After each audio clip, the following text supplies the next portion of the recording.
So Spirit here to win. 5 kills from a 13-3 close on Dust 2. And Xerxian just the one-man move out through that cat drop. Beautiful sequence from Zelix with that triple kill this round. You've got Tanir 2 kills in, needs another double. And as he goes over top to the ramp, that's his next frag. Bomb is down here for him. He got a confirmation of the CT walk-up, and he will just chew through what's left of you. What kind of counter is that to someone like Donk? Oh. These moves, eh? Walking out the mid doors. I like that Xerxian gets active on the catwalk, so there was something brewing for MOUZ. They're concerned about middle now with Zontix on the side of the smoke. Oh. Insta-kill on Spinks. That clear is insane. And it's going to be another moment where Zelix has a ton of pressure on him. He goes for the mid-fight. Zontix collects another. He is 12-3. Let's fucking go, boys. Let's fucking go. We going on here. 2 more maps, yeah? Zeus started off. Shiro's Berettas slide off to the hut. And it is a rock-solid hold again. 4 kills.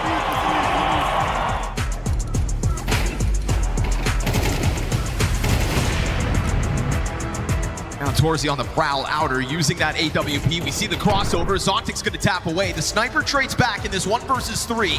Praise to his god that he can pull off this one and give MOUZ at least a chance to double their rounds on the attack. Quick scope connects. That's gonna give a space over to Magix. Reconfirms that he's pushing in. 4th kill right here for Torzi. Nice. And it's a quad kill needed, but a quad kill delivered. Please make some noise. Put your hands together. It's Magic!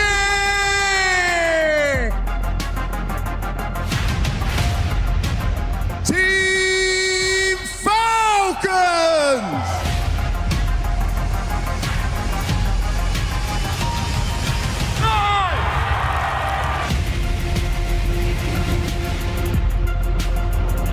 They were taken for a ride against 9Z. It was a high, a low, and then a high again to finish off the job on this very map.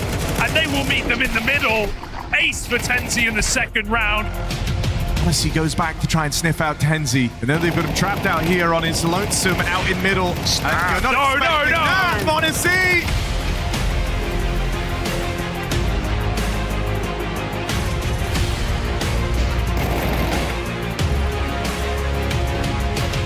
He misses the timing on that first player getting in, but the spot there from Nico at least gets the gun on in the right place. What? Let's go! Surviving 5! Let's go! And now bracing themselves for this mid to be hit. This is it, the beginning of the end. Smoke's down. Spain might have to go through because his team are crumbling in that B bomb site. Nico double entry and an excellent map from Nico to max Monte as they want to punch all their way to the grand finals. Falcons do it in 2. They do it with ease and they take down the Cinderella story of Magic.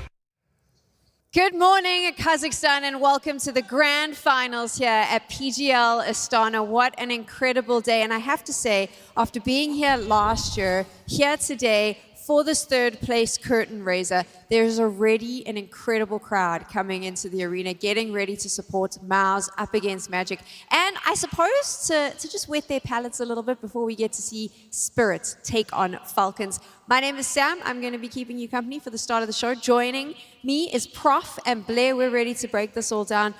What an amazing crowd we've had. I know there's been some instances with very ecstatic kids jumping railings and things like that, but it is so exciting just to see how much Kazakhstan loves Counter-Strike. I mean, you can't make an omelet without breaking a few eggs. I don't know how that analogy works into this, but sure, you know, you have crazy enthusiasm, but then at the same time, you have people showing up Friday morning in the, I think it was an early start time, 10 a.m. It's a working day, and still we had a lot of fans, and it's really cool here as well, showing up hopefully to support their homeboy, Moon. Yeah, I mean, no longer global offensive, but as global as it's ever been, right? With a new stop on the world tour, this traveling circus of Counter-Strike, Astana seems to be a place to come back every year. For sure. Now we're getting ready to watch MOUZ take on Magic, 2 teams who have found themselves here, unfortunately, not making the grand finals, going into the semi-finals.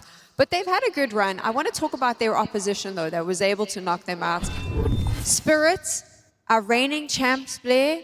My gosh, they speed ran their semi-final yesterday. Yeah, I think that was the fastest, one of the fastest playoffs, best of 3s we've ever had the opportunity to witness. And listen, For MOUZ, I feel like I don't think they would super disappointed. Obviously, they would still want the win as well. But going up against a Spirit who were clearly levels above what this MOUZ is at right now, I think MOUZ is going to be okay with that. For Spirit, though, I agree with it. They are on a run, which is, if I'm Hallie, I'm looking at my job and being like, oh, not looking good right now. Yeah, I mean, Spirit have just been phenomenal. My favor is going into it, but not by a huge margin. I think they've proved so far that they should be the defending champions, with Falcons being a crazy challenger after everything we've seen from them in the playoffs so far. The Falcons story is just amazing. And I mean, as someone who did hate watch Falcons for a while and enjoyed it, Are you a believer now? Carrigan's done more for sports washing than anyone else has ever done. There isn't a single checkbook that can do what Carrigan did in the last 3 days. The thing is, like, the players on Falcons always very likable. It's just the things around them, and also the results that they're bringing. That's the thing for me from a sporting side. It's like, okay, they buy all of these great players, but they don't really do anything with them. So what's the point of this whole project? If you buy Nico, you buy Monte, and you're still not winning titles, Just right? had to buy Carrigan, bro. Right, that's the thing. They needed to buy an experienced winning IGL. Well, we'll see. They didn't win any titles yet, but they have a good chance today later. He's won the hearts and minds of all of us. I mean, that's a win. That absolutely is a win, and I feel like for me, I'm just thinking about that interview that Banks took with Kyosuke on the stage yesterday, and I'm like, I've never seen that kid this happy, this animated, and like just his praise is so effusive in the way he was saying it as well. So clearly it's not just us looking in from outside, but even in the team you can see there has been a change, and the catalyst, his name is Finn Carrigan Anderson. I was having a bit of a romantic moment last night thinking about this. The way I worded that wasn't good. Your boyfriend's not here. My bad. I was thinking about Falcons, and I was romanticizing this whole world of where they're sitting, because I looked at the lineup. You had Tesses, who played with Katie in Heroic, got so close, but never quite able to lift a trophy. Obviously, we all know about Nico, how we've called him the choker, but that journey that he's been on, never lifting a trophy. Manasi, one of the greatest, possibly at some point the greatest AWPer we had, never lifting a trophy. And then you got Carrigan, who, while he's lifted trophies, he's missed so many of them, so many grand finals. And then Kyosuke, the player who came in and had to handle all this pressure and has had to live with so much commentary around him. And I suddenly thought, wow, like, when you put them all together and you bring them to the stage, is Carrigan the moment that this all changes for all of these players? And we're in this world where finally every single one of them not only gets their flowers, but gets their medals around their neck. And I started to dream. And that's where I am now. I am a dreamer. I mean, they've won trophies, but not the one that they are dreaming of, right? The major trophy. That's what's missing for all of these players, except Carrigan. You know, there's been Katowice, there's been Colognes, and there's been spurts of like different smaller events that they could win a trophy at, but never has it become an era, never dominant, never the go-to favorites to win a title. So let's see how that can develop. I mean, it's kind of funny to me that this team had Barys at one point, and then you look at these five guys and like, you know, complete change. But no, that's more of a nightmare than a dream. Exactly. But look, I agree with you. I feel like even if I have them as my favorites to actually win the whole thing, right? I feel like this entire honeymoon period is going to give them the extra push, and also historically, Falcons have kind of had Spirit's number overall. I wouldn't be surprised to see. I would be a little surprised, but not too surprised to see them win the thing. But for me, that FURIA game was the turning point. Even if they wind up getting second place over here, I feel like for Falcons, they realize that okay, we are ramping up, we are looking better and better for what is going to be the major in Cologne. I'm going to be watching very closely, because win or lose against Spirit, I want to see how they perform. If it is a complete run over and Spirit takes it in clean fashion, I'll be worried. But even if they lose and they put up a fight, the storyline of Falcons possibly winning the Cologne Major starts becoming a very real narrative that we're all going to be following. I think that's kind of what we were all concerned when this change happened so close to the Major. We felt like they're just giving up on the Major coming up, right? And what Nico said, what Kerrigan also said, is like, this team had no chance to win that Major, and they believe that with Kerrigan they have bigger chances to win the Cologne Majors than with Kazakhstan. And if that's the thinking going into it, then I can 100% be behind it, even though they're obviously not going to be favorites as long as Vitality exists and all of these five players can get to the tournament in, you know, safely. I don't see why not make this change. And also, like, if you're talking about, you know, a Carrigan and a team coming into a Major, no expectations whatsoever, and somehow always making making to the playoffs, always having the bullshit run in the major, that he is the guy. He is that common factor, right? So, yeah, I can see for Nico, time is kind of running out, Sam. I mean, he still has a few years remaining, but he does want to get his hand on a major and, you know, just kind of kill the curse, so to speak. Okay, so Blair, you'll be joined by Maui, Dust, and Richard Lewis a little later to talk more about this Falcons Spirit matchup. But right now, we're going to be focusing in on that third place playoff. It is MOUZ up against Magic. And this is a place that MOUZ, despite the roster changes, despite the new IGL, sees themselves in a lot. These third place playoffs, it's kind of their bread and butter at this point. Yeah, but I feel this time around, evidently, it is a different scenario altogether. I feel like they're going to be pretty happy with what they've done so far.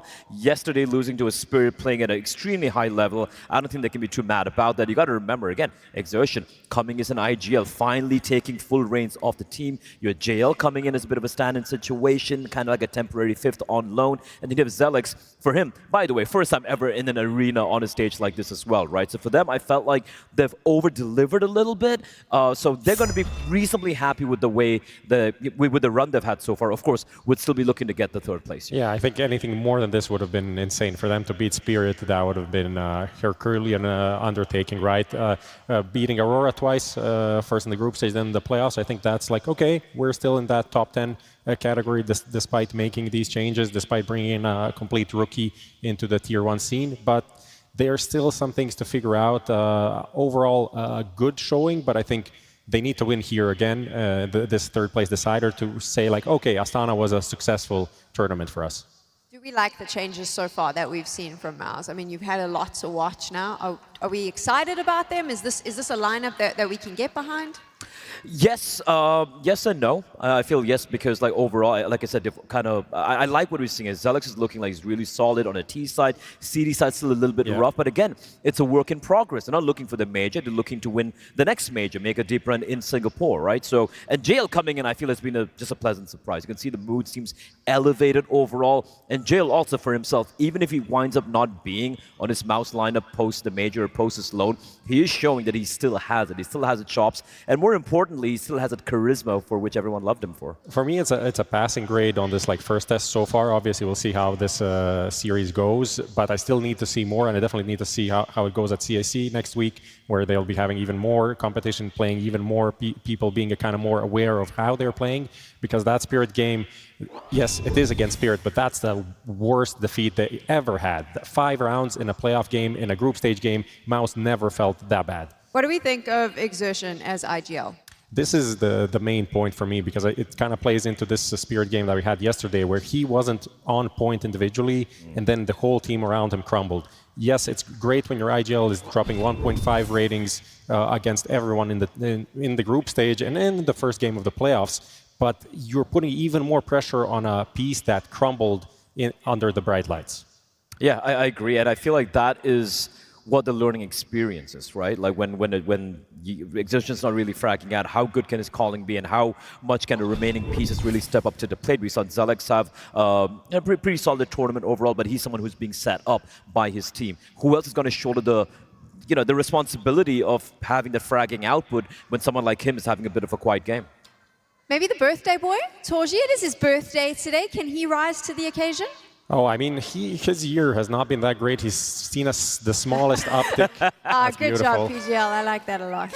You seen? Oh, did you see the? Oh, okay, the yeah, audio as well. Birthday Perfect. as well. Beautifully done. Better than any AI slop. He's had a little uptick in form this tournament, but a small one, because his year has not been great. And last year he was maybe not always on the server, but vocally on the TeamSpeak, he's been a key part of their comebacks and like a great performance that they had even back to Austin.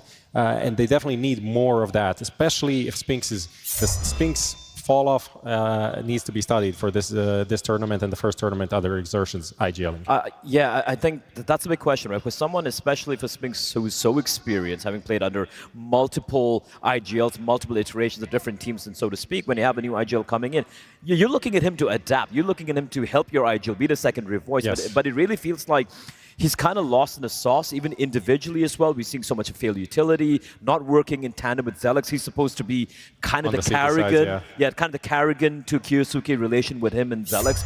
Not quite clicking for A lot of question marks here for Spinks, and if he's not able to adapt soon, I'm gonna have a few questions about it. I mean, you kind of mentioned that the being the secondary voice part. That's where I'm more and more kind of curious if he can be that person, because he is playing those positions as a CT player. He can frag out, but can he actually help the other player, his anchor, his partner in crime, to set up good positions, good crossfires? It just doesn't seem like that's his forte, because even before, you think of Jimmy on the CT side, since Spinks joined, his numbers fell off, and I'm not sure. I'm not sure this is going to be a great solution for MOUZ looking forward. Put a pin in all of this, boys. I know we're talking about Counter-Strike, but out of the corner of my eye, I've just seen James Banks in his outfit for the stage. Now, you'll remember, if you watched PGL Astana last year, he went big.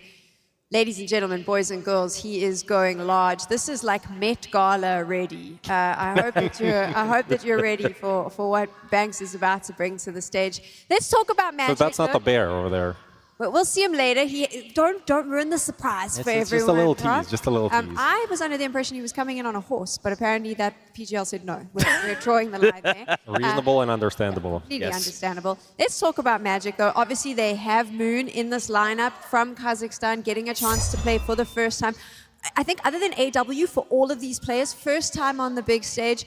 Saw them up against Falcons yesterday. I would say it was the first time we really saw them struggle. Also, probably the first time they went up against quite difficult opposition in this tournament. Look, modern day Counter-Strike, you rarely get to see this sort of fairy tale runs anymore, right? From super big underdogs. I mean, Foot comes to mind, but they were a team everyone kind of was on everyone's radar, and we knew they could do a lot of damage. Magic coming in, for me personally, I was like, 0-3, maybe 1-3, you know, ahead of Fisher College and the Huns. Yeah. That's what I had going for them. This has been an incredible run from them. I think it's been very cool what S-Fade has been able to do with the pieces he's got. And even yesterday, you mentioned Moon, Sam, like against Falcons, he was still fragging out. He was still delivering under the bright light. So for Magic, you know, I don't expect to see them in an arena anytime soon again. But so far, if I see them in like, you know, some of these other events where they're like the 12th ranked team or the 13th ranked team in the invites, I'm going to be keeping an eye on them. Yeah, and just proves how important online qualifiers are, because they came from the European qualifier, beat a bunch of, you know, these tier 2 teams online to get a chance to get here,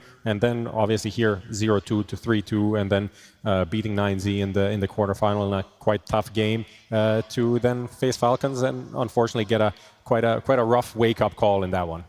It may be rough today as well. We'll have to wait and see. But I do think that they have the potential to upset. What's important for them, though, regardless of how this plays out, is having such a deep run. They're not going to the major. They need VRS points. And now they set themselves up really nicely for the second half of the year. Yeah, I mean, invites are coming out every month for something, right? There's a bunch of tournaments going on. So just getting a slot at one of the bigger events, or even like a tier 2 event in the second half of the season, so they can start off July, August with some big tournaments where they can prove themselves, is just going to be a huge boon to them. And that's also being said, who knows what's going to happen to these players. This is also an opportunity for them to showcase their skills, because every offseason we know there's going to be some roster changes. We kind of got the indication from Dastan that PARIVISION might be looking for someone. Why not one of these guys? They've only been together for a short while. This is their third LAN ever, and you're already like, let us take that lineup and pick and choose and pull it all apart. I mean, the world's not fair. Might be better for them, you know. Not fair to who? Here's a funny thing. Better for them. They're here playing in a third place playoff on a stage. Tenzi, PARIVISION, I think he would be happy. Yeah, the rest of the team, who knows? The funny thing is, I did this about Foots, and I got into trouble the last event. You all told me I was crazy, but now everyone's stealing that It's idea. a different team. Let's say I have some indications. It might be on the table. I'm not saying it's happening, but it's definitely a possibility. It's HLTV unconfirmed. There we go. All the rumors. There we go. He's spreading them. Okay, it's time for us to get serious now. This third place playoff here at PGL Astana. Crystal, May, and Banks are ready. Let's welcome the teams to the stage. Astana!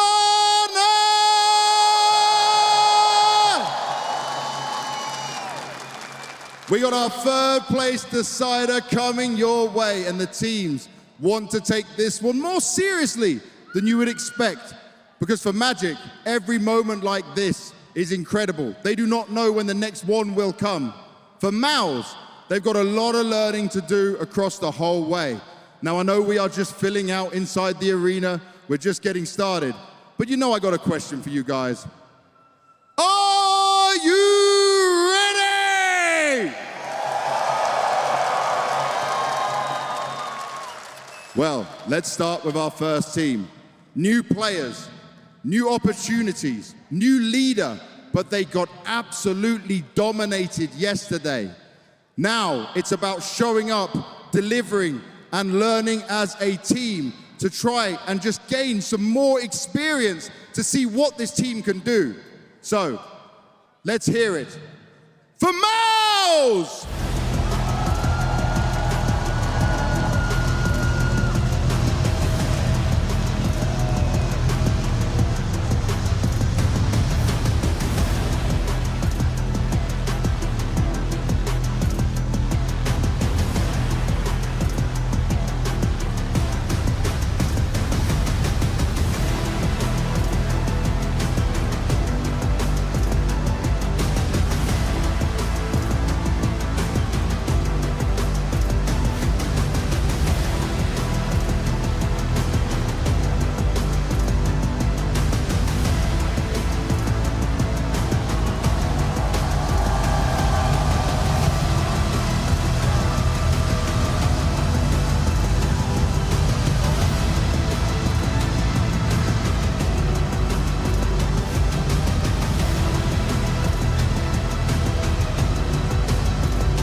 Now, MOUZ have all the experience on the stage, but our next team is just learning the ropes. For this team, going this far from being 0-2 down in the group stage, facing elimination, and now sitting with a shot of ending in third place for vital VRS points, for vital experience. They truly are living up to their names, and they have a Kazakh player on their team, which I know you guys will love.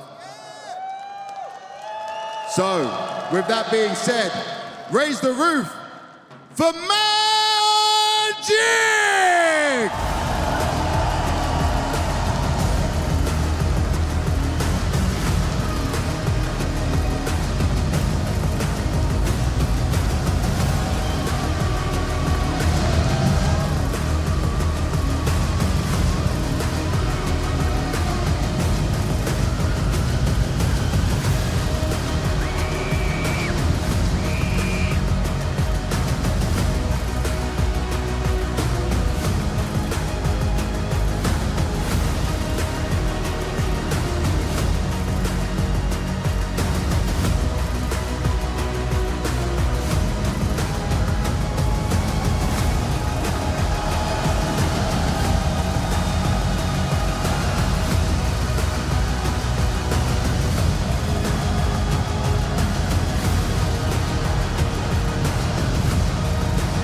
All right, Torji, come join us up here. Moon, you as well.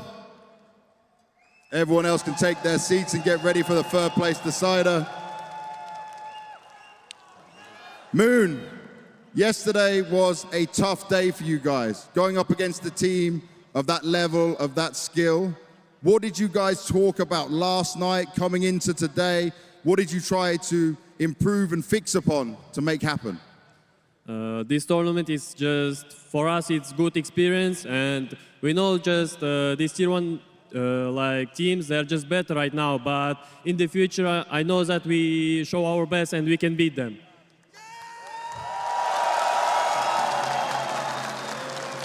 Вчера был сложный день, но мы показали, что хоть и вчера мы проиграли, но мы в будущем способны вырасти и побеждать даже такие команды, как Falcons. Now looking at that, you're talking about the experience and beating them in the future. This is a MOUZ with 2 player changes. How confident do you feel that you might be able to cause the upset, walk away with a third place here? I'm just full confidence. They are bots for me. 100% уверенность против MOUZ Sports. Okay, I wasn't expecting that from Moon, but well played. And lastly, you know, you never know when you will get an opportunity like this to be in an arena full of your people in your country. Final words. Сәлем Астана, бәріне көп-көп рахмет қолдауларыңызға. Біз бүгін бар күшімізді салып үшінші орын алуға тырысамыз. Бәріне көп рахмет. Torzi, for you guys, how difficult was it to take that kind of a loss to spirit after playing so well with the new team and the new dynamic? It's a good question. I think going into the game versus Spirit, we were not fully expecting a win, but of course we wanted to put up a fight at least, and it didn't happen, so it hurt us a little bit. But I think it's also a good learning for us. You know, we have new positions, new players, and yeah, we had really good days before that Spirit game, and I think it's just important that we learn from that game, and going forward we can gain more experience as a new team in new positions, and yeah, also taking this game as serious as we can. Вчера было, конечно, довольно больно, хоть мы и не ожидали, что мы на 100% должны победить своего оппонента, потому что Spirit довольно сильны, но это был отличный опыт для нас, для того, чтобы найти свои проблемы, найти свои ошибки и работать над ними. And looking at that, right, both teams here are trying to go and get this experience, but you are more of the veteran style of team right now. He just called you bots. They're coming for you, man. Anything you want to say? We will see on the server. All right, I like that. I like the passion. Посмотрим на сервере. Are we gonna try? Yeah, so there's another thing going on right now. Torzi, happy birthday, brother. Thank you. So I need everyone in this arena to try and come together on the same time. Maybe just give them a little bit more understanding from my side, Crystal. We need a happy birthday in here. Да, давайте поздравим Торзи с днем рождения. У него сегодня прекрасный день. С днем рождения!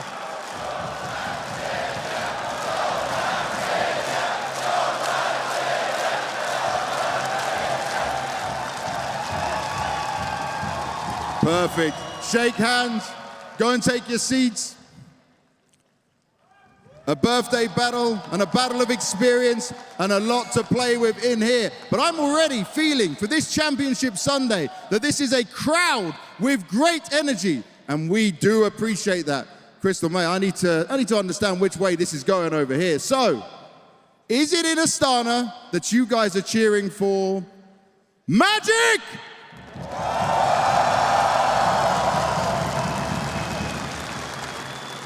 Дайте шуму для команды MOUZ! I'd say what, 50-50? A little bit more to Magic. Let's try again. Magic! MOUZ!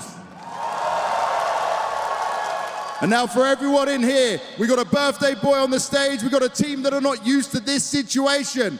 I want to hear everyone raise the roof, make some noise. Let's! Oh, I nearly swore. That could have been a bad thing. Make some noise!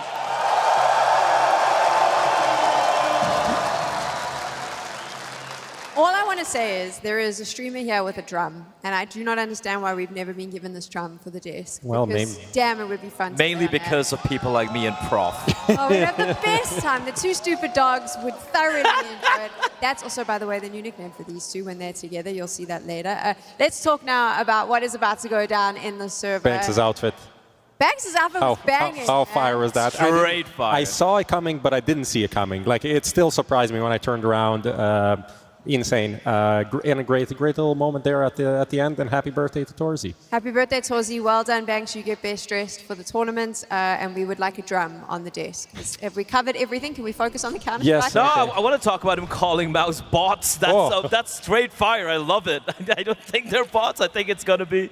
it's going to probably fire up MOUZ a little bit more, and I like to see that. That's good. Shit talking is fun, Prof. Yeah, one good thing about this matchup for Magic, I think, is that their permaban is Nuke, and MOUZ have been picking Nuke at this tournament every opportunity they could. So there's at least one good map for MOUZ leaving the pool. I simply believe this is going to be the classic maps of Mirage, Dust 2, Inferno, Ancient, these are the 4 maps that can be played in any order. I'm not sure which. Yeah, no big surprise from these picks. Like you said, Mirage is going to go with the tried and tested to try something a little bit different yesterday against Falcons. Understandably so, throwing in a bit of a curveball over here. And as you said, Prof, I do... Oh, okay. Ooh, we're getting Overpass as the potential third decider. Is a bit curious. The MOUZ haven't really played this map much. I don't even think they played this map this tournament. No, not with this roster. Overpass has barely been played. Actually, the only team I think that played was K27 against Magic. Is it going to go all the way to Overpass, though? I don't think so. I don't think so. I don't think so either, but when we get there, we can talk about it. I think it's nice that at least we got a bit of a variety from Magic, not going for Dust 2, going for Overpass instead as kind of an outside pick. But the first 2 maps, Mirage, Inferno, pretty expected. Inferno has been the staple for MOUZ for a year or 2, almost feel like now, and then Mirage Magic has been picking it, sometimes with good success, sometimes not so much. Do you know what I did like about Magic calling MOUZ bots in the server is Torshi seems to have been burnt after PGL Cluj because he didn't respond. He was like, oh yeah. We'll see in the server. See in the server. I like the fighting talk. I was like, he's not going to be cheeky anymore. No, he tried that once. He got burned. He doesn't want to do it again. You don't need to do it when you have JL in the team, right? There's no need to play the villain. It's JL. Just saw his face on the camera. Everyone's like, oh my God, it's JL. So yeah, I think just do your job. Do it in the server. Let's see if they can do it in the server. MOUZ versus Magic. They're going for that 3rd place. Harry and Hugo are ready to take us into game.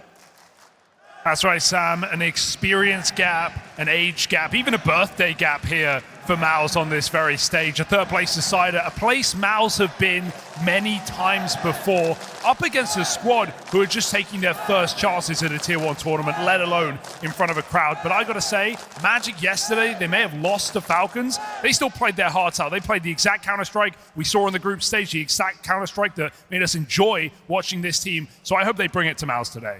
Yeah, I think both these teams kind of appreciating the extra time on the stage as well, right? Yeah. We talk about Magic and how they're kind of a new squad. Chance for us to get to see them on a stage game when the pressure's just a little bit lower, and always on the lookout for VRS points or a team like this. For MOUZ, I think they'll appreciate it too, right? Big changes within the MOUZ team. Exertion taken over as the captain. You've got 2 new faces inside of the squad. This is a chance to really try and find some comfort on the stage in a 3rd place decider. Every game counts, even here for MOUZ, as they look to find experience with a new squad and new roles. Torshi looks to kick off this 3rd place decider. An aggressive push-up mid denied, puts Spade down low. It's an A-pop for Magic though. Julie's only lasts for a second. Xertion pressured back behind the triple box, and Magic are getting closer.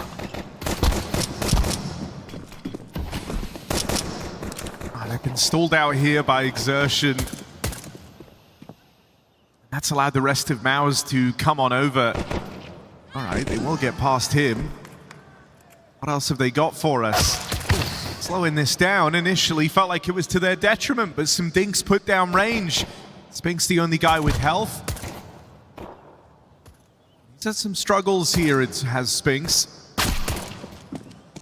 Have to hit hard in this pistol as it starts to enter a bit of a weird territory here. 3 on 3, grinding to a complete halt. Waited so long that MOUZ think they're getting lurked on, or someone's gone towards B. They're looking over their shoulder right now. All of Magic in this site. Nice shot from Moon.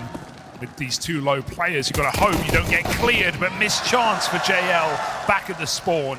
3 on 1. Magic just got to cross with that bomb, and Torshi is put down after 1. So well handled there for Magic. That slowdown really made MOUZ nervous in the mid-round. A team that doesn't play scared, a team that plays like they definitely have more experience than they do. A team that's only existed for a matter of months, right? Pieces of this squad played together in previous rosters, but getting jam-packed as a core at the end of 2025. Already a few lands under their belts. Well, this will be one to remember.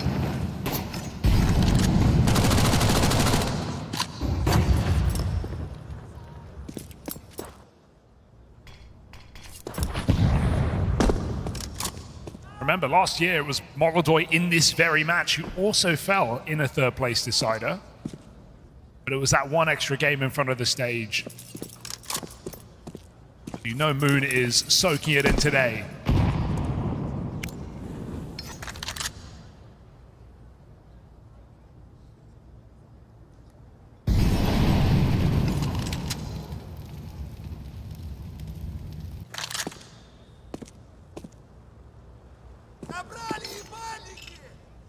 Prof said it himself, Spinx's downfall has to be studied. We've got to keep our eye on him in this series.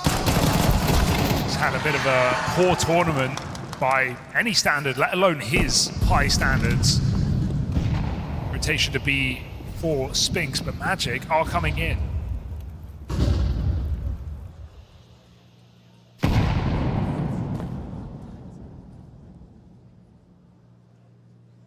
This is tentative.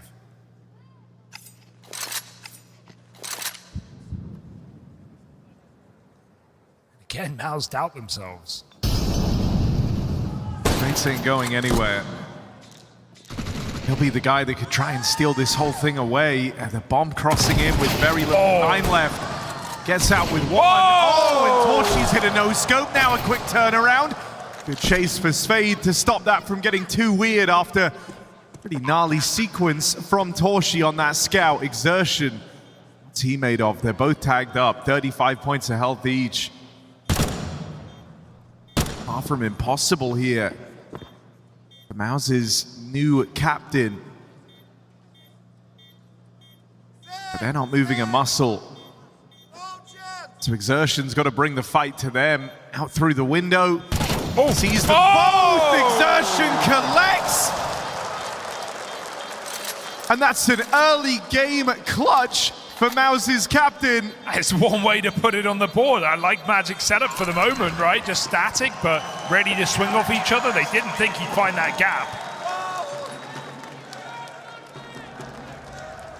And so one hell of a way for MOUZ to get on the board, but it has been how they found success this entire tournament, on the back of new in-game lead Exertion.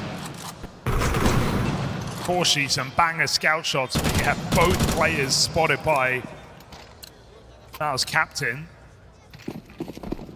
Magic, who played a really nice slow round, punished in that post plant.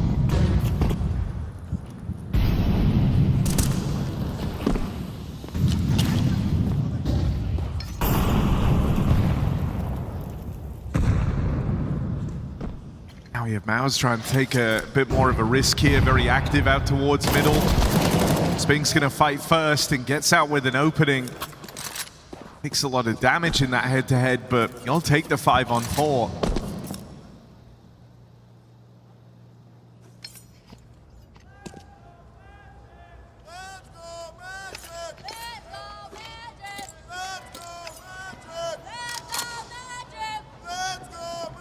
Slow crawl towards B, and JL again in the position that was punished last time. He's going to be more aggressive, and it works well. He wants that AK, and he even gets out. Doesn't spot the bomb coming in, though. They spot him retreating back. Tensi goes for the space. This is still an AK in the hands of JL. Got to watch out. B site, well defended. Magic really trying to give MOUZ no info in this T side. They have slowed right down yet again. The only gun they have in this round is in middle.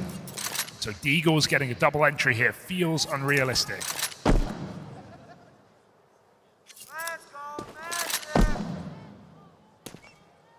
Again, just leaving this one at the final few seconds.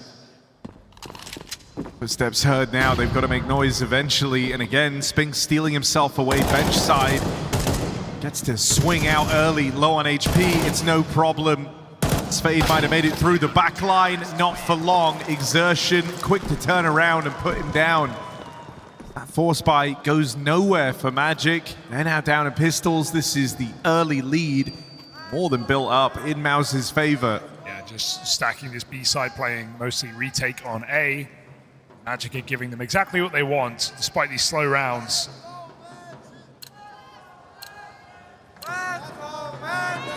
Just a couple of pistol upgrades here for Magic. MOUZ's chance to feast and build some economy early in this CT side.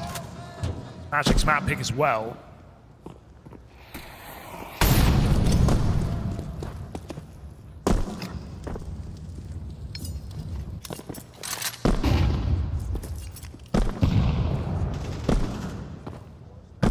kind of set a tone early in this game that they're going to be very slow in these site takes. I wonder if you get a pace change out of them when the guns make an early appearance.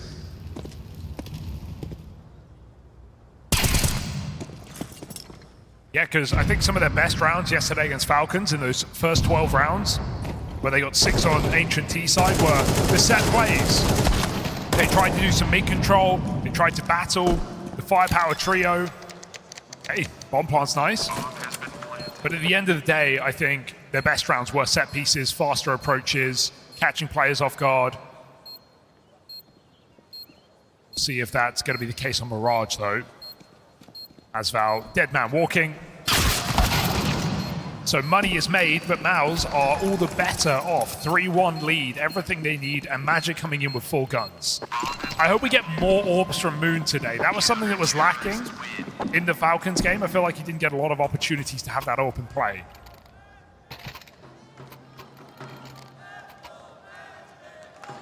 Not quite yet, though. Yeah, not going to get to bring it into his first gun round. Torshi, though, his orb counterpart for MOUZ, will. His birthday, after all. Guess what he wants. Good mid-spawn as well.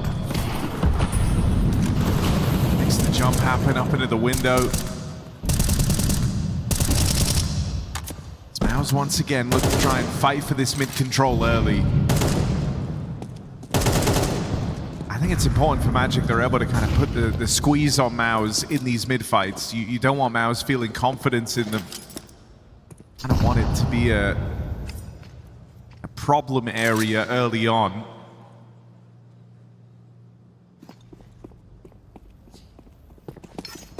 Magic go back.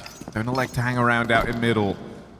Torshi repositions on his orb, takes the line in through the apartments. In theory, that frees up JL. Does Fade get much of a fake going? He's going to have to flash this orb off if he wants to survive on this one-man hit. Or is it just a lurk later in the round? Magic are lining up Util now. 50 seconds on the clock. Zelex, pressure on him. He's in a strong position. Hard to molly this one. Wide under balcony. Dershan draws him in. Good damage. Zelex time to strike. First guy's low from Exertion's damage, and so that kill comes for free to Zelex. Oh. No, he's here, not making dealing with him any easier. They've got B though, the bomb's out. Fade walking out a little bit later after those rotations. It's being held right now. JL was keeping an eye on it, but doesn't help him in the head-to-head. Nice shot. Curious if MOUZ try and go quickly and beat the timing on this bomb. They know even if it rotated straight away, it's going to be a little late to arrive. And with Spade dead, it's now only the bomb crossing in. Spinks stops that. There isn't time for Masval to win this. Yeah, Masval left this one a little bit late, hanging around in the palace. He did get one kill while that bomb was leaving, but would love to just see him, knife out in full W at the start. Maybe not trying to give MOUZ that information early. But yes, Fade trying to peek the orb. Understandable, he realizes the orb has the cross covered, and that bomb making it is not a guarantee. So a nice try here for Magic, a good mid-round for Spade, but falling a little short in the finish. MOUZ 4-1 lead. Everybody showing up.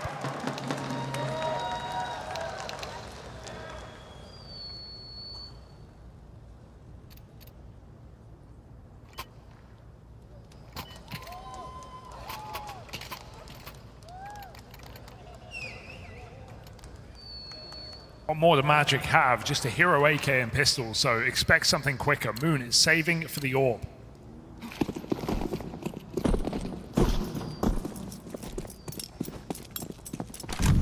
Asval and Palace looking to give it another go. That window smoke is not nice. Not even blocked.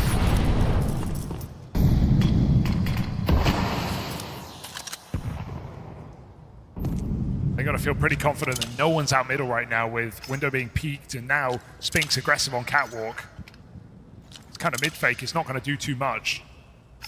And you saw as soon as Torshi saw no one crossing, he's insta-rotated out towards CT, so you've just got to deal with that AWP on this A play.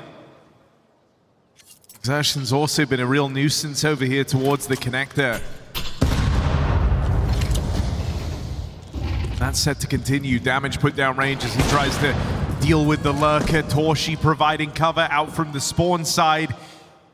Only a matter of time there with Tenzi spotted crossing out behind the boxes. It's another clean round for MOUZ. All right, I wonder if we have a timeout soon here for Magic to try just to acclimatize to this one, because MOUZ are picking them off one by one. They're rotating pretty well. They're realizing when they're getting faked now. Magic's earlier slow rounds were at least making them uncomfortable, but 5-1 lead.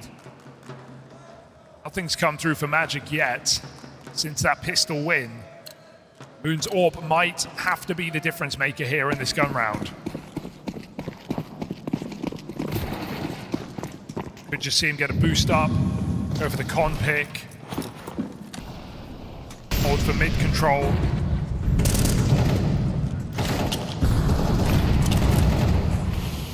Spinks is often that guy getting aggressive, pushing catwalk, getting involved, but it's Torshi AWPing this time, so Spinks just hangs around in window. MOUZ are still active towards mid.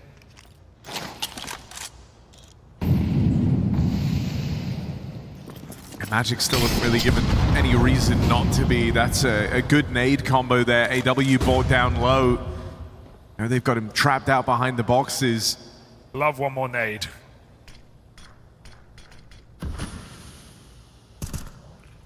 And walking out, his AWP takes the line in top middle. Torshi's not keen on re-peeking that angle. MOUZ have wasted a lot of time already in this round, and they know exactly what's going on for Magic, so yeah, just going to concede middle. They can re-aggress later in the round and confirm how many players are here. If they do, they might find the bomb.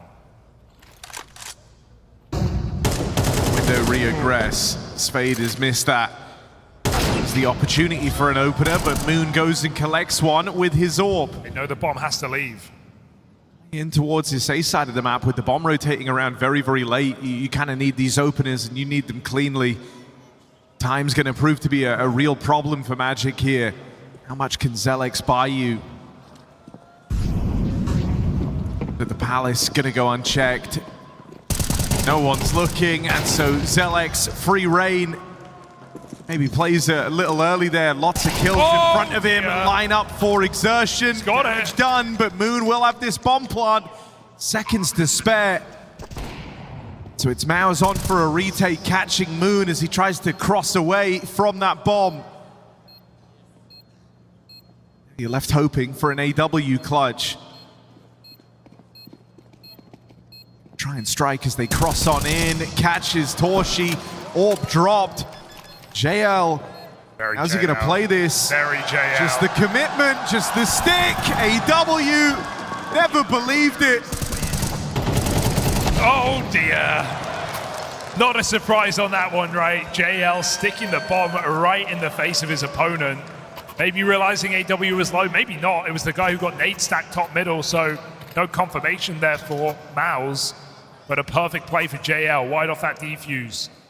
Shame to see Magic, looking a little shaky in this game, not clearing under balcony, some basic checks when you know the A anchor is still alive. They just seemed like they believed A was open. Torshi with a window block, but it's not going to do him any favors.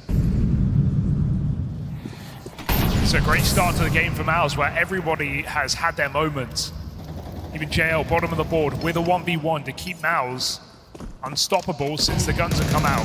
I mean, yesterday in their semi, MOUZ ended up having one of the roughest score lines in these playoff matches in over a year that we've seen. And so a chance to try and do it back to Magic today. Yeah, I think we're still, willing to write it off for MOUZ and not necessarily look too deep into it. I think for the remainder of the season, just with what's coming up at the major, the roster change as well.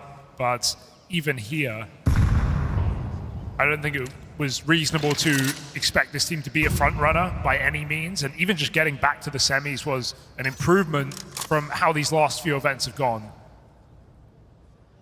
Stabilized, shall we say, for MOUZ, but still with goals of taking trophies.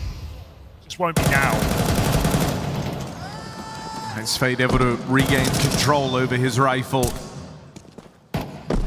spot for JL. Sees a second man up here in the apartments, but through short, AW's closing in, and this lurk from Spade is a big problem. Finally flushed out. It could find Tenzi. He'll get away from it. So a man down here. Spinks and Zalex synergy hasn't really been there. In bomb sites, we've seen them struggle together, so let's see how they piece this one. Gonna get offered to you for free here. Rounds have been few and far between for Magic, so they're playing super passive. With nothing to open, MOUZ are just running out of time on this retake. Gonna try and go for it real late. Good catch for Spinks. Hold on a second. Oh no! Defuse now. How hell did Masval to jump one in? It's a nail biter, but they robbed that one away. 2 on 3. Last second defuse. Magic are kicking themselves. And you feel like that's impossible to lose for Magic, right? Low player bench doesn't get spammed out. That's a great opportunity, but I think it's the same as the Xerxen clutch. They don't face, they try and play the clock, they give it away to time itself. That bomb just gets stuck wide. Great defuse for Zelex, Spinks with the cover, and right as you're ready to write MOUZ off, they sneak in last second with another defuse. Oh, and it's given him, leaving a bit of a bad taste in your mouth here for Magic. Certainly a chances in a couple of these rounds. Just maybe playing for a team that were like so exciting in the groups, right? The brand of CS they played was super chaotic, super aggressive, but one thing really stood out. This was a team where everyone was never afraid to back their aim. There's really been none of that here thus far on Mirage. Absolutely not. I would want this team to, over peak a little bit. And yeah, you're going to lose some rounds from it. But you're also going to be punishing. You're also going to catch people off guard. Feels kind of less bad losing because you're constantly over peaking. Yeah, that's what I said coming into this game, right? In the Falcons game, they went out their way. They went out playing the style they did in the group stages. I don't feel like we're getting that for Magic, or maybe MOUZ are just shutting it down because Xerxen double on that double peaking connector, and it all comes crumbling down. Hello. Xerxen thought about holding the shot, realizes he's so low, why bother risking it? 3K will definitely do it. This round is done as well. But yeah, give me some re-peaks in post-plants, Magics. Give me some energy, some reason to believe in this game, because right now we are getting none of it on this stage.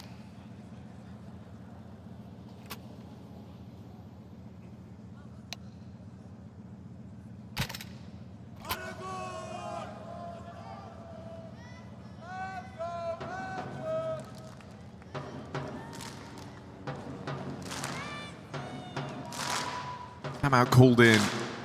Late, but not too late. I hope it's what's being discussed, right? Everyone can feel it's a little off right now. Synergy hasn't been there. You're not taking the usual fights. You don't want to feel like you're playing rounds that you're not used to for the very first time in this type of environment, right? And I don't think, when I look at Magic, this isn't the type of team that feels super comfortable operating in those final, 20 seconds, 15 seconds. They're a team that were all about shock and awe.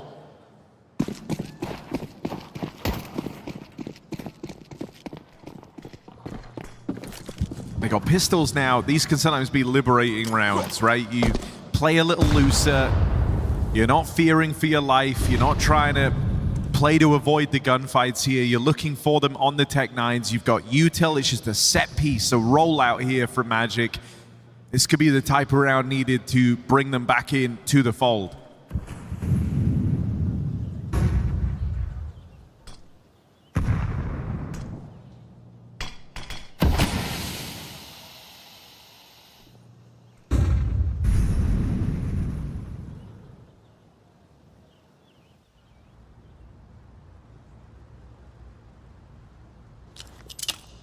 Waiting for the early util, and now that it's come out, they feel fine to go. Locked ramp side, Zelex with an annoying smoke. You don't have the option of waiting that one out. The peaks are a little mistimed here, but the Tech 9 will run down Torshi. Doesn't matter, because in comes Xerxen.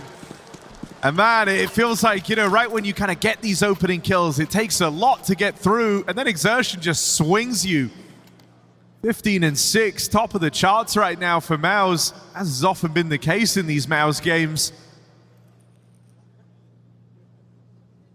And I mean, you know, MOUZ have had troubles getting past semifinals, taking trophies, but third place deciders, it's not their first time, let's say that. 5th third place match in the last year or so for MOUZ, winning 2 of them so far. And so they're here ready to end a Cinderella story, send a significant message at the end of this series. The MOUZ are still a team to watch out for, and they are doing this one with ease. Another 5v4 crash to connector. Zershin is out and about. He doesn't realize, but it doesn't matter. Tenzi's position not revealed. He's going to take this gap. This is a nice move from Tenzi with the AWP, finding that pick. You wouldn't expect a rifle to be here. And Tenzi take more space though. Sees the chance to get behind MOUZ. Nice shot. One more where that came from. Zelix is the guy that could ruin everything though, with Moon, bomb on his back, moving in ramp side, had to keep his wits about him. And all right, bit of a fire ignited under Tenzi here with this double. Him and Moon doing everything in this round. JL moving in. Given a chance at the opener there, but it just eludes him. Now they've got the info. They know he's out here towards the jungle. AWP scoped up, trying to deal with him. Magic clutching at straws, hoping for a handful of rounds at the end of this first half. That's more like it. Little 3v5 out of Magic near the end of their T side, just to remind themselves that they are still here. Big double from Moon, big triple from Tenzi, and not falling for the one thing that could have made that round very awkward. Zalex pushed up on ramp. Magic remained aware of his position this time. JL's got the AUG out. Why not? Called him the most overqualified B jumper.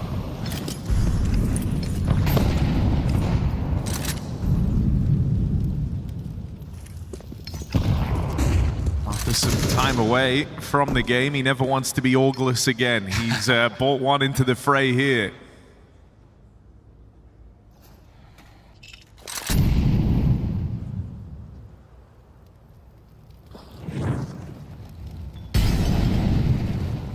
Already walking on Torshi, holding for this lower fight.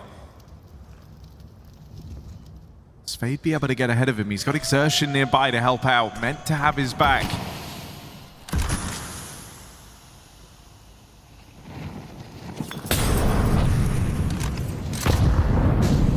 Straight up connector, Fearless. That molly in the way, Magic still don't tick. MOUZ got to be careful on this fade. There's going to be multiple players moving through on this con split. Torshi just getting into position, but he can get punished at any point by Masval and Palace. Exertion's been smoked off. And Satoshi feeling a lot of pressure right now. Exertion just barrels on through and forget about it. They smoke him off jungle side, doesn't matter. They bring the fight to Magic. Absolutely decimating this rookie squad in the first half. Yeah, message received from MOUZ in this third place decider. They want to get to the birthday celebrations. They want to get out of this game. And a 10-round CT side on Mirage is one way to do it. And that's Magic with a pistol round. They went for a 9-round straight gap before they found their second.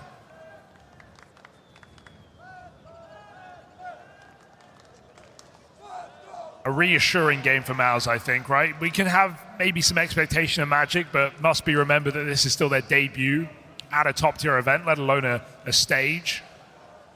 While they were able to grind 9Z down, Falcons had a similar match to this, but this is even more dominant for MOUZ.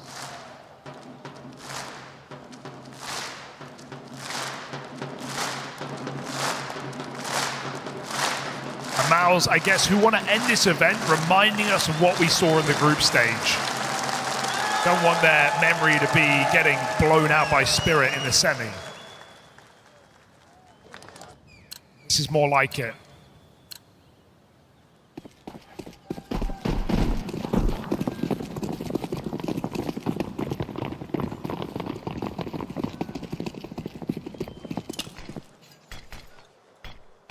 MOUZ that have shown resilience even on this stage. Think about that Aurora comeback in the quarterfinal.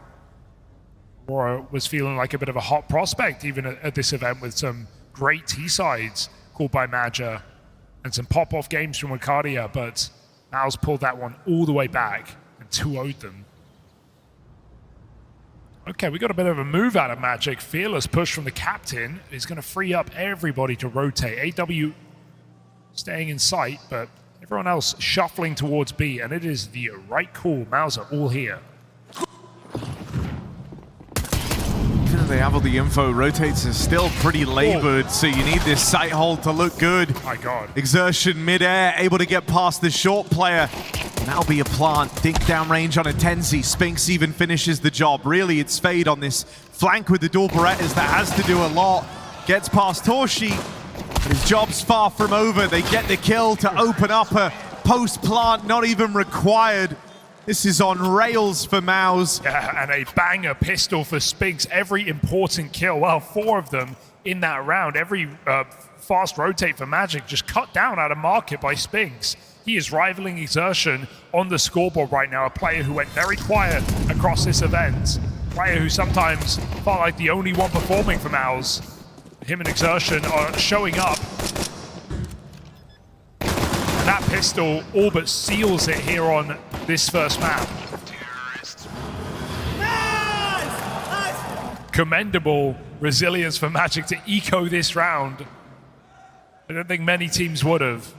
They want to go one time with guns on this CT side. At least feel like you had the chance to play, I guess.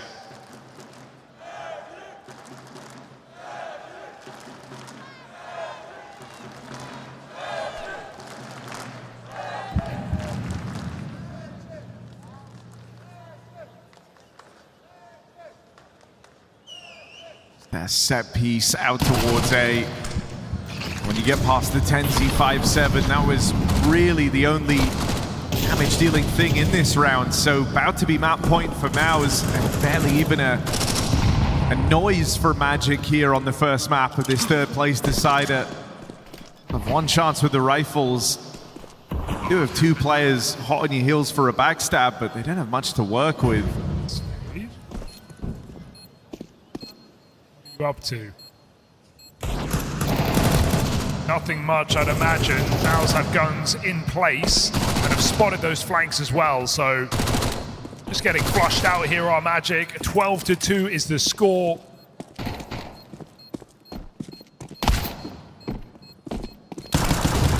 they're just throwing everything they've got. No chance today. 1 gun round here for Magic on this stage.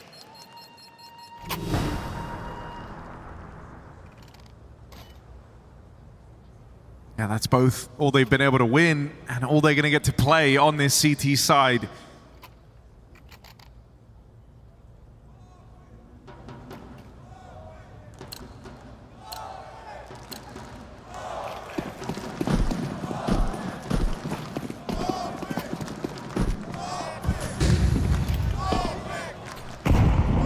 Let's see what they've got. Playing towards lower Frey W as he drops down, but he decides against hanging around. And maybe that's for the best. Exertion closing in.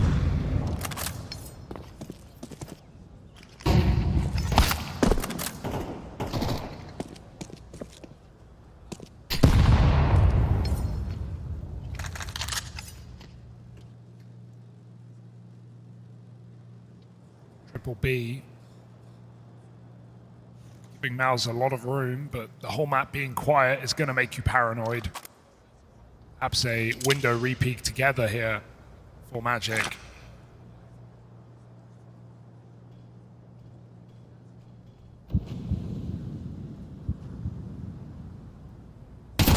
Oof, awkward timing. JL caught by that push in apartments. This time it comes up for Masval. 5v4 for Magic, but MOUZ move in together. Exertion selling this while they go up cat through the smoke. Oh no, on this spam, they hear that. Full blind flash is fantastic from Exertion. This is MOUZ looking for the killing blow. They know the Masval's up here in the apartments. They'll get past him. Chance to catch Fade on the cross. And again, more good flash work out of MOUZ to turn these fights around. Spink's the only guy with health. Doesn't want to make a habit out of going down in a needless fight out towards short. MOUZ's got a player trapped for the time being and trying to remove him at the dawn of this retake. Just left on Atenzi, down to this 1v1 and shut down by Spinks, who stands and delivers. MOUZ decimate Magic. I don't think there's much more that can be said than that. This was Magic's map pick. MOUZ tear them limb from limb, and now we go to Inferno. MOUZ are looking for a swift 2-0 finish.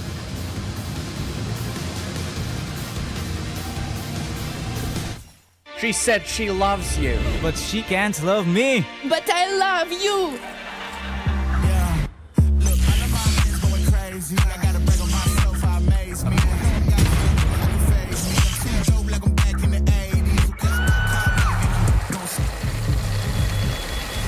I won't play window anymore. What's going on? Play your role. 1xbet. On to the next one.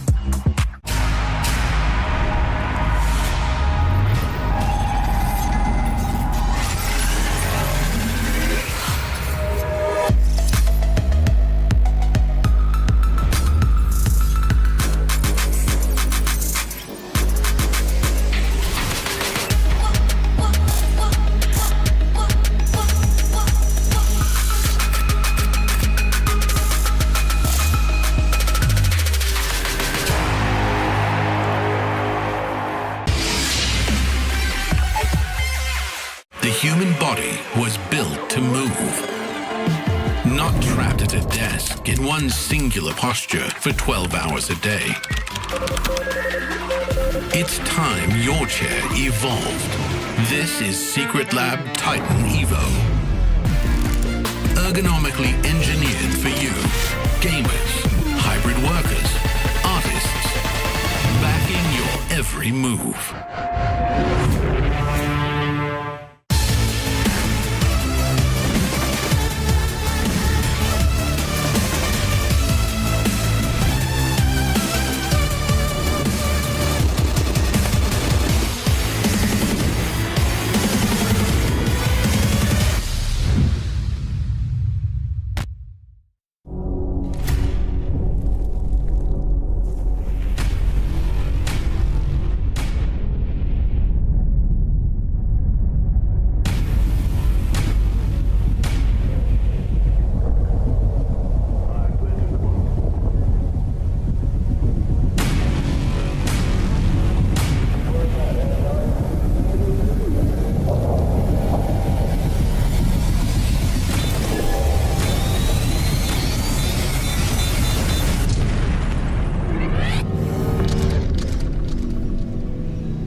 What we're currently seeing on stage is what happens when Magic runs out. MOUZ was able to dominate Magic's map pick, take control, and just show a level of play that Magic couldn't answer.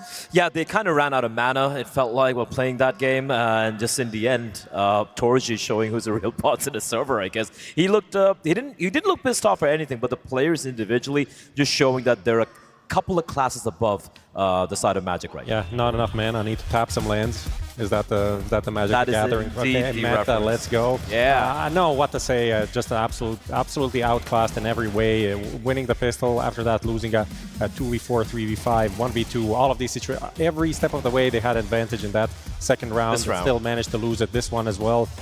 Just every situation that was kind of close, MOUZ managed to come on top, and then also half of the rounds weren't even close because Exertion was having a field day and Zelix as well with the early frags. Yeah, for sure. And also, like, just individually, we have to point out Spinks has been having a bit of a quiet tournament so far. So, you know, a bit of a nice sign for him to kind of be unleashed and cost Exterminados to kind of ruin their day there. So I think, just to give you a little bit of context as to what's going on, because you might be confused at home listening, other than Prof and I, pretty much every other member of the broadcast team loves to play Magic the Gathering. It started with Scrawny. I don't know what he did, like a little bit of a drug The dealer. disease spread very fast. He kind of invited a few people in, and then they all went crazy. They've all spent way too much money on their decks, and they spend all evening playing Magic the Gathering. So obviously Magic having such a deep run was so exciting for these nerds, because now they can drop all their Magic the Gathering jokes on the desk, in the casts. So I kind of started it, so I think I deserve some props. The I tragedy, deserve at least one drink at the hotel tonight for this reference. Reference game on point. Sick reference, bro. I think the tragedy is the fact that it's the two of you who have no idea about my references. But someone out there is going to get it. But yeah, look, Spinks having a great game, Exertion having a good game. There's not much you can break down here, Sam. Like, it was just complete outclass. For me, yeah, still hoping to at least see like some individual moments. I think Masval, he highest rated player. I think through the tournament he showed that he has some sauce, he has some potential. But other than that, in this specific map, we didn't really see anyone stepping up. And it was a similar situation in previous Mirage games where, unfortunately, Magic were pretty readable in a lot of their T-side approaches, and then the City side, they practically didn't play. Okay, let's have a bigger conversation about MOUZ, because I find this change-up really interesting. You bring in a new IGL, you bench two of your players, one of them is your IGL. You've now got JL on trial or loan or whatever you want to call it, and then you've got this. I do believe they have CAC as well. Yes. And then you bring Brolin back in because JL is the reserve for Na'Vi at the Cologne Major. Yeah. And they could only make one change to going into the Major. Right? So now Brolin will come back. And it's a curious way of doing it because there is a lot of upheaval in the team when this happens. You've got them here playing in a third place decider. They're going to go to CAC, hopefully do a deep run, and then you change everything up again. That can't be easy for the players. It's not easy for the players, but like we've touched upon this earlier as well. I think it was the right time for them to do it, right? A little bit of excitement coming in, and also giving, most importantly, Exertion a little bit more, run up heading into the Major as the IGL. If I'm MOUZ, I'm keeping him still as the IGL. You're not bringing in Brolan and be like, no. Rep Brolan. You stick with what you've been working on for 2 events. Zelex has a great opportunity, to warm up into the Major as well, have a few reps. If they're able to make it to the playoffs in CSC as well, imagine a real experience he's going to be gaining heading into the Major. And then finally, for Brolan, it's more about plug and play, right? Yeah. Just fill in jail spots. He knows his team overall. And for the Major, just try and go as deep as you can. There's no real crazy expectations. But I like the fact that MOUZ just pulled the plug in the middle of the season and be like, we're playing for the Singapore Major. We're playing for the next season. And I'm all for it. I think it's very reasonable. I mean, I don't like they did it in the middle of the season. I'd prefer it to happen at the start of the season, right? But they wanted to give it a bit more time, and it turned out, it's not working. So better now than later, but it would have been better even before. Let's take a quick listen in to MOUZ. We actually have a chance to hear what they were feeling in that last round. Happy. We go after. Yeah, I'm gonna fake in already. I will push you through it, guys. Wait, I will call it. I will flash in front, flashing in front. Flash in front. Boom. Dead. Nice. Come on, I'm running. I'm only kitchen, man. One window. Kitchen one. No speed. I'm only kitchen, I'm flashing kitchen. Flash. He's low. Headshot. Dead. Nice. Batting default. One more kitchen. Close kitchen and short. I'm holding main. I'm rockets 1 HP. I'm hiding. I have main. I have to fight short, guys. Out kitchen window. Wait, I'm picking. He's not out. He's back kitchen. I'm benched. Nice. Last kitchen. Peek on me. Peek. Window 1 HP. Nice. Your turn. Okay, Blair, so hear me out. Yeah. After we've seen that, you mentioned there that you think it's a good change and Brolin will just be a plug and play. But there is something we can't measure, and that's what happens when a team is traveling to Kazakhstan, to Asia. They're now bonding, you're building a rapport, certain things are happening on the stage, certain conversations are happening, you're forming a dynamic.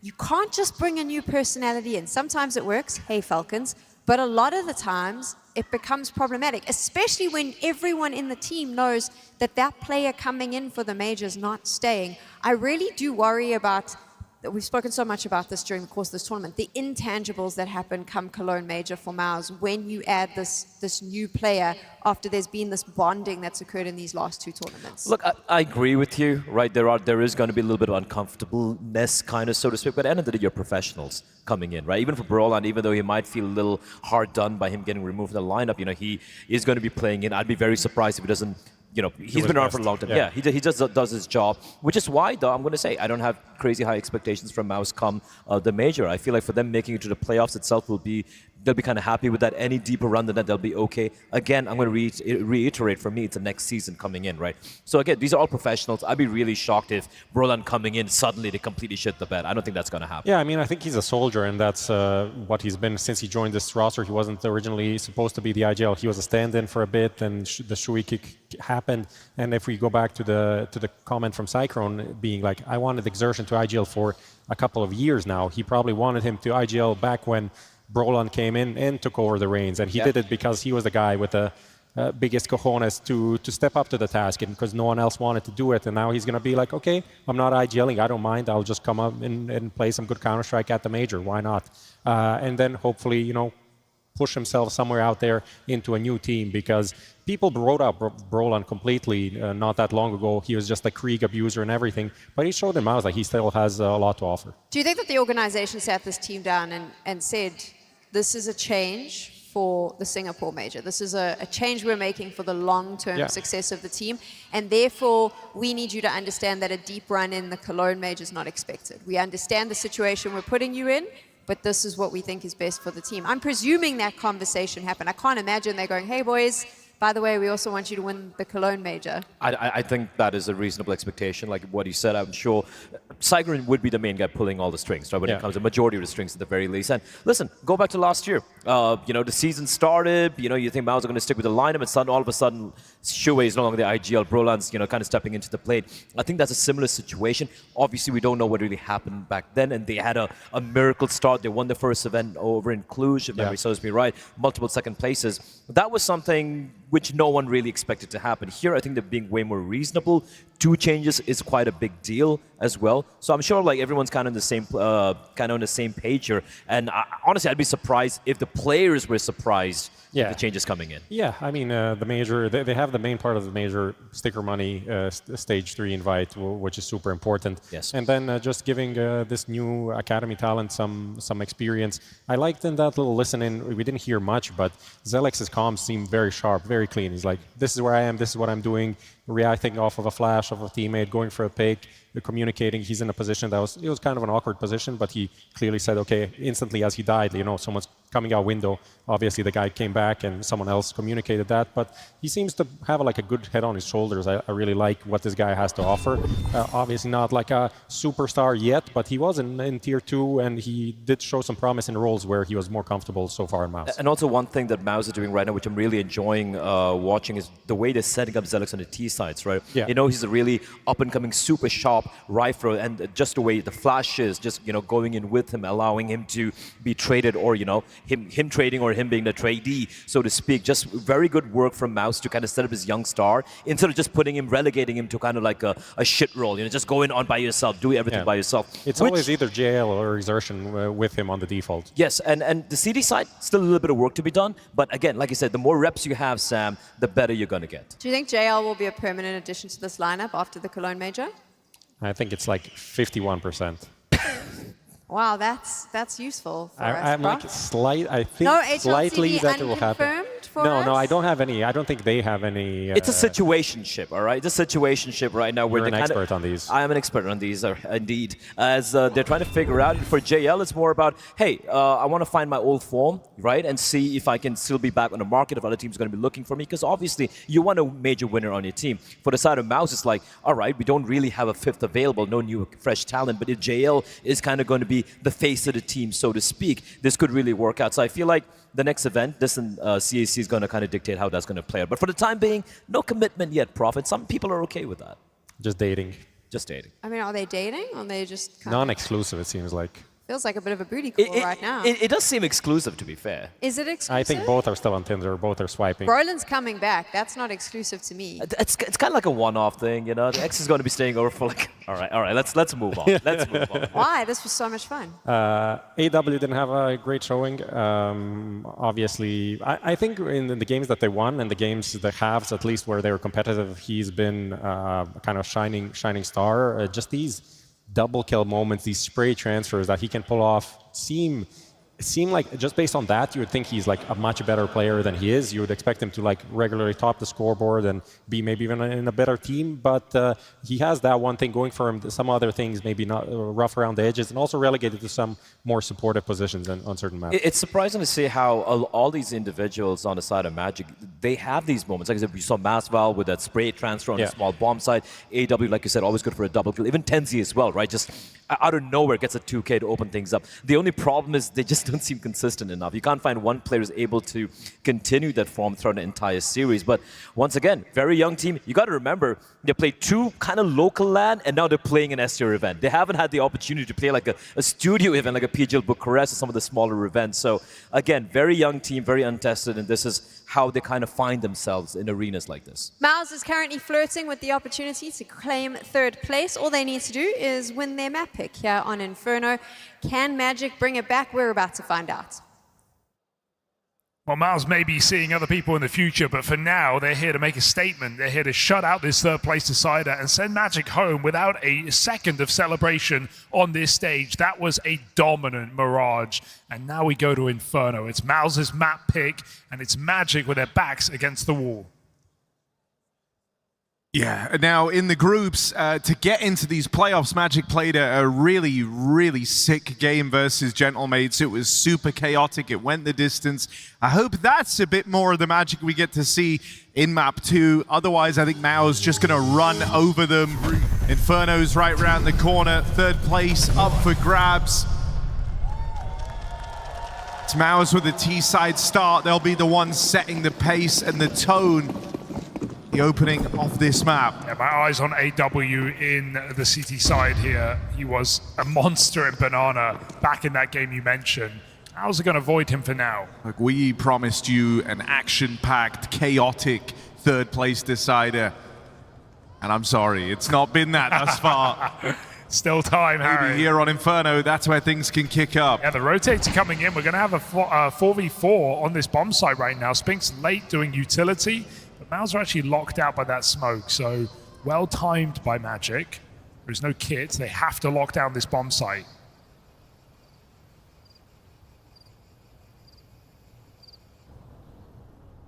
On that smoke fade. That was cool for the exec. Zertian microing. Maybe a bit of a change of tune, they're going out boiler instead.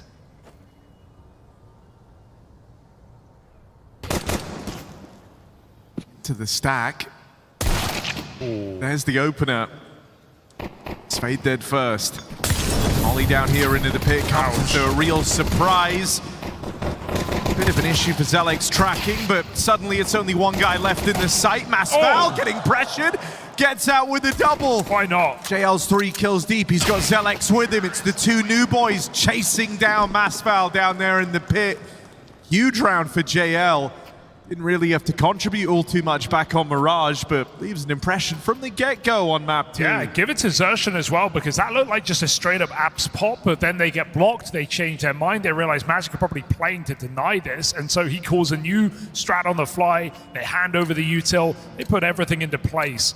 Banger 4K out of JL, and they hunt down that final player together. So MOUZ able to change their plan on the fly to lock in that pistol round, and Magic will not wait before they put guns in. SMGs towards this B site.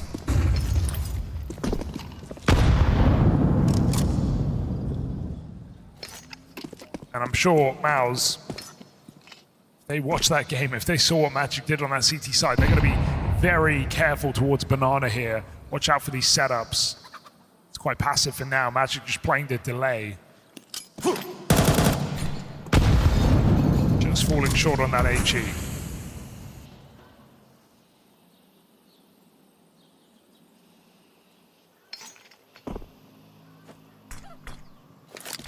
Looks like they're just going to break this open.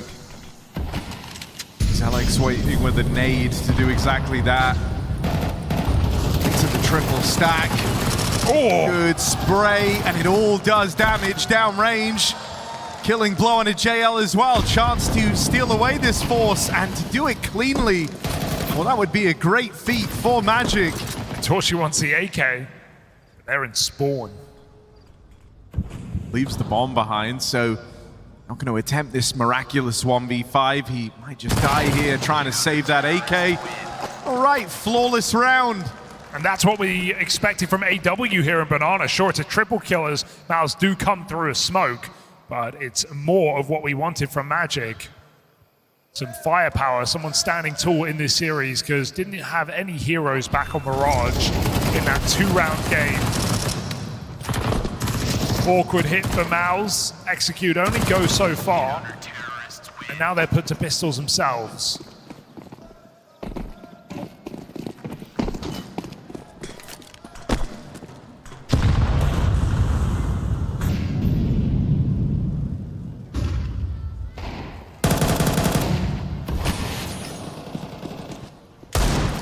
The one force buy we've seen them play in this third place decider. MOUZ were able to win. And then they went on to dominate. AW, more of what we were used to seeing back in the groups. Deep banana control.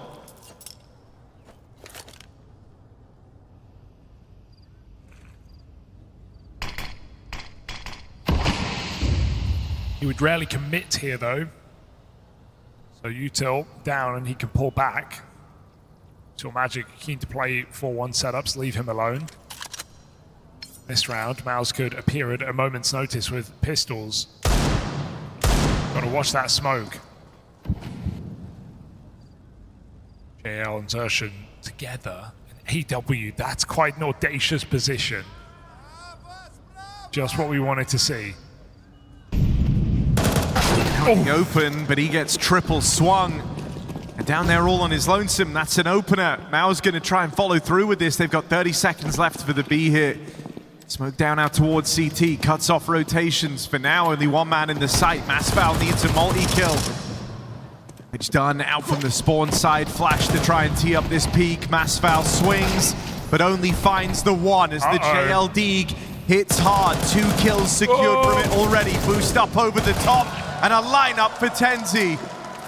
It's JL's Deagle versus all of Magic, and he can't win this. Doesn't have the time to do so. These are just consolation kills for JL. Combat save. Oh, he'll hold on to it. Decent round, but yeah, loss straight up as Magic with a boost saved themselves. That was MOUZ even watching for the boost as well. Once they got into that 4v3, it was a very strong position. But Magic with the right idea. Tenzi bails them out. Star of Magic, shining bright.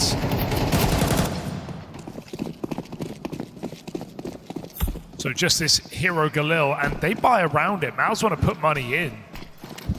Maybe MOUZ felt a little bad that JL wasn't a big part of the victory on Mirage, so they let him be the only guy playing here on Inferno. JL, 9th kill of the game. Wow. An affinity for this B-bomb site, MOUZ. And Grenade just dodged. MOUZ are closer than Magic are ready for. They have no idea what they're up against, but this shot, Spix bails them out with a double of his own, and just like that, MOUZ should be winning this round. Unless Zertian dies for nothing. No, not a problem. Holds his own and waste your time. You're not getting through this one, Magic. It's pistols busting through that B site for MOUZ.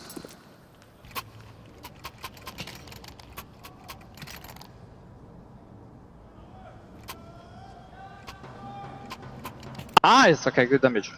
Good shit, bro.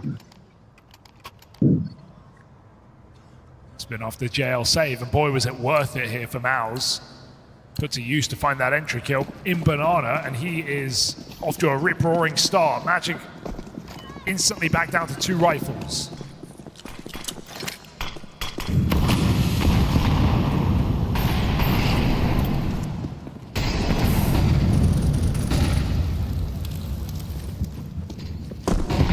A lot of this defensive util used early to stop the banana climb up. Keeping them at bay at least for now. Trapped behind this util, they'll replenish that smoke. Downside to looking for this deep banana control is you have to be very active with the util, and in a round where you're kind of strapped for cash, that's a bit of a problem. To keep you in this 3-2 setup. MOUZ looking to play with a bit of pace here, already taking top mid away.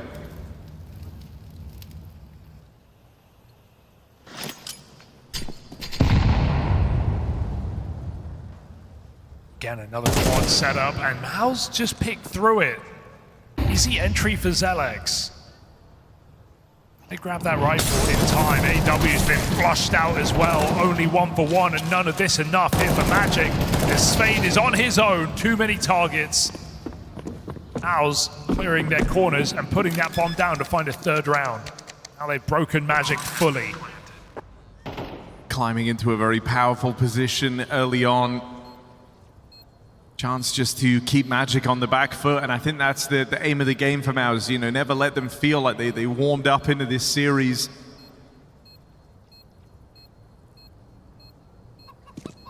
Now even looking for a hunt in at the end.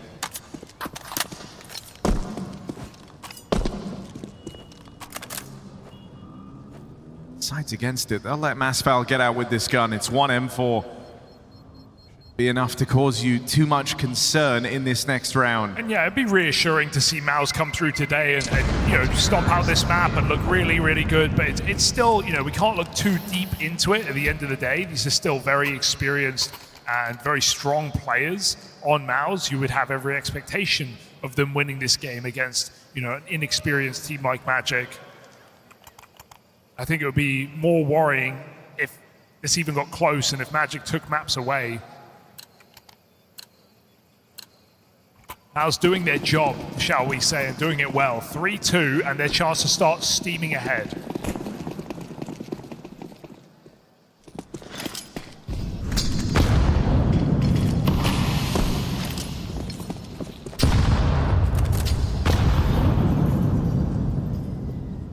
Good nades to put the fear in that one gun. Gimmick here to try and allow Masval just to slime some value out of the M4.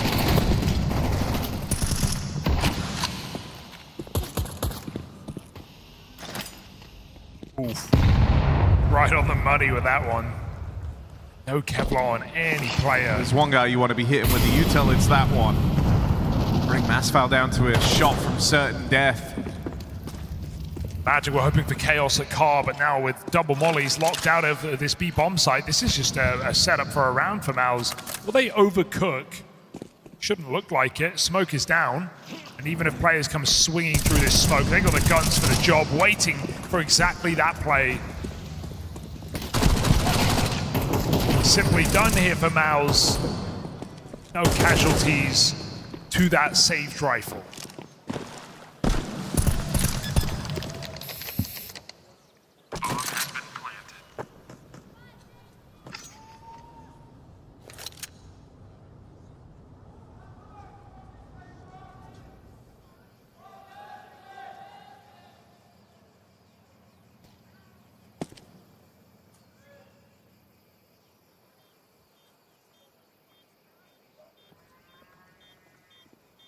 They're coming.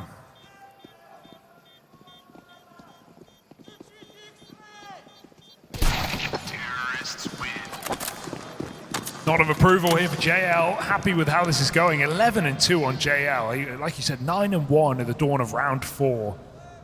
Looking to set the record straight here. Had some up and down maps for MOUZ. Definitely not been a problem.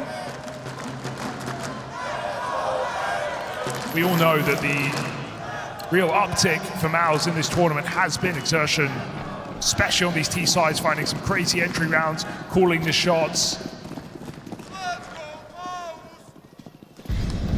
He's been the difference maker, and what a difference he's made. Question is it sustainable, right, to be a captain, to be performing like that day in, day out? And can he do it against the world's best? Again, something we've not seen. Nobody showed up against Spirit. So a lot of questions still in the air for this new in-game leader for MOUZ. Seeing triple Bs round after round for Magic, akin to the group stage. MOUZ haven't punished that by going A. They're just willing to fight them head on. So another double kill on this B site for JL has signaled another round for MOUZ. You just keep getting given the openers here. Why bother, you know, looking anywhere else? Magic are always going to be down to fight you, and you're faring so much better in these engagements than, yeah, hang around and fight and play ahead of that deep banana smoke that they love so much. He once again just relegated to a save. He was the one guy with really any of those usual rounds you're used to seeing out of Magic back on map 1, showcasing some good mechanics on the back of a connector push, if you remember. But he's been largely left to the sidelines here. Rounds won or lost on the B contact. For Magic, it's more often the latter. I almost admire the MOUZ are just willing to go into the stack round after round. They know it's there. They have no problem dealing with it. One round that looked silly was them popping through the smoke on the anti-force. And yeah, they haven't done anything like that since. It's been double mollies, it's been considered util. They've been taking minimal nade damage as well from Magic's early HEs. So nothing to complain about here for MOUZ. 5-2 lead, starting to get a little bit worrying. Shades of Mirage perhaps. I think for such an inexperienced young team, so much of this was just riding the high momentum. They hit the roadblock, they hit the wall yesterday. Maybe that just means that they can't recover. This would be a great round to pick up. You've done good early damage. They're suspicious about the smoke push. AW getting behind enemy lines. They thought about it, but he just disappears in the mist. Oh, and that's a banger shot to stop Spinks on a lurk. Suddenly, Magic are back on the board. All right, it's the birthday boy's turn. Gonna sing him a song? Maybe if he wins this 1v4. All right, load it up. Even telling him, go for it. It's your day. To be fair to the guy, he's got a bit of a gap here. They're watching from short, but it's only a 5-7. This is Torshi meant to be a year wiser, year better right now. Makes his way out through the apartments, but noise made and 2 players on short ready to deal with him. Arm press for Torshi as they don't line up. It's a double swing, sealing his fate. It's a scary re-swing, to be honest. Tenzi definitely could have just been a double headshot, and Torshi would be on a roll there with a bomb pod. Nice shutdown for AW, still making his typical plays, pushing through smokes in your face. That was a MOUZ who I think had an inkling that that flash meant something, that someone could be on the sandbags, but perfectly slips between 2 smokes. Bit of Moon's Orb finally coming into play here for Magic.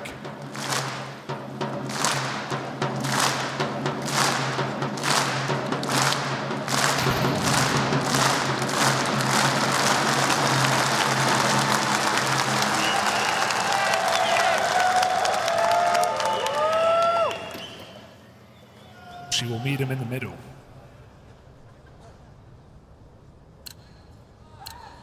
It may be a literal meeting in middle. Moon has the spawn, decides not to take it.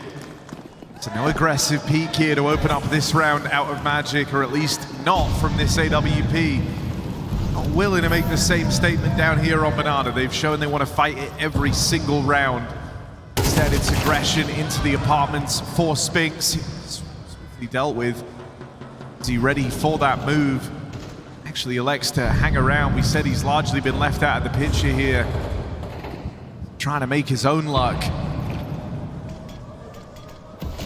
Plays out into the boiler. Flash hoping to set him up. Torshi provides cover.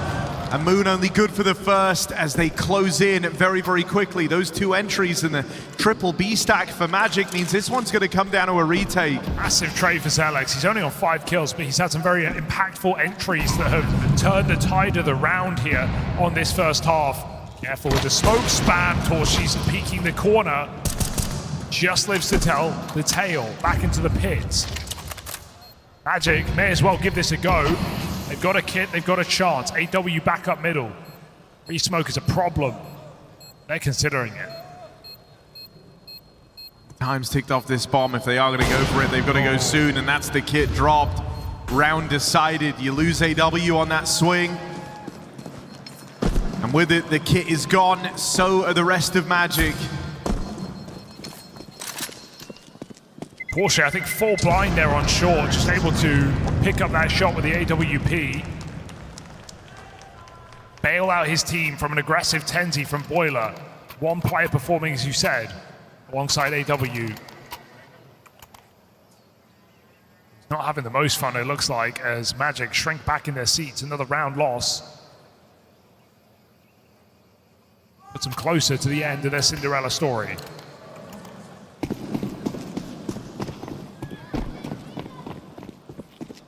Moon find impact.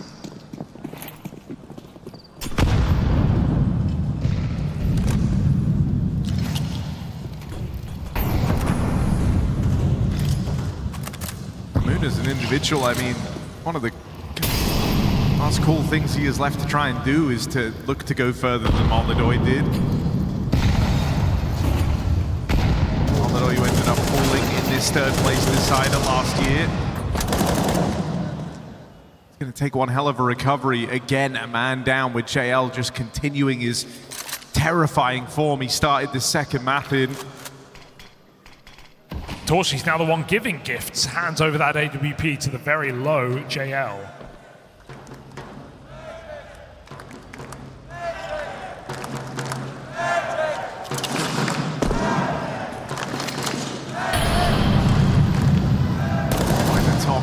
Masval needed a multi. They'll still have two teammates here. That's why they feel the freedom to have him playing in such a risky position.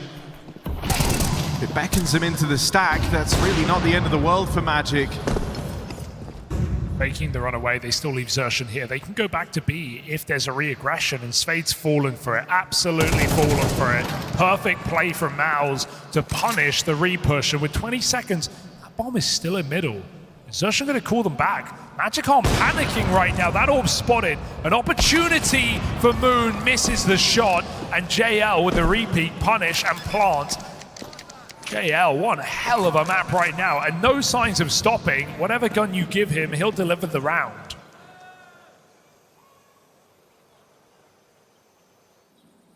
I mean, that swing on a Moon is crazy. That's the furthest thing from an easiest fight. Peeking into an angle that's owned by another AWPer. Low on HP, so everything's a threat as he comes around the corner, and a shot that he had to hit if they wanted to have time to get that bomb planted. Tenzi's certainly feeling some desperation to be involved, has tried to be active across the map as time's gone on, but here leaves him out of the picture, leaves him holding on to this AK. I mean, think about some of the rounds that MOUZ have done. They've punished B so much, so when Xerxen gets that kill on the re-aggressing Svade, of course Tenzi's on rotation. I think it's surprising that Moon is not. The right idea, just couldn't connect on this AWP. And MOUZ are just, you know, oozing with confidence right now. Taking every fight.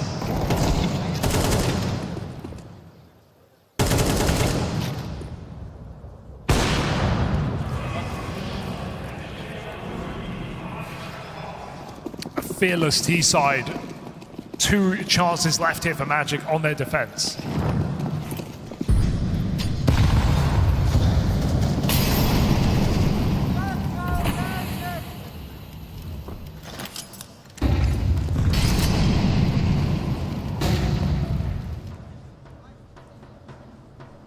Just been relentless on Banana, triple stack or not. JL beelining straight for the Sandbags player. They do lose Spinks out towards the apartments. This might just trigger you to go. Svade goes battling forward. Famine spray down. And the captain puts the squad on his back. Magic hoping for something down the tail end of this first half. Now we look at Exertion, one to the dome as soon as he rounds the corner. A shot away from certain death.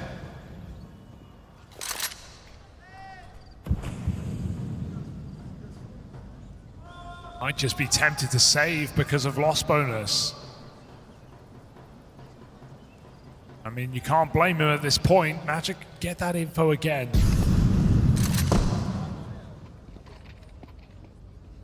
Repeat punish, and don't get ahead of yourself here, Magic. You need the money just as much as MOUZ. Exertion's on for a double. That got scary. Magic will still put a pin in it and look for this 5-round half.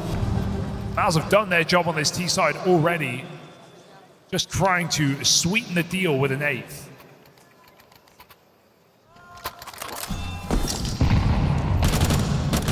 Let's go B, let's go B.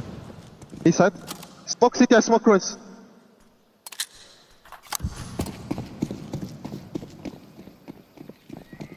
Oh, they thought they could get away with the quick B hit, as we just heard. Spade has other ideas.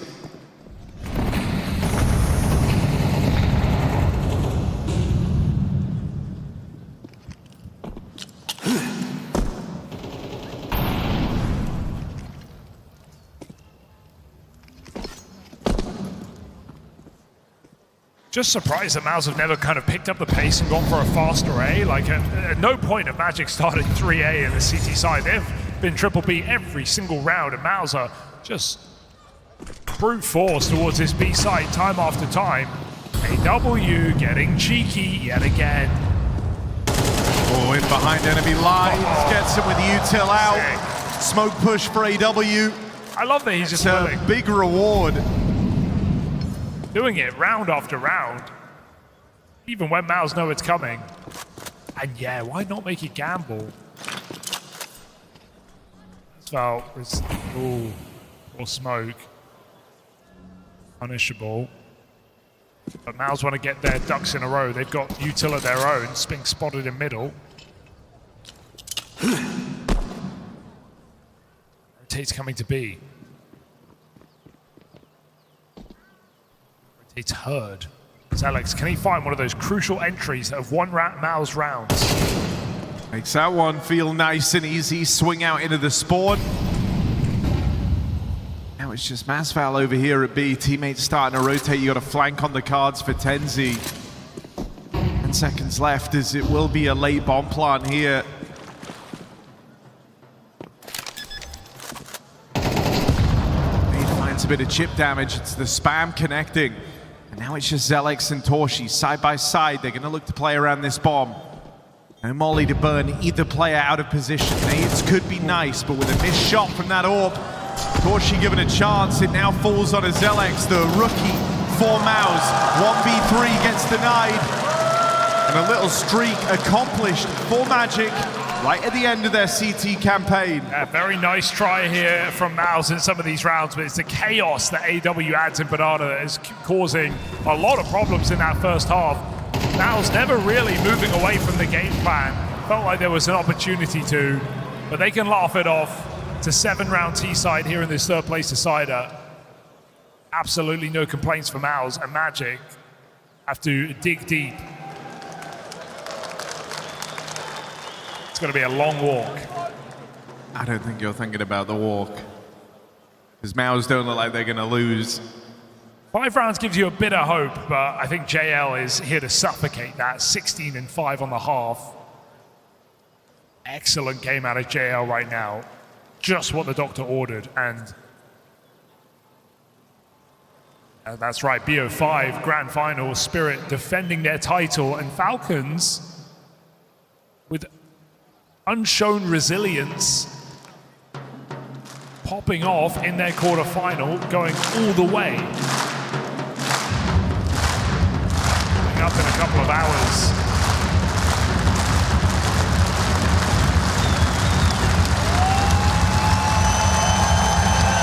So let's see if we have one more half.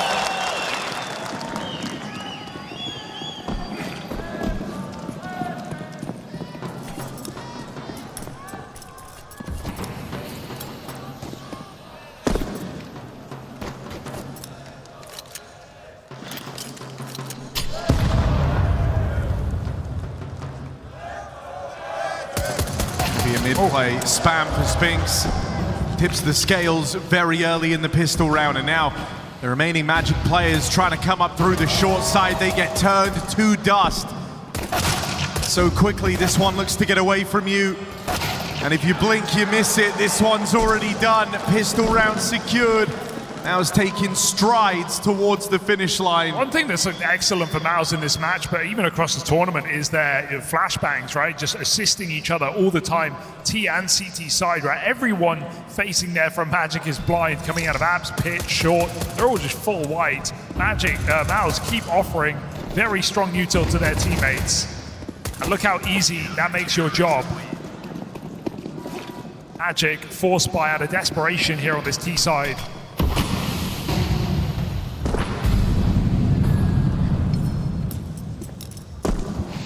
I like this jump spot. It's getting good info early. But Magic have crept into this smoke. JL returns the favor.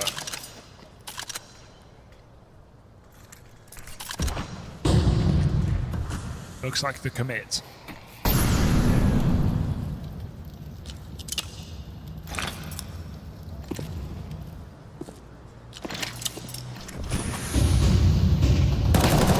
Alongside Spinks. All right, only good to get out with one. That's opened up a CT wrap here.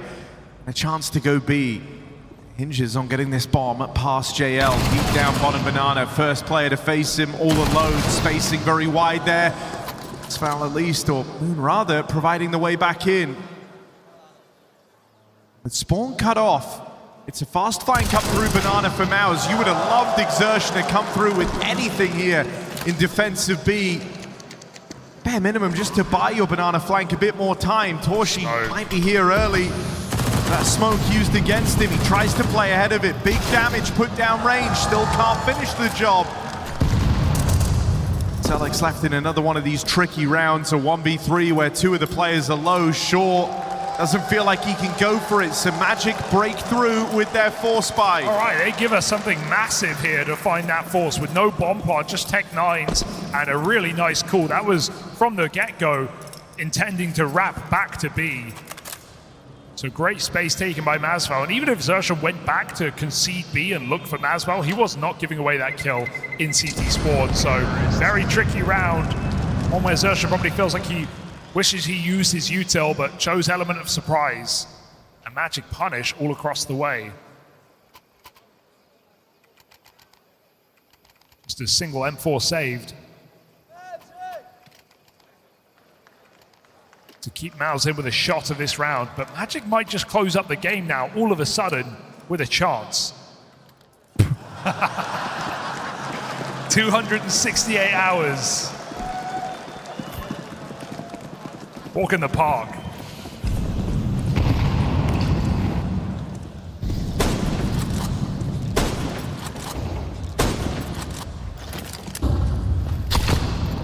I don't trust the Google pace anyway, it's way too slow.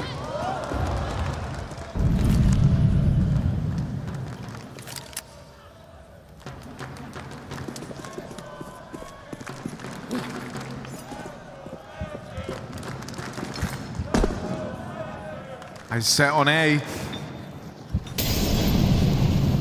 Torshi scout here. Oh no. Boost up for Zelex. You're going into the stack. Oh, and another one rings out from Torshi.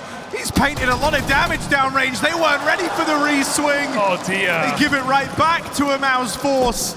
They really did not want to go back, did they? They really didn't like their odds, but straight into the two heavy guns of MOUZ. The crossfire shuts it down, and any celebration muted now for Magic. Ouch.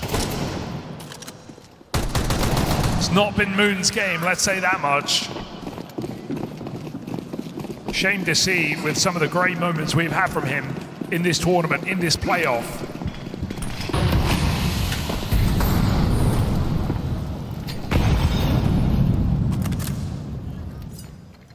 That's one of the tricky things to contend with, right? You play this very,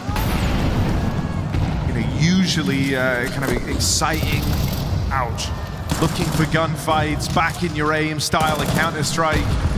And you are winning by some pretty thin margins while doing so. If everyone gets kind of 10, 20% worse in a game like this, you really feel it. Just MOUZ and Mazval. No one else found any success here other than a bit of light damage onto Exertion. Now you've got to try to get past JL, the guy that started this with red hot hands for the MOUZ squad. Shouldn't be much of a problem containing this on the banana side. Exertion's low. JL decides he doesn't want to risk throwing this all away, making it awkward by going down top banana. Still has a smoke left, gets that in now. Magic can't really afford to wait behind it.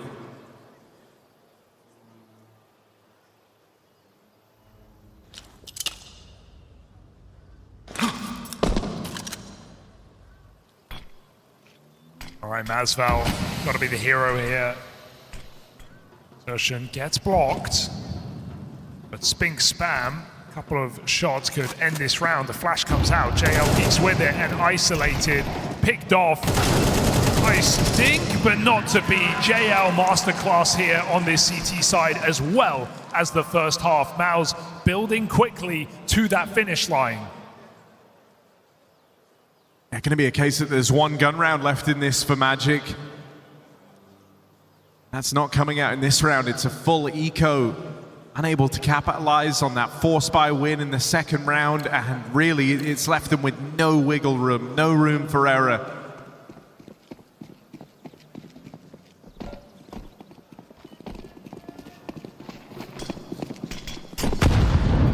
Throwing caution to the wind, it's AW fast up the banana side, aim punch wrecks him.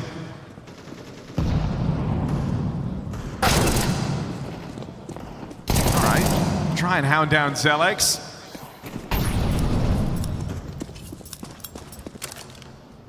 Able to do so. It's Tenzi's turn now. And they know that Zelex is going to be the object of their desire, right? They're going to go looking for that dinked player. Satoshi's got his back. Hopeless endeavor here. And even now, MOUZ are giving nothing away. Come on, Moon, give us a deagle on the way out.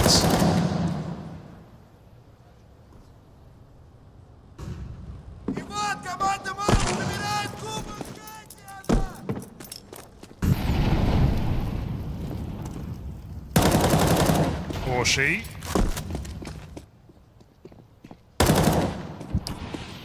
If you're Magic, you want MOUZ to be like way more overconfident here. You kind of want them fighting, you want them getting stuck in, maybe making some silly mistakes. But MOUZ are just sticking to their guns, they're sticking to the protocols, playing together every step of the way. They are not throwing any of these rounds carelessly the way of Magic. Yeah, it's reassuring to see. It also almost feels unnecessary, but it's MOUZ getting practice on their protocols, making sure everything is tight, and right now it is 11-6. 3 rounds in a row.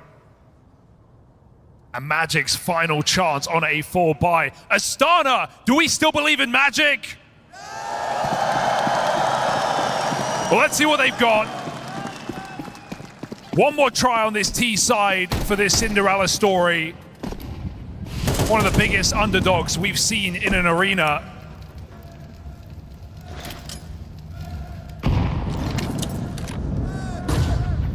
Magic bring a pace, slow up middle, as MOUZ look to meet them, flash in the apartments, they clear it out straight away. Magic still take it. Tenzi has got to be the hero. He has been the most reliable performer in this series. They want to win this round, they're going to get past Torshi and Spinks in this crossfire. The util at least locks out Spinks. Torshi goes back to a more passive angle. Feigning this top mid control, Magic now walk it back. This has been a very B-focused game of Inferno, and so it makes sense that's where this rifle round looks to end up. Zertian waits for you on the other side, and he's found great damage there on the spam. They're unable to deal with him in top banana straight away. Takes one back for AW. Chance to move in. JL. Swing from the spawn side, and Magic starting to feel real nervous as all these rotates move over. Going quick. Damage done. Moon tagged up. Bombs planted for him on the banana side. One more flash to add some chaos here for MOUZ. Magic try to get their feet in the corners, hide in positions, wait out. Smoke start to fade. So you know the timer for this retake now starts ticking. This is the calm before the storm. Moon with the cover. Masval dead down in the pit. 2v2, but it's awkward. You're getting pincered here. Spinks, can he clutch up? Time's very low. One bullet on this spam would get rid of Moon and he'll find the kill. But no time for this defuse. Magic still have a chance to play. Very impressive resilience here for Magic, having to come through that smoke, Despite heavy damage, it is Moon who gets the most important kill in that round, full blind, covering the CT swing, and that stops MOUZ in their tracks. Magic with one more round on this T side before all is said and done. But no chance to break the money just yet. They are going to deal with buy round after buy round from MOUZ. They're in a tough spot. Gonna need energy. Got some Magic chance going on. The sign of their first gun round on this T side. Now still get to come through with guns. It's by no means a done deal yet on this comeback. Aggression down through Banana. Possession takes a bit of a risk.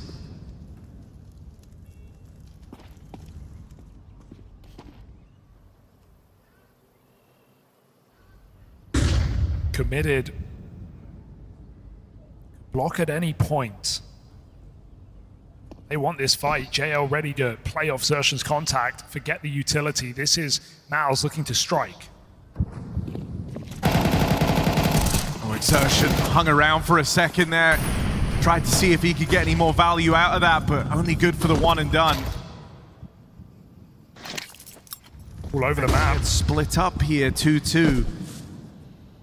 Torshi kind of floating around out towards the speedway. Where do Magic want to end this? It's coming back to link up with your A-site players.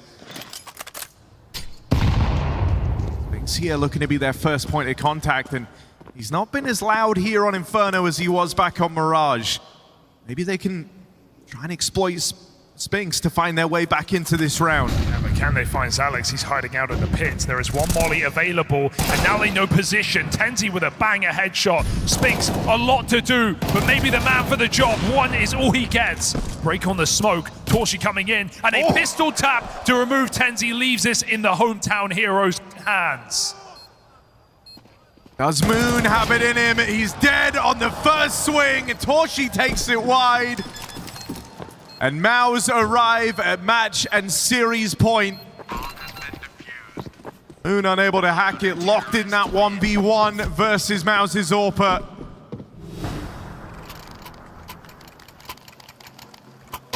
Magic, they've given it a good shake of the stick here, but MOUZ showing that caliber that we've seen all throughout the group stage that they showed against Aurora up in that quarterfinal. And just pistols here to stay on this stage for Magic. The dream might almost be over.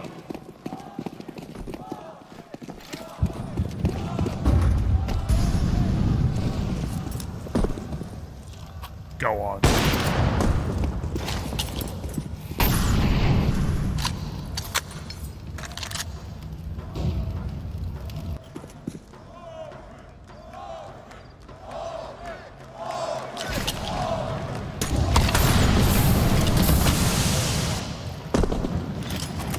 Nades in response. Know you're gonna get away with some big damage here. JL chance to farm. They'll try to come his way up through Banana, but JL turns the tide early. 2 quick kills from him. Magic on the back foot. Yeah, maybe JL alone, but are you sure this is the sight you want right now? He has been unstoppable in this map.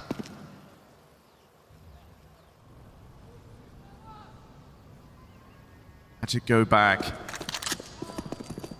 A link up with Tenzi on his lurk in the apartments for what could well be their final round. They're gonna do it together, all three out in the top mid. Torshi strikes from the back line and gonna get here in time to help out Zelix if he even needs it. Moon, the last man, shut down. It's MOUZ with a clean 2-0 victory.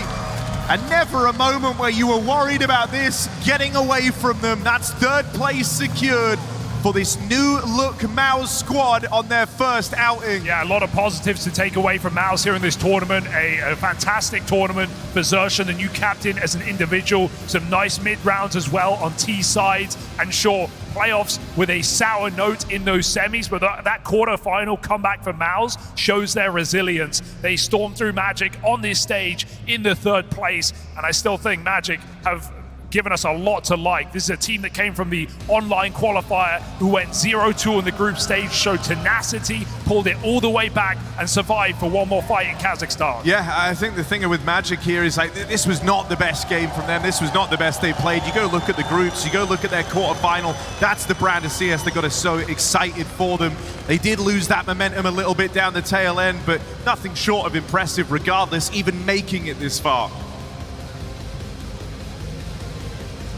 MOUZ find themselves taking this third place with a very strong performance, but I don't want to get too much into the details of this for you, Zersh. And the first thing I want to ask you is just around your thoughts on Magic as a team. Obviously, some up-and-comers, some young players trying to make some magic happen. Yeah, I definitely think they have some magic in their game. They are playing a bit different than other teams, I would say, which is nice to see. So yeah, I'm happy we could win today against them and show them that there is a bit of levels, you know. Сержан говорит то, что ребята оправдывают свое название, и у них есть, правда, что-то магическое. Хотя они, конечно, очень рады, то, что у них получилось их победить, но ребята супер молодцы, у них отличные результаты на протяжении этого турнира. And looking at that level, the level for you and what you've been able to do here across this event, the learnings you've been able to take away from it, how has it been? Because it's not only a tough task you had of taking over the IGL, but also you were playing down well while doing it. Yeah, I think that it was a successful first event. We definitely reached our goals as a team, so I'm happy about that. And yeah, we really enjoyed the crowd, so spasiba, Astana, thank you.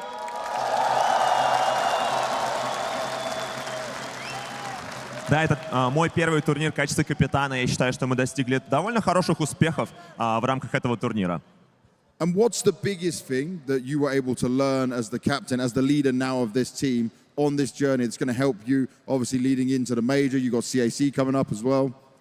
Yeah, well, there is a lot of learnings. Still need to develop more my leadership. I think that we're gonna deep dive into it with my coach after this tournament. But for now, we're enjoying this victory and the third place here. So yeah, we're overall pretty happy. Третье место — это в целом неплохо. Мы получили очень много опыта, и, конечно же, мне нужно будет поработать над своими навыками лидерства. После того, как мы закончим на этом турнире, мы будем разбираться вместе с тренером по поводу всех матчей, которые мы сыграли.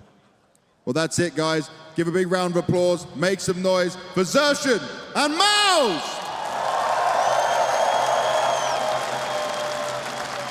So we've very often seen MOUZ in a third, fourth playoff. It's a common sight, right, for them to finish third or fourth in an arena or event. But it feels a little bit different this time because usually we'd be here on the desk, Pimp would be defending them, everyone else would be telling Pimp to shut up.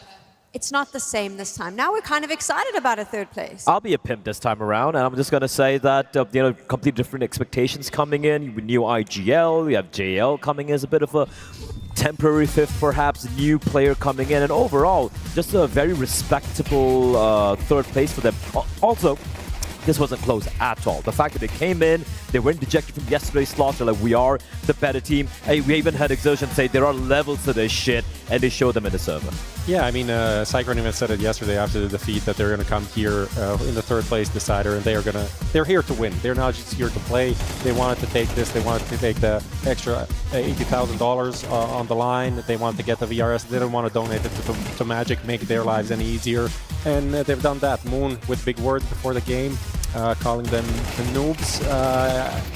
MOUZ very polite about it, but you can see in that Exertion reply there's a bit of like, yeah, let's see who the noobs are. I respect the shit talk. I love it. I love a little bit of shit talk when it comes in, but when you talk the talk, you got to walk the walk.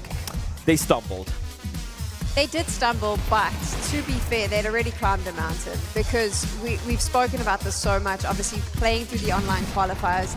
They were down 2 games in the group stages, fought back, and so you have to be, in a way, I didn't want to say they should be celebrated, but here we are. There needs to be a little bit of a cheer. A little applause. A little applause. You know what? I'm going to agree. I think they should be celebrated for what they've done so far, right? But again, you got to... I don't like this entire thing about hyperbole when it comes to discussion about every team seemingly, right? They lost the first 2 opening games. The 3 teams they beat are floundering Heroic. They beat K27. I forgot what the third team was. I think it was Gentlemates. Gentlemates right there. Not great names overall, right? But they got the job done. I think they should be commended for that. Coming into the arena, the fact that they're able to get the win over 90, I think that was the overperformance. I think that was them really surprising a lot of people as well. So yes, in the context of where they are and who they are as a team, I think they've done a very, very good job. Our A team, we can talk about like in the way we speak about FUT Foot, for example. Absolutely not. I need to see more from them, but they've been a great, pleasant surprise. They will obviously be the topic of many a podcast when they do the recaps of this event, because Prof dropped on the desk that they may have a lineup swap very soon, possibly after the major. Unconfirmed. I'm just saying, putting it out there. You can all start guessing in the chat. People are looking out there. There's teams that need new players, that will need new players, and they have a few prospects on their lineup. Tenzi had some shine to it, but nothing too crazy. He needs maybe an outing or two more. This was extremely unprofessional. We should not have done a roster change conversation straight after they've just come forth at PGL Astana. But here we are. Banks does in fact have Moon, the Kazakhstan player, with him now. I'm sure he has a lot to say to the crowd. Thank you very much, Sam. I'm just going to give Moon this opportunity to talk to everyone here for this special moment in your career, even though it's not maybe the result you wanted, but it's your people, your moment, mate. Бәріне сәлем, біз үшін бұл бірінші осындай үлкен жарыс болғандықтан бұл біз үшін үлкен нәтиже деп санаймын. 4-ші орын біз үшін жақсы орын. Келесі жолдары біз жақсырақ орынға уже кішкене жақсырақ ойын көрсетіп, уже бірінші, екінші орындарға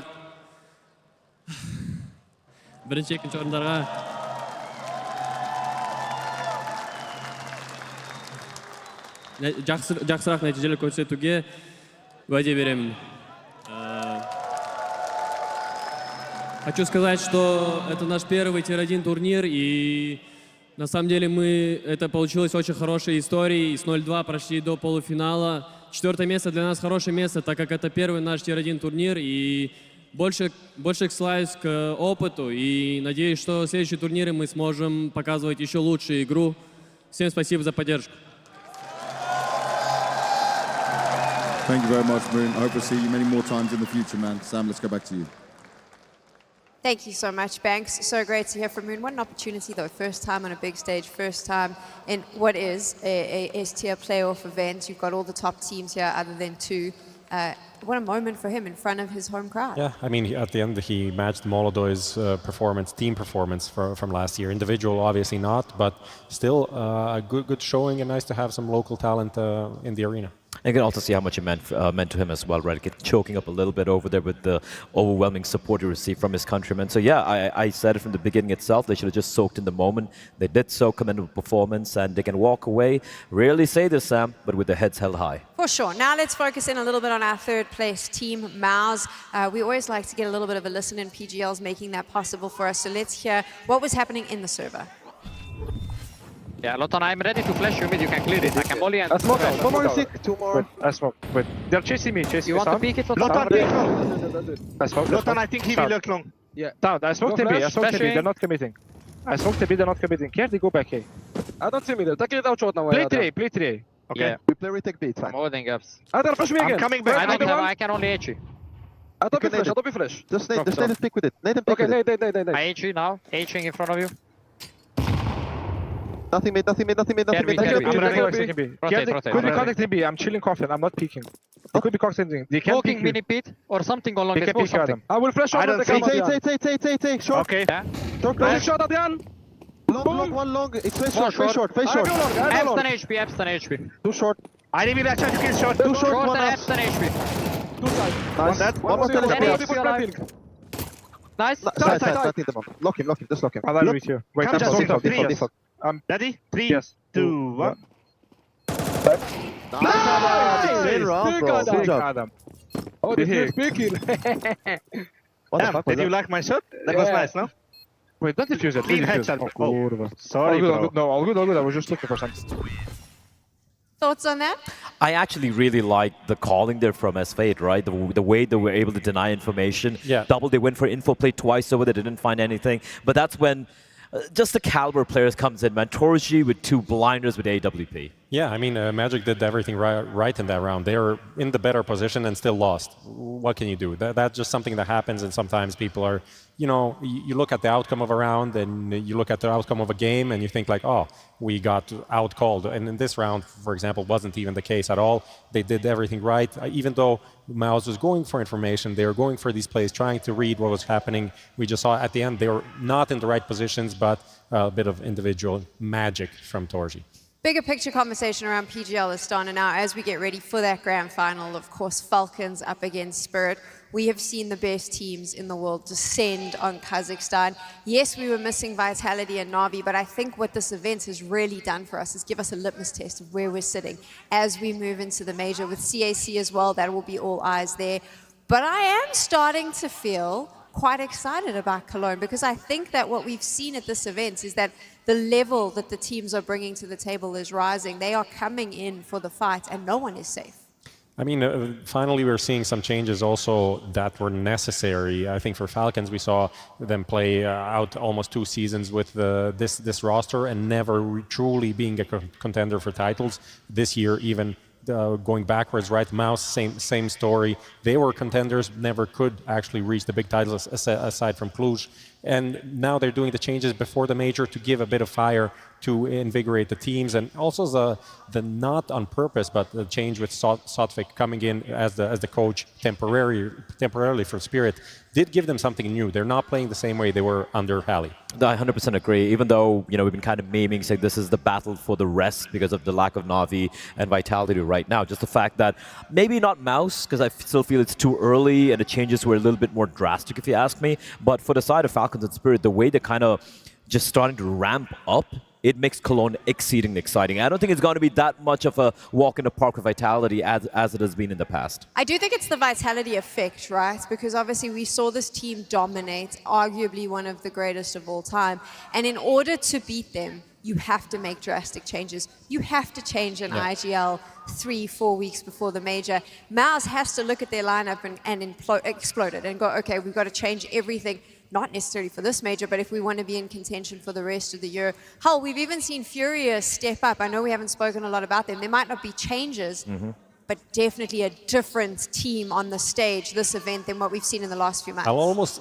I agree, but also kind of disagree. I think the reason why everyone is changing is because they see that Na'Vi can be consistently the second fiddle and win tournaments when Vitality is not there, even now potentially when Vitality is there. And everyone else is losing to everyone else. They're not just losing to Vitality, and that's the story of MOUZ that kind of continued from last year. It's like, oh, they only lose to Vitality. It wasn't true. Falcons are losing to PARIVISION. FURIA is losing to everyone. So they needed to look at it themselves and be like, okay, this is not just about Vitality being so far ahead and at some point they'll fall off. It's actually, Na'Vi is actually better than us, and every other team can beat us at any point. And especially considering the fact that for Na'Vi, they are always more than sum of the parts, right? If you look at who's the star player, sure, you have MongolZ, but then you look at the rest, Ima, wonderful bit, they're so up and down, but still just playing very solid, very fundamentally sound Counter-Strike, which gives them the edge. So for everyone else, they're like, all right, if they can do it, we can do it. 100% agree with you. I also do think for some of the other teams, Falcons, MOUZ, choosing to come here fighting against the best of the best, going head-to-head with Spirit,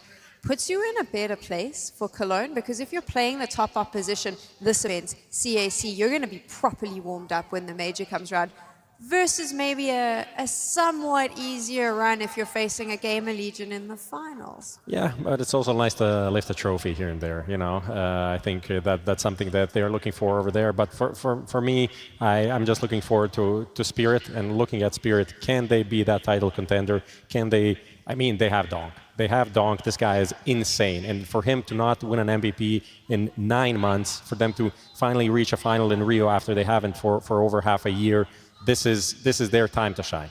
I do worry a bit about Spirit, and I have for a couple of months, because like you said, if you have Donk, you don't really have an excuse. There's always a timer on the lineup and on the players in Spirit, because with Donk, not winning is not acceptable. Yeah, I was a little worried that we saw the tweet from certain individuals talking about, oh, to be a good IGL, you'd have a couple of years. I'm sorry, no one has a couple of years to win trophies when you have Donk on the team. And the good thing is, though, I won't lie, I've been pleasantly surprised the way they've been really ascending, and not just ascending, looking really dominant while doing so. Maybe they might be the usurpers to the throne later on. You think that I mean, for them, let's quickly look at the grand finals. We won't do too much because I know that we'll obviously have Richard here to break it down. But if I had to look at it, I would say for Spirit, it is there is zero excuses. You need to lift this trophy, right? But I don't know if they can against Falcons. I do think Kerrigan may be the Achilles heel that they weren't expecting. The head-to-head is historically pretty bad for Spirit, but obviously they won last time they faced off in Rio, and that gives them a bit of confidence, I think, in how they can approach this team, how they can play and put pressure on Falcons. Team, though, Prof. But they have shown that they can withstand a lot more pressure with Kerrigan than they could before. Yeah, this is a different Falcons. I think we've been talking about this a lot, Tom. I'm looking forward to it. I know who I picked to win this entire thing altogether.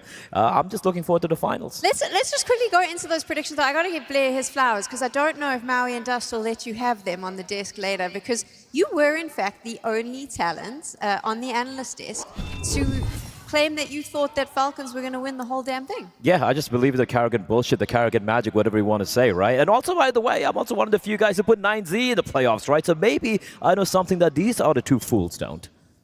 Prof? I mean, he's kind of thoughts? pointing a finger at you as well because you said Spirit, just saying. Hey, I see Donk lifting that trophy. I have the vision. It's clear. What made you say Falcons, though? Because you hadn't seen what we saw against FURIA when you made this prediction.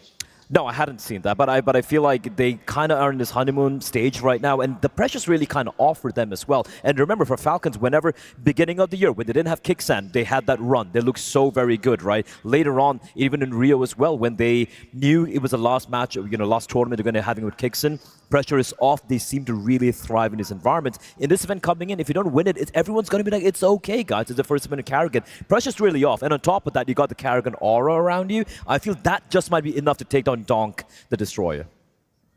Well, let's see about that one. Let's see about that one? Let's see about All right. I was hoping for a little bit of an argument, but Prof is playing nice. We're just two stupid dogs. Two stupid dogs. And those two stupid dogs are finished barking because we're done here. This was the curtain raiser, but now you need to get ready because Spirit will be taking on Falcons here in Astana. The crowd is incredible. They are starting to pour in. It is going to be an incredible battle of Counter-Strike, and I cannot wait to watch it. Make sure you go get your snacks, get ready. For myself and Prof, thank you so much. We're going to be in the stands watching all of the action, but like I've mentioned, Maui, Dust, Blair, and Richard will be here to take you into the game. We'll see you in a bit. She said she loves you, but she can't love me. But I love you.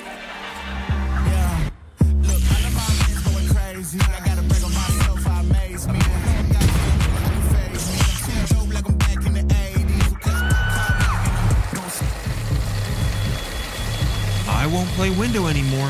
What's going on? Play your role. 1xBet. On to the next one.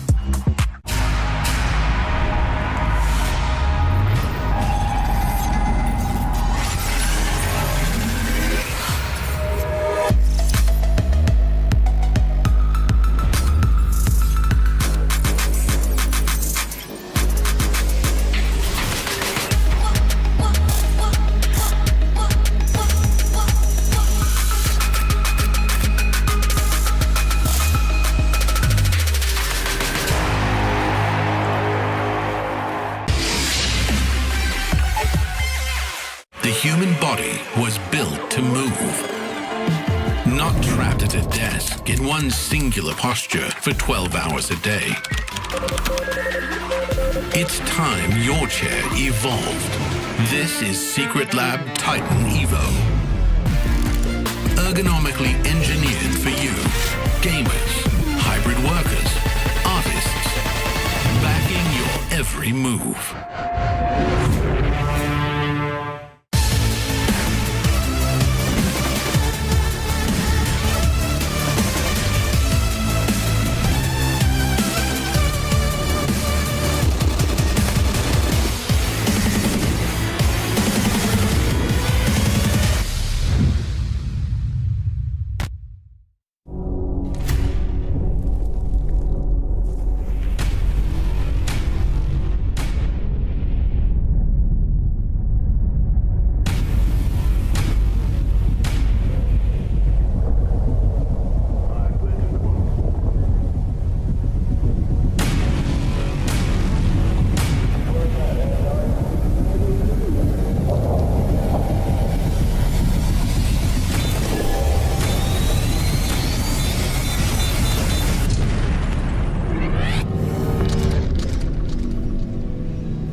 Make some noise. It's MOUZ.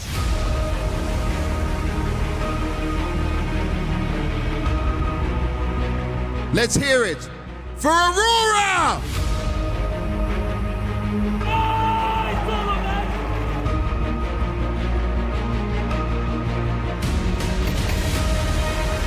Now there is Right a in the chance corner. for the retake. You shouldn't be, but Watsik, you're right. All of a sudden under pressure. He's got 3 players coming out from tunnels behind him. Soulfly's down to 14 health. Madger's going to be a late arrival out from middle. Soulfly drops forward. It's still costly. Oh, he got a knife. He got a flying knife. Cash for your efforts. He's got 2 players occupied, and Xerxion's had enough. A peek out of nowhere for Madger. Saw that. Would love to try to test this smoke, so he gives himself that underhanded flash. Gets Spinks off the line. Molotov to the back of sight. Wicadia will take it down. It's got a smoke to cross, and they found their opening. Madger trying to take his sweet time with this. Wicadia just needs to survive. And as they sit outside of the window, there's the flank from Madger, perfectly timed. And with this amount of time, it's not going to happen. Aurora, 4 players with rifles versus Soulfly.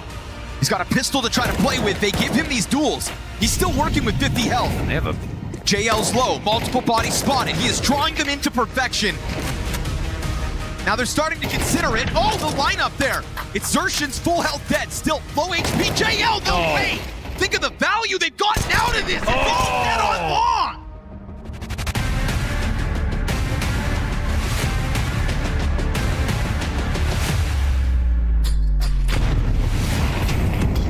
So you'll be able to close. First blood. Torzi finds his. Zelex as well. It's just a sea of kills out of MOUZ. Everybody putting in their work.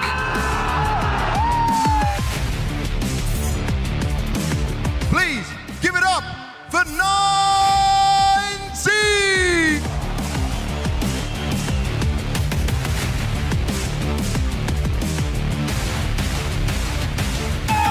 So give it up for Magic.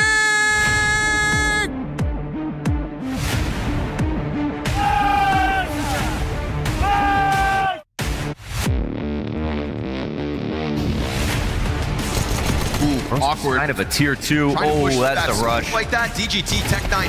Mozval's dead. It's going to be on Moon to stop it. And despite his best efforts with a double kill, Luchov's Tech9 also presses in. What more can you do? It's a low health car player that's always coming. There's an AK still out here on the field hunting heads, and it's just not going to happen. A little lost in the sauce this round, our Magic, and they better not die after. Wait, they could! No!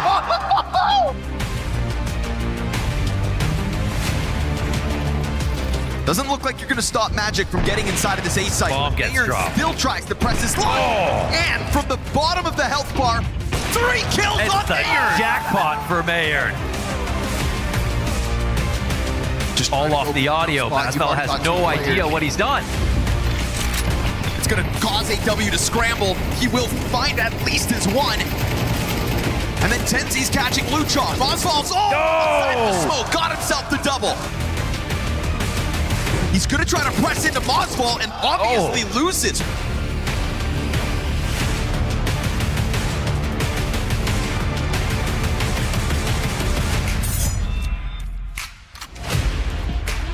Make some noise!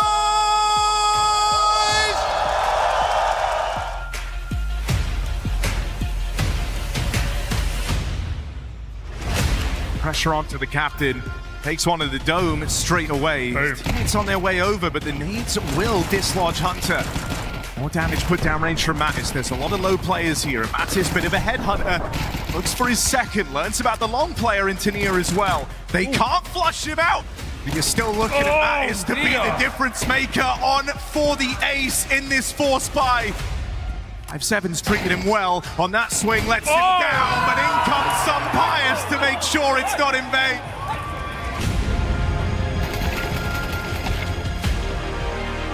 One man made it across pit side. They don't know about Heavy Guard. Joker in the pack. And Eagle. He'll make him pay. Block smoke to slow them down. The rest of the plays coming up short. Right in for Domstall Berettas. Nice P2 from afar, 2 to the dome, he's brought down low. That P250 is going to be a bit more considered now. You've got Mattis tucked in, taking next contact. And it's Donk with all the kills in this pistol round. And there's the fourth. Is it really going to be a Donk case? Oh! No, Mattis will reply. They get into B. Right now they're up the ramp side. It's taking that cave that causes them problems. Won't come to matter if the next death is Mattis out towards cave, looking for this trade. Tania will not let him get it. And Spirit, 2 players ready to receive. Tania is all that's required.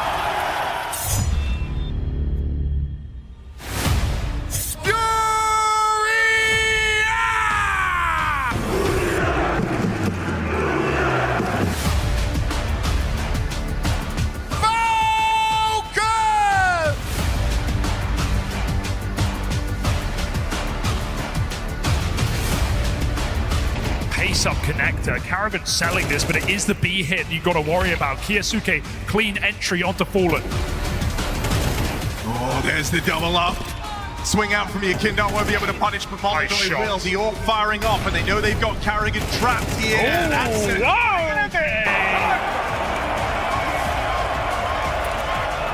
it. Go a long way to try and make this feel recoverable. B play on the cards. Kiyosuke, top performer, right place, right time. Oh, and he's hitting shots. That's all of them.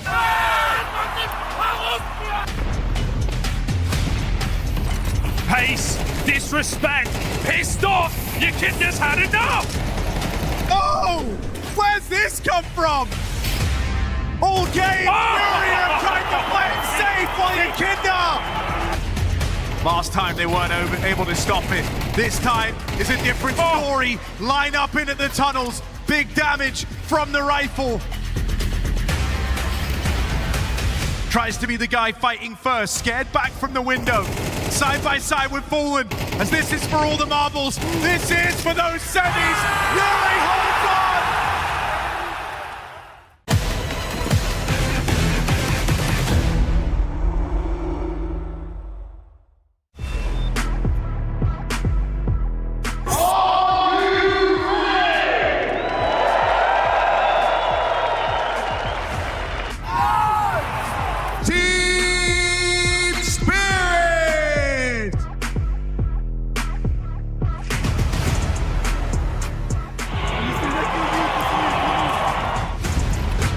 So Spirit here to win. 5 kills from a 13-3 close on Dust 2. And Zertian just the one-man move out through that cat drop. Beautiful sequence from Zelix with that triple kill this round. You've got Tania 2 kills in, needs another double. And as he goes over top to the ramp, that's his next frag. Bomb is down here for him. He got a confirmation of the CT walk-up, and he will just chew through what's left of you. What kind of counter is that to someone like Donk? Oh. These moves, eh? Walking out the mid doors. I like that Zertian gets active on the catwalk, so there was something brewing for MOUZ. They're concerned about middle now with Zontix on the side of the smoke. Oh! It's the kill on Spinks. That clear is insane. And it's going to be another moment where Zelix has a ton of pressure on him. He goes for the mid flank. Zontix collects another. He is 12-3. Let's fucking go, boys. Let's fucking go. We're going on here. 2 more maps, yeah? Zeus started off, Shiro's Berettas slide off to the hut, and it is a rock-solid hold again. 4 kills.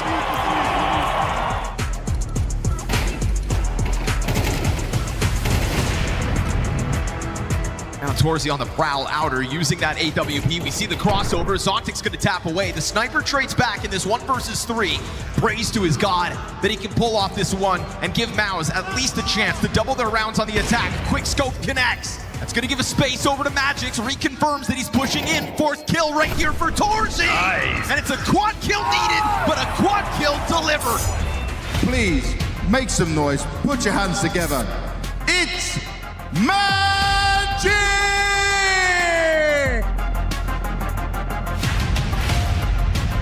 Team Falcons!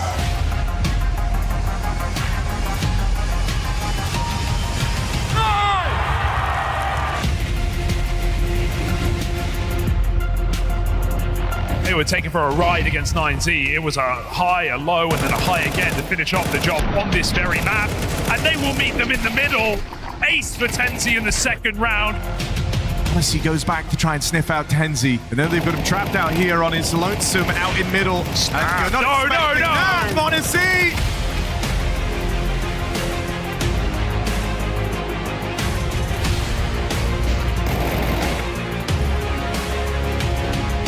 Honestly misses the timing on that first player getting in, but the spot there from Nico at least gets the gun on in the right place. What? Let's go! Surviving five! Let's go! And now bracing themselves for this mid to be here. This is it, the beginning of the end. Smokes down, Spain might have to go through because his team are crumbling in that B bomb site. Nico double entry and an excellent map from Nico to max Monte as they want to punch all their way to the grand finals. Falcons do it in 2, they do it with ease, and they take down the Cinderella story of Magic.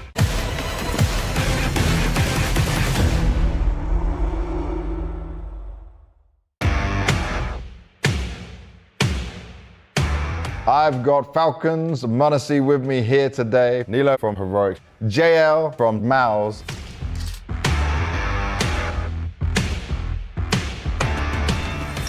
We're going to be looking at Ancient. So 3 things are not correct on this image. 3 changes. First of all, the default box is removed. Can you see that are different on this? Yeah, okay, bro. there is no boxes on the side. Okay, hold up. Massive map, first of all. Default is gone, by the way. It's not a massive boxes. map, it's not the whole map. Yeah, but it's a crazy picture, bro. Yes, default boxes, put them back on. Yep. Thank you. The Xbox is green. Like the carpet on the big box. Oh. I don't think it's green, no? You're correct, you're correct. Okay, what else is missing? The tarp on the box is supposed to be blue, not green. Man even said tarp, like the correct wording. I said yellow though. Yeah, you got the colors wrong, but it doesn't matter. You still knew something was wrong, but you said tarp, which I'm impressed with. That's good. Thank you. That's from AZ. Ah, yes. Yeah. Okay, that makes perfect sense. One more. And then there is. Temple is weird, yes? Temple is kinda... No, Temple's the same. The lamp in Temple maybe. I'm not sure. You mean on this? Yeah, to the left, in the temple there. I'm not sure. Nope. Okay. Nope. The candles are there, they're supposed to be there, you know what I mean? Candles are there.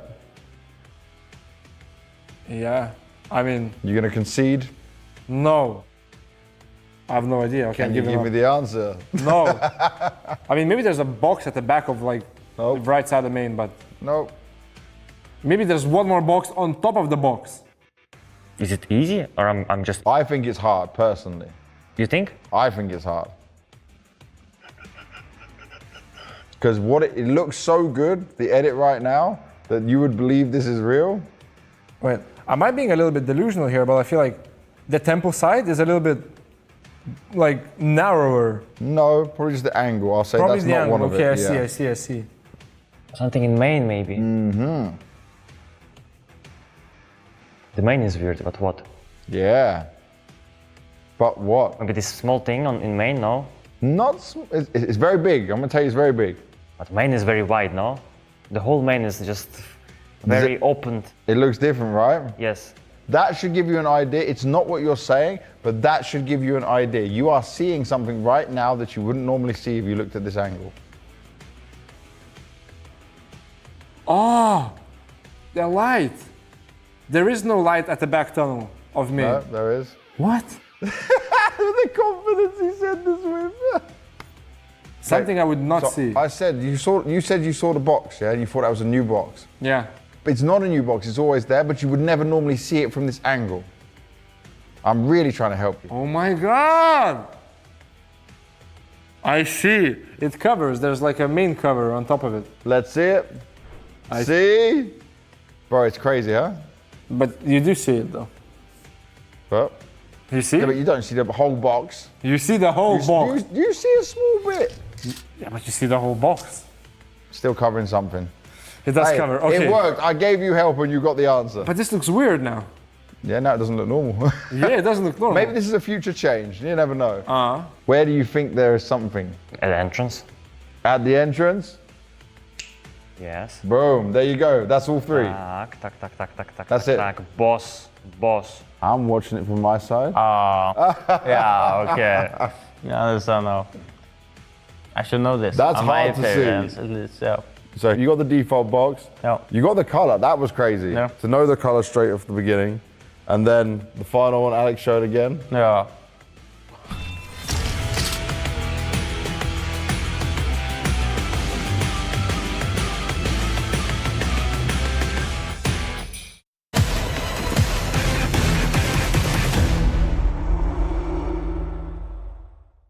Cash is on its way back to Counter-Strike, and I'm talking about it with some of our players here at PGL Astana. I've got Nico with me from Falcons, and I was looking back at the history. You got a good ratings back in those days. It was the last ones you were playing. You were phased Nico back then. It was 2019, but just give me your initial thoughts when you saw that it might be coming back.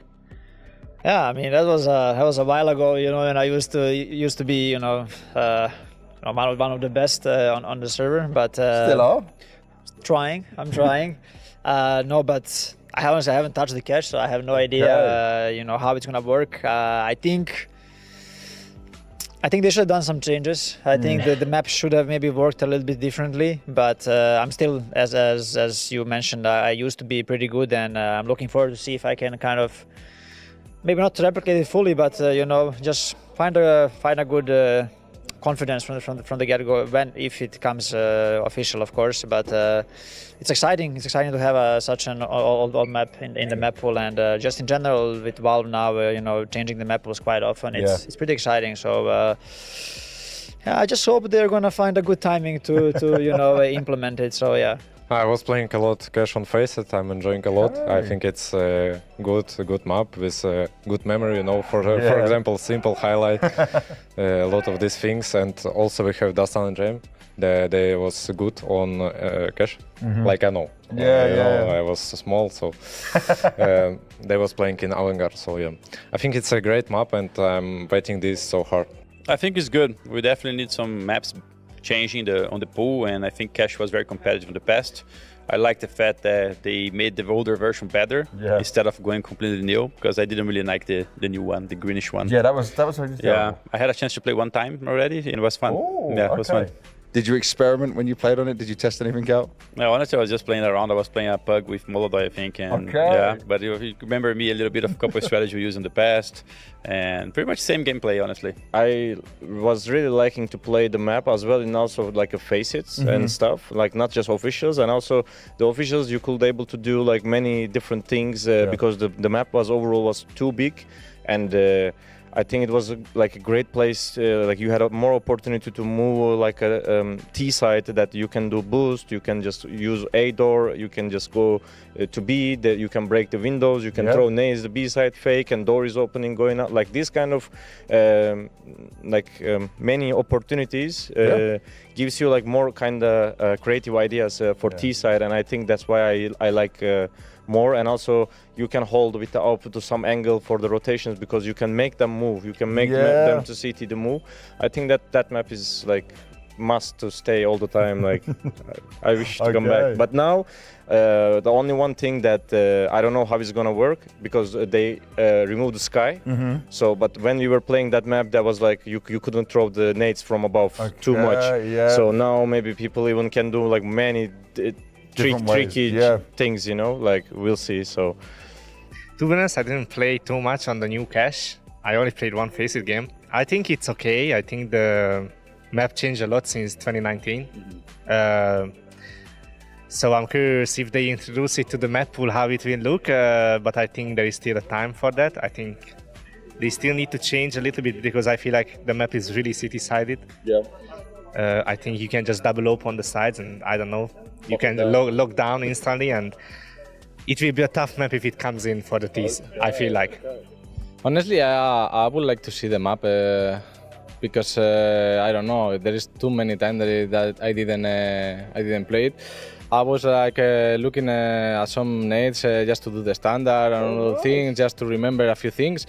And I think that the map is exactly the same that it was back then in the days. So I didn't like it that much, even if we were playing good. But of course, that's going to be like, I mean, 2019, yeah, Movistar days. yeah, that's like more than 8 years ago, so it's gonna be hard. But I think the map is good. Let's see how it goes with the time, and if they just make any change or whatever. But I think that the map is, I mean, it was funny to play back in the day. So Awesome. Well, thank you very much for your thoughts, man. Let's see what happens. Maybe we will get Cash coming to the map pool, but a lot of positivity around the map coming back to the game.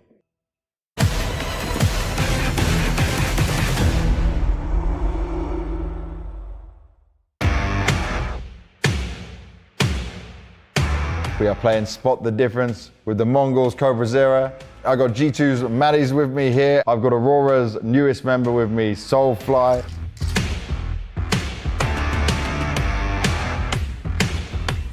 We're going to be looking at Anubis. So 3 things are not correct on this image. What could it be?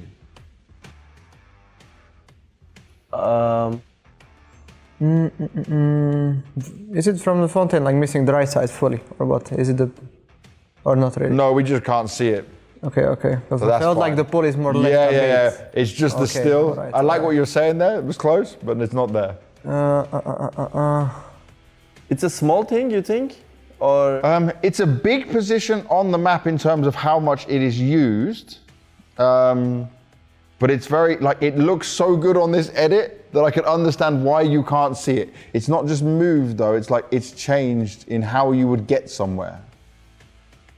The stairs? The right side, there is no way. It's, I mean, no, it's okay.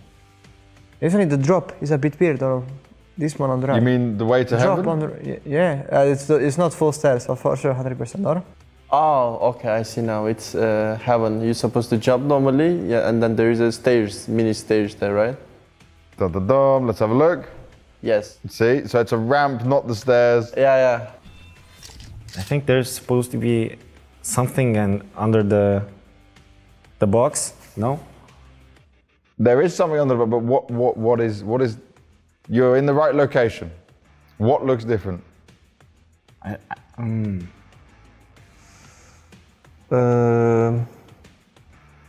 don't know if the sign on the left is there, to be honest. I can't imagine. And I played on the left side, you know, but... Yeah. There's like, kind of, what do you call it? There must be something under that. Not something under that, something needs to be removed. Removed, yeah. So we added something. What should not be there? The A? It looks so normal right now, I don't know. They added a new box and under there is an A. Yeah, the sign, right? The sign has to be... Let's have a look. Yeah, it's not there. Okay, one more to find, my man.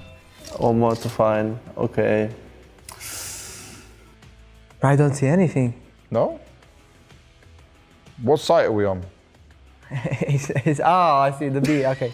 A, I didn't see the letter so far, okay. A instead of B, of course. This is the B is wrong, because it's A side. Chicken. Okay. Oh, the B. Yeah. The B. Yeah. Because we're not in B, bro. We're in A. The sign says A and B. Okay. We were trying to really confuse you. Yeah. You did good. Yeah, okay. I think you did good, man. It's very noticeable. Yeah, see? You get it. You get it. Well, thank you very much for playing Cobra Zero. Thank you.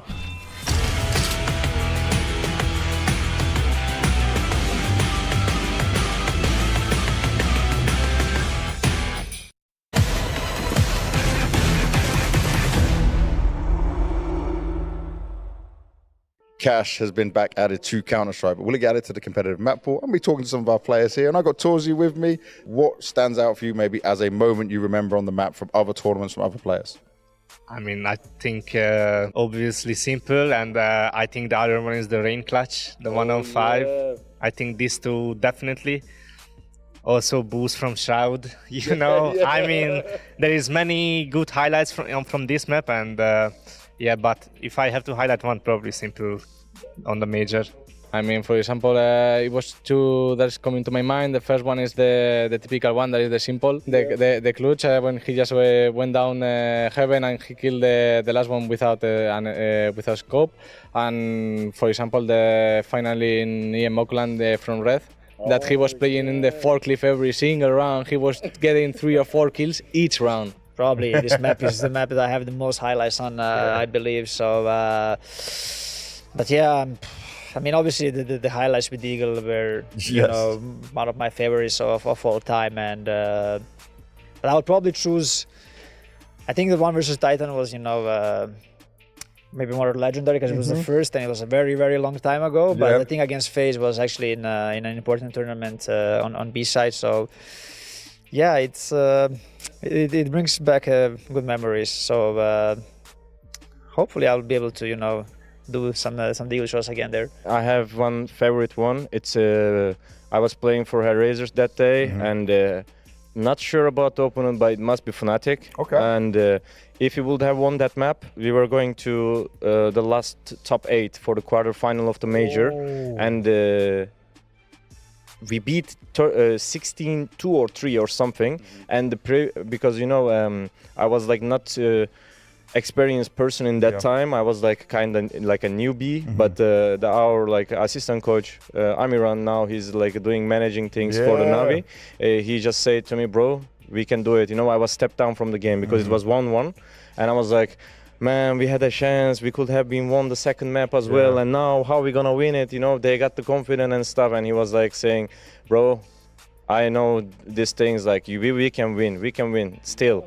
And you know, he just approached me, talked to me like for 10 minutes. I didn't part of the team talk, and we just stepped in the server, and it was 16-3 that we won the map. And I was like, bro, you were right. And like you taught me a lot of things right now, and that's why that day and that cash game I never forget. It was in London 2018. It must be.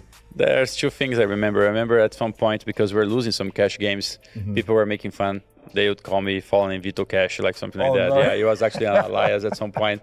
But then also I remember when Fox from Portugal was playing with us, there was a fun clip when he was saying, give me boost in Portuguese, Portugal, instead of more of Brazilian Portuguese, and it was very funny. First of all, I want to say they should keep graffiti. Graffiti, for simple, it's I think it's not history. It's history. It's not right. This moment and this guy hyped this game a lot, so he deserved it for sure. Nice. I agree. And you ask also about more highlights? Yeah, if you've got something that stands in your mind that you remember. Yeah, Hiko. Hiko with Tech9. Nico, when he clutched on top of A side, it's like I think Kenya's also like these wall banks from A main for top of heaven, I guess. Also NBK spray. That's why so many NBK spray. Position. Yes. So it's it's really a lot of memories and highlights. So awesome. I love the fact that you know so many of these. That's great. Belchnok, thank you very much. And I agree with you. We should get Simple's graffiti back on the map. It's only right. So Valve, you know what to do.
Welcome back. Everything before this moment has been leading us here. It is time for the grand finals of PGL Astana. We're going to be setting that up over here on the desk. Obviously, I'm your host, Richard Lewis. You should know me by now. Lord knows I've been around long enough.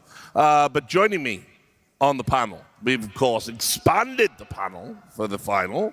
We've got Maui Snake, we've got Blair, we've got Dust. Lots to talk about, obviously, ahead of this one. But as I said, I think Spirit Falcons couldn't have asked for a better occasion.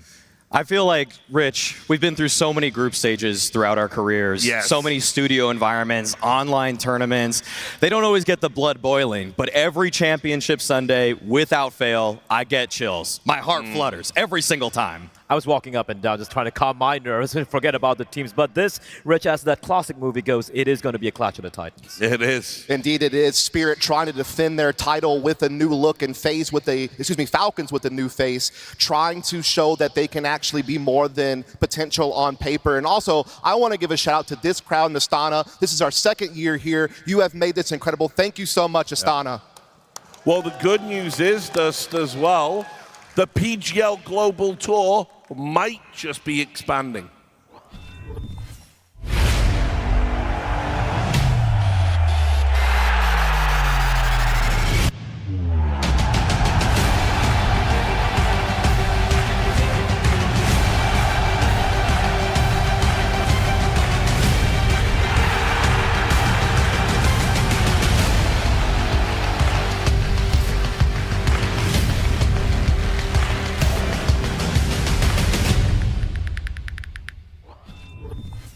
Yes, great news there. We're going to be going to WUTS. I'm going to absolutely nail the pronunciation by 2027.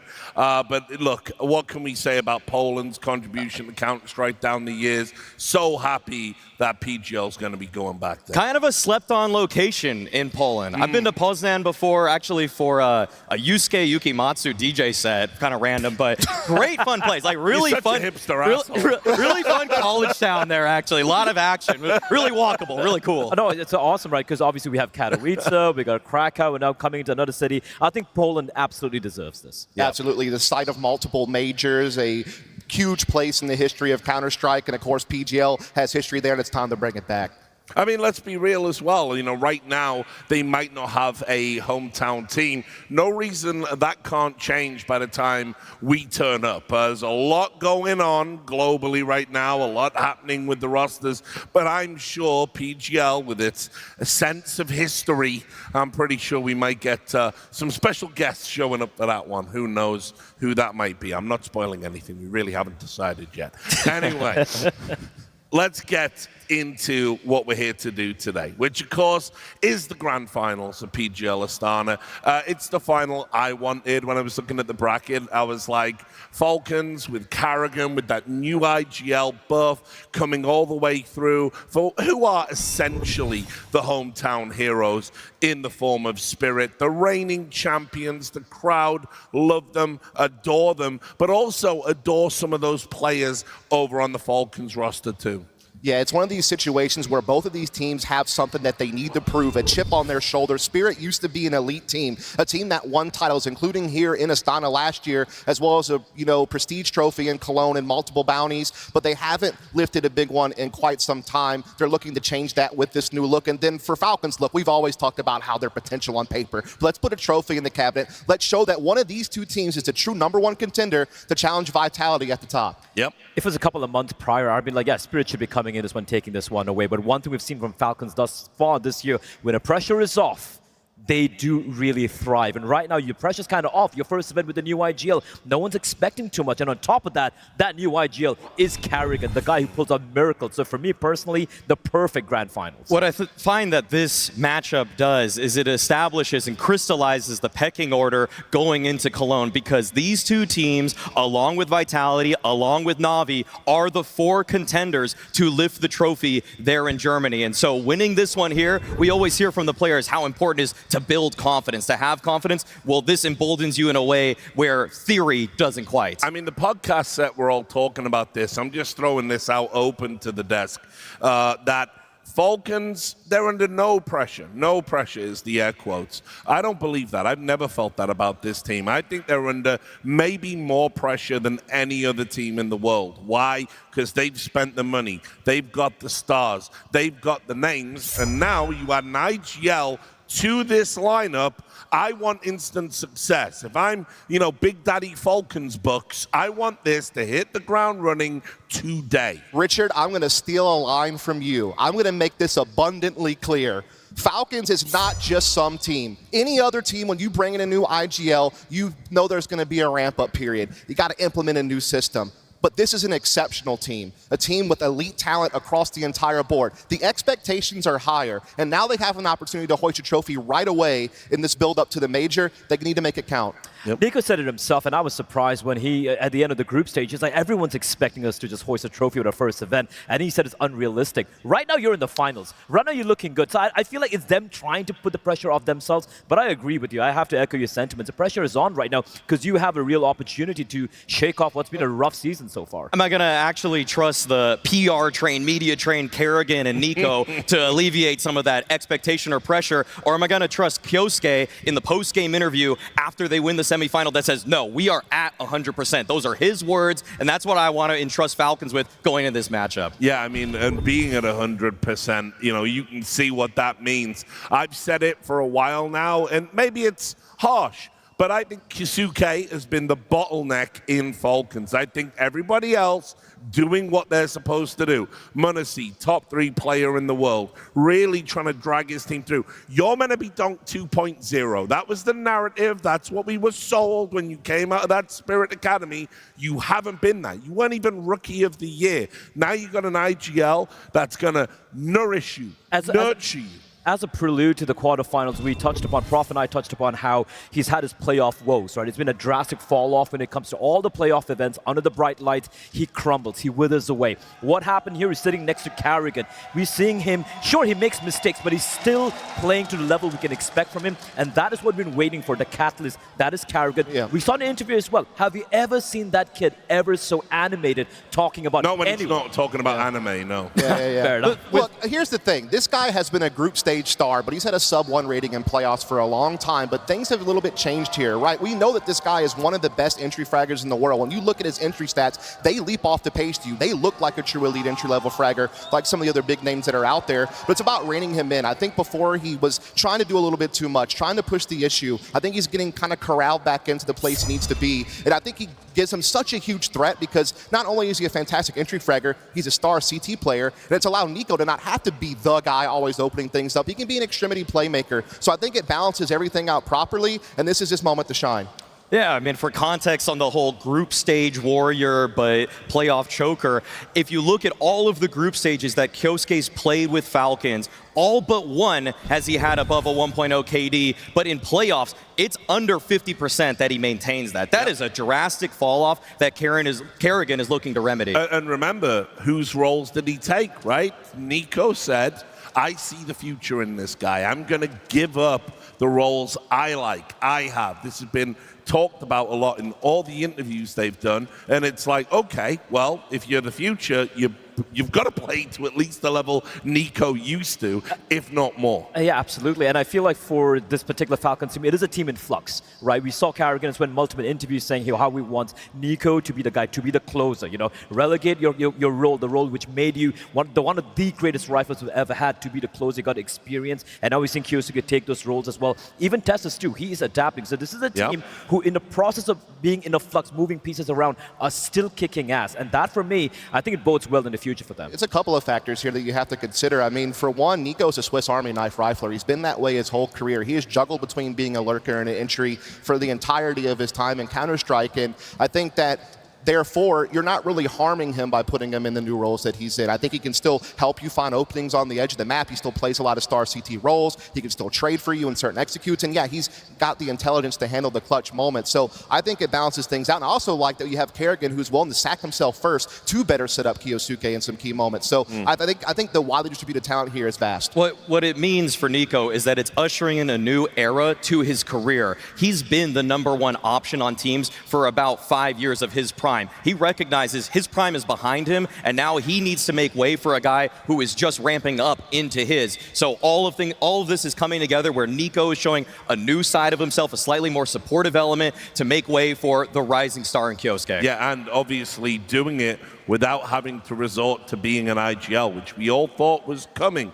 Now, let's talk about their opponents today. Team Spirit, obviously a very different looking Team Spirit to the one that raised the trophy, but not that different when you think about it. Obviously, what they did was they put people on the bench, essentially said, maybe we'll sell you, maybe we won't. Donk said, you know what, I like the vibes on that other team. I liked playing with those guys. Let's see what we can do without Chopper. And by the way, I saw Chopper. He's here. He's watching his team. It's always difficult when you've been cut from a roster, but they brought in Tinir, and now they've said, okay, let's give Magix a shot. Let's see what he can do as an IGL. Some things may have changed, Rich, but one thing remains constant for Spirit all the damn time, and that is Donk. Donk is the best rifler, period, to ever play the game, period, and that's it.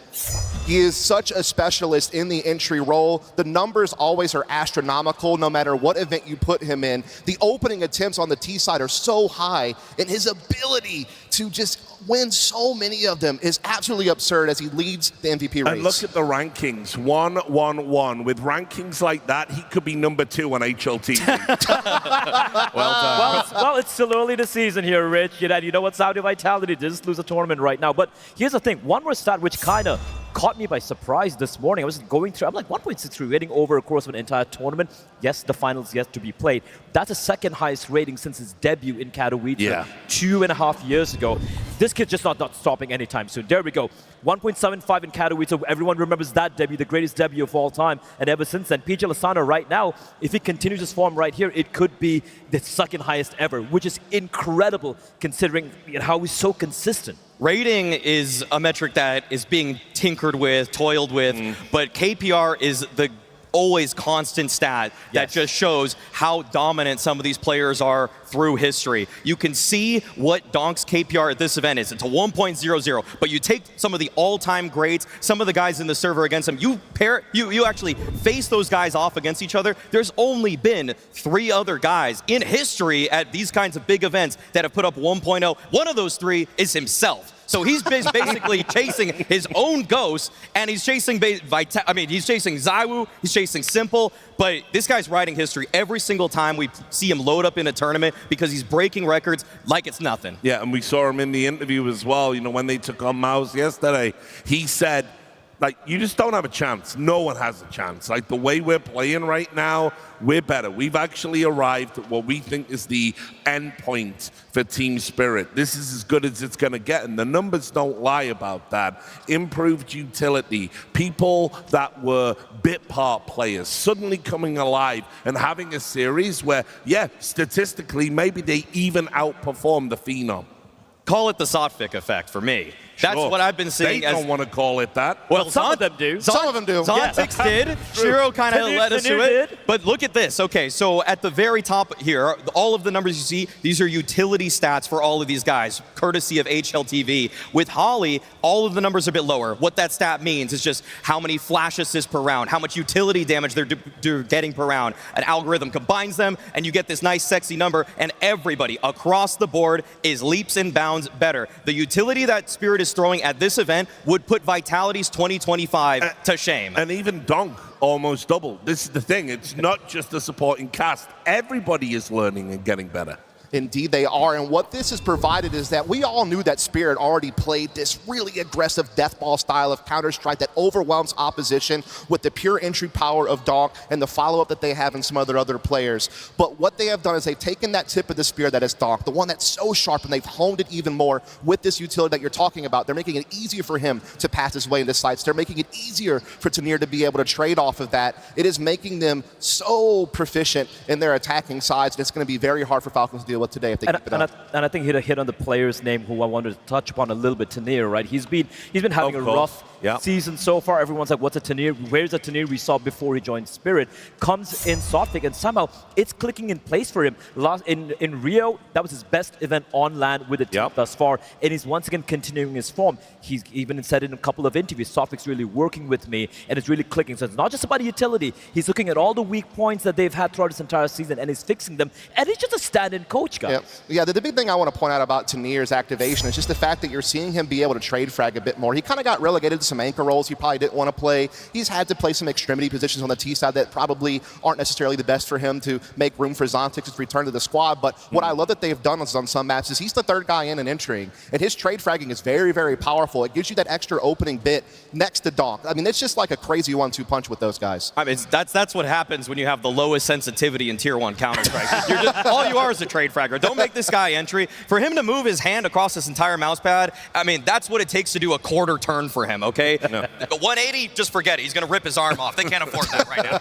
I mean, I'll say this as well. Like, all he has to do is be where he is now. Yeah. That's the reality about this Spirit team. Donk will do all of the heavy lifting. He only needs the slightest little bit of help from everybody. And I feel like just the way they're kind of clicking together right now has also elevated everyone. They like to say, you know, the rising waters lifts all boats, and that's what's happening with Shiro as well. He hasn't had to be the superstar, but he's so consistent. You know, sure, MongolZ is kind of stealing the show. Molotov had a crazy game, but Shiro quietly has been so very good, solid. Zontix as well, finding so much of impact overall. This is going to be the head-to-head. Obviously, you want to put Donk over there, but just looking at the numbers, obviously overshadowed by MongolZ's superlative performance so far. I'm surprised how close Shiro actually is, though. Well, here's the thing. They're both really star operas, but they do so in different ways, and you see it on your screen. Ratings, you know, comparable to each other. Success rates on their CT side opening duels, also comparable, but MongolZ's just more aggressive, bro. Like, he is a battle opera. He can entry for you on the T side way more often than almost any other opera will. He is hitting shots that no one else can. He's called the damn Flash for a reason, because he is so flashy with this op and how quickly he can dispatch of the enemy. One stat we didn't have on there is also that Shiro is leading the way with clutches at this event. Oh, yeah. And also 2024, he was the best clutcher in the world. So him to regain that sort of late round prowess is just the perfect second punch after the initial blow dealt by Donk. So here's the question, guys. Obviously, we've talked about these two teams, the good, the bad, the new, the old, the past, the future. But man for man, pound for pound,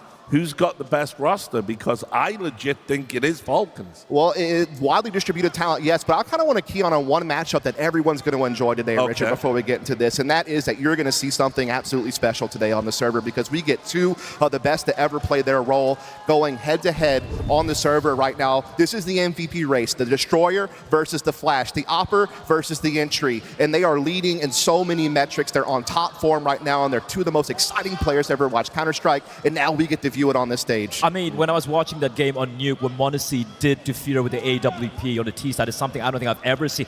No one's ever seen some of the shit he was pulling out of his hat. So I agree. I think we're all in for a treat. Hey, don't these guys speak the same language? Wouldn't it be cool if they were on a team together someday? All right, I'll save that for another day. Another day, another podcast. Okay. Hello? I mean, put it this way, if the whole just one more superstar let him play the final first. I know. But if it has to go that way, like if I'm Tessus right now, I'm sweating bullets. Dude, don't give up Zotic strategy. You know, you're trying to get the bag, bro. I think one guy I do want to touch upon as well has been Tessus, right? Coming into this, he had a lot of role switches for him, playing the B bomb side and Dust 2, playing A on Mirage.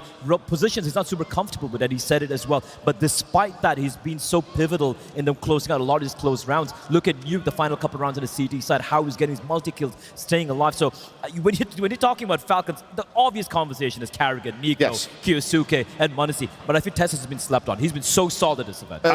He's been one of their top performers in a couple of the games they've played. Look, when Karrigan came to the team, his checklist was this: let me rein in Kyosuke and hone him. Let MongolZ do whatever the hell he wants, because he's already where he needs to be. And let me get Tessus in a better position to impact things. And you heard it in an interview that Karrigan gave right away. I want this guy to be a little bit more selfish sometimes. Which one does? He's giving you everything. He's giving you everything that you could ever want. I feel like I'm in his head. That's why he's not just an IGL, he's a freaking leader. And what he wants to do is make sure all of his parts work. And he has made a concerted effort to get Tessus more involved in some training as well for his squad, just like Tanir has been done on Spirit. So I do like this look I'm seeing. Yep. I feel like the thing with Tess is, first of all, my favorite Falcon. Just always got to put that out there. There you go. Always going to remind people also that saved their asses in many of the games at Melbourne in another big grand final. That was versus Vitality. Also, the quarterfinal versus FURIA, highest round swing. So not always the sexiest in terms of output, but a guy that always gets the job done, especially when the odds are stacked against him. Late round situations, all of that is where Tessus just really shines, because you're not looking for Tessus to be a round in, round out, super consistent fragger. You just want him to be explosive in the right parts, and that's what he did versus FURIA. I will say this: the only worry I have about this Falcons lineup, I think they've got the roster now. I think they've got the leader now. I think they've got the support set up now. I think they've got everything they need. But if Karrigan does bring that predilection of his to choke finals, if somehow they get that contact nervousness, I am worried about today. None of Karrigan's stats are going to stimulate the stats-obsessed fan. No. But what he does bring is a change of atmosphere. The way that Kyosuke looks, the way that Nico's bought in, the way that it feels like Nico's almost matured as an individual now that he's back with Karrigan, kind of reckoning with the fact that he could have had this pairing for his entire career, and now it's really when he's on his last legs with this Falcons that he has to just say, okay, maybe this was the greatest in-game leader that I've ever had, and I want to try for a second time. And look at the scenic route they had to take. It wasn't always clean. It wasn't always clean, and they had to go up against the MongolZ, with super close affair right there. But that's the thing. So many of the games we've seen from them thus far, obviously the FURIA game comes to mind as well. You see that old Falcons lineup with kicks in, they're not winning that. They're not closing it out. You're a map down, high pressure situation, you're going to choke. That didn't happen. Karrigan is the Heimlich maneuver. Yeah. Absolutely. I'm a licensed EMT, but he could do it better than I ever could. Bro. Again, potential on paper has been the story for Falcons so long. They've been a top 5 team for so long. They need a trophy. It could happen today. It could happen today. We're going to go to the stage, get that temperature check for the grand finals. Well, I can tell you about the temperature check, Richard. It is feeling hot in here. We are packed out, and I can feel the energy already in the room. Astana!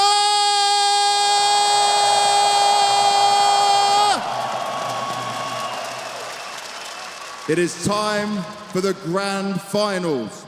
2 of the best teams in the world. 2 leveling up and trying to bring their form back to the top. And it is certainly not easy.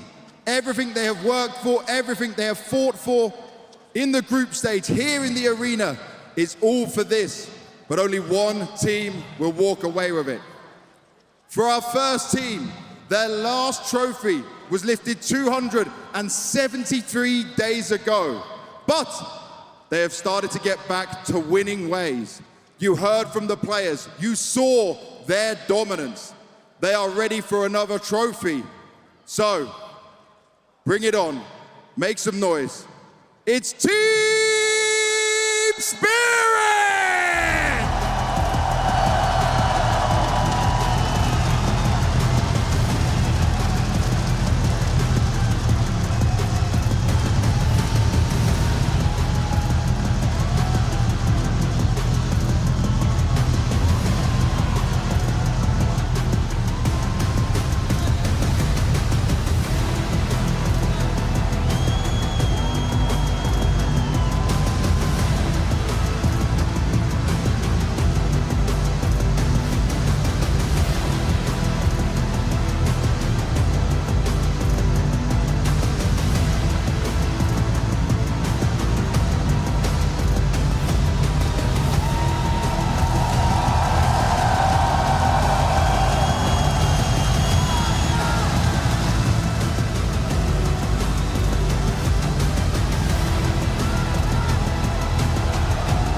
Our reigning champions, they're on the stage and ready to go for it once again 1 year later. But on the other side of things, a team that has choked their way across many grand finals. They look to add superstars and star power, but this time around they changed it up. They brought in the ambulance and they did it for their opponents, not for themselves. with Karrigan at the helm, this is where things are supposed to be different.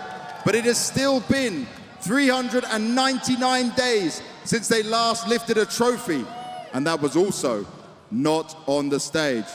So Astana, all the noise, everything you can bring, it's Team Falcons!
The stage is set and a best of 5 is ahead of us. Karrigan, come join us. Magix, come up here. Everyone else, get ready for the grand final.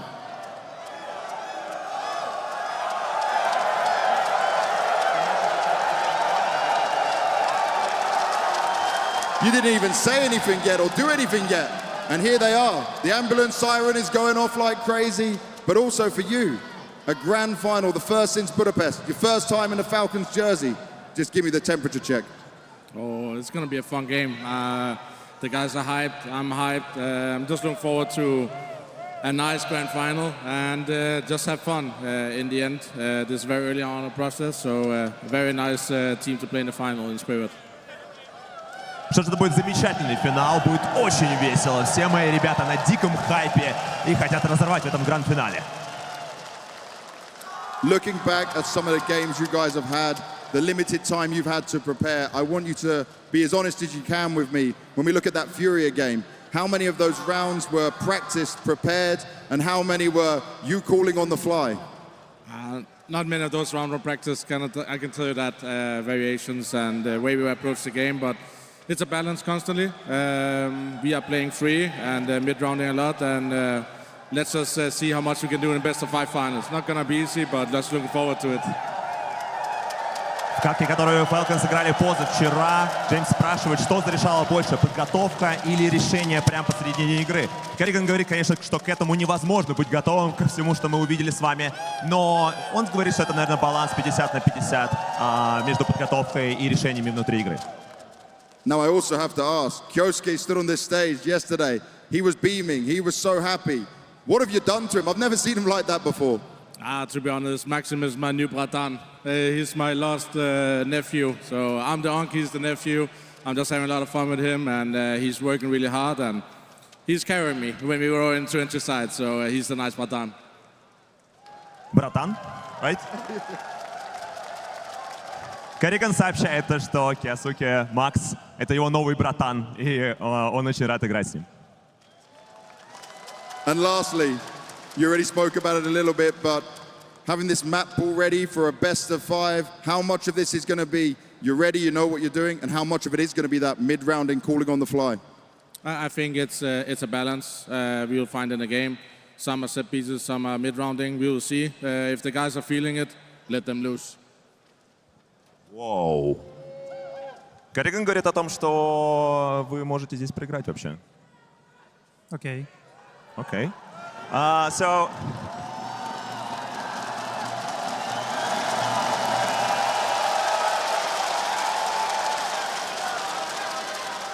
ну и в подготовке к этому матчу важнее даже не подготовка, а принятие решений как раз-таки уже по ходу этой игры, которая будет замечательной. Now for you, Magix, back-to-back grand finals from Rio to now. What are you seeing in your team that's maybe changed or improved over this event to make sure you can lift this trophy? I think that we're just pressing buttons better, and it's just getting better. Мы просто отлично нажимаем свои кнопки, и будет еще лучше. You faced Falcons twice in Rio. One win, one loss. Вы против Фалконов играли дважды на Рио. Одно проиграли, одно выиграли. They're cheering for you.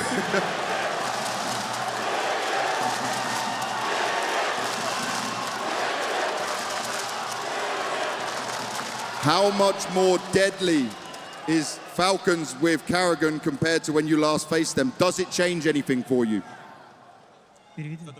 Что-то поменялось с приходом Карригана в Falcons, по-твоему? С точки зрения того, насколько они страшнее стали?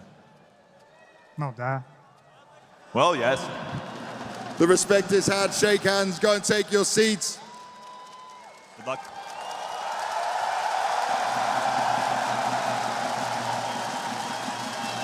Well, this is great. We understand which way the crowd is going. There's the ambulance sirens. There's the chants for Spirit. But this is your moment, Astana.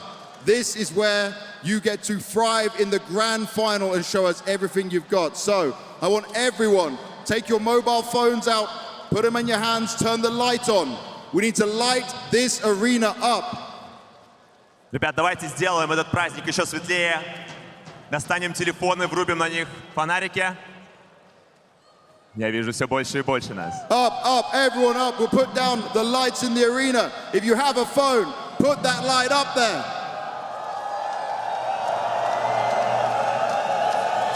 This is the Kazakhstan power. This is the community showing their best. And what we need for you is, you had your first S-tier event with the elite teams last year.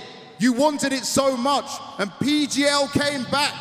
Now you need to give us your energy, your voices, every bit you have left in you. When you leave this arena, I want you to have 0 voices left. Дайте шуму! Ребят, это финальная игра. Это последняя игра для нас с вами здесь, на этом турнире. PGL привезли ради вас, ради нашего комьюнити, ради нас всех, кто любит Counter-Strike. Один из лучших турниров в году. И это наша последняя возможность показать всему миру, что мы любим здесь КС. Вы любите КС? Я вас не слышу, Астана! Дайте шуму! That's what we want. That's what we want to feel. So Astana, I have one more thing to ask you, and you know what's coming. Are you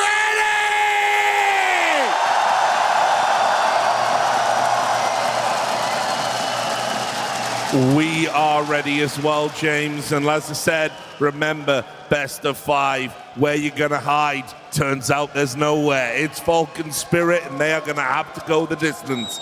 I don't care where we're playing, Richard. I'm just ready to get this thing going. Give me whatever map you need. Let's get some Counter-Strike flowing. I think everyone's just going to be going wherever they're comfortable at this point. The maps don't really matter. Maybe Anubis is a question which we can touch upon, but that's going to be later in the series. That is really my one curiosity, if one team is going to bring out Anubis a little bit earlier than the 5th map decider here. See, that would be the curveball in this kind of veto, but of course, we'll probably get the perma vetoes out of the way. It'll be Inferno gone for Spirit, and like every Nico team in history, seemingly, Overpass is gone for the Falcons. And do they start with their best foot forward, Blaz? Is that what you think? 100%. You go Duster. You'll be the best move on Duster, but that guy could still be a problem on that map. And if I'm Falcons, you got a couple of options to go with here. Do you go with an Ancient? Do you go with a Mirage? I think they go with Mirage. I think they've been playing a lot of Let those stars loose on Mirage. Absolutely. When you don't have a whole lot planned and you wanted to see some mid-round bullshit from your boy Karrigan, let him go. We do indeed get it, and for the next pick there of Spirit, I mean, what have we got here? I still am curious if we're going to get the Anubis. I feel like it's a bit tall of a task to ask for them, but okay, yeah, we're going to go with Ancient. It's become a little bit more comfortable. Yeah. I'd say there was a bit of a downturn, but don't be too comfortable on Falcons against them on Ancient, because they were the best team in the world in 25 on that map. Well, once upon a time, for sure. New coming in, and there we go. Neither of these two teams really wanted to duke it on the map. They really haven't played much. But I'll tell you this, if it does go to Anubis, it's going to be absolute chaos. I mean, what can you say about this? You've got the 3 maps you would want up front. You have front-loaded this series with all of the quality. Spirit have looked unbeatable on Dust 2. Looked so good on it, but it's a brawly map. It's an aim star map. It's the classic place of the pugilists. It is. One thing that I'm looking here beyond just the map stats is can Nico break his own streak against Spirit. He used to be one of the best in the world. We used to talk every death segment about him and Monte. Used to just always put Spirit in their place, but that's not been the same in the Falcons jersey. The last 2 times in arenas, it has been Spirit getting the better of Nico, and so Kerrigan, he has to imbue this team with a resilience that mirrors his own career. Yes, indeed it does. Spirit have been so dominant on us too. 15-2 record, one of their losses to Vitality, the second best D2 team in the world. It's because of that death ball led by Donk and Tanir being activated as a trade fragger. It's what Maui was talking about. Now it's not just Donk go kill, it's Donk go kill with better flashes and better support from his team. They're going to provide such a big mid-B threat as well. Let's see if Kyosuke and company can handle it. All right, guys, we're about to get into Dust 2. We've got 2 of the best teams in the world, one of the best crowds in the world. We need 2 of the best casters in the world to call this one. It's Launders and Scrawny. Astana, thank you for being here today. We have a very special grand final. Spirit and Falcons. The fact that Kerrigan could take this team with essentially 4 stand-ins to a grand final, and now we get to see if he can complete the somersault. You know, all you need sometimes is the shepherd. And so that is what he looks to be tonight. To guide them forward when it matters most. To give themselves a newfound sense of self-belief. Everything leads to this grand finals and a chance for Kerrigan to shock the world in his first outing in that white and green jersey. This is what it all comes down to. Team Spirit on the other side, of course, looking to just weaponize Donk as they always do, but weaponize him fine-tuned, sharper than maybe we may ever see him, as Spirit want all the same things that Falcons are fighting for. Team Spirit, Team Falcons, the clash for Kazakhstan!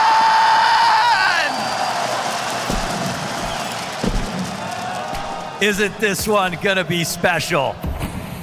We've already seen the power of both of these teams on all these maps. We saw the confidence from Team Spirit and Donk's interview before this final started.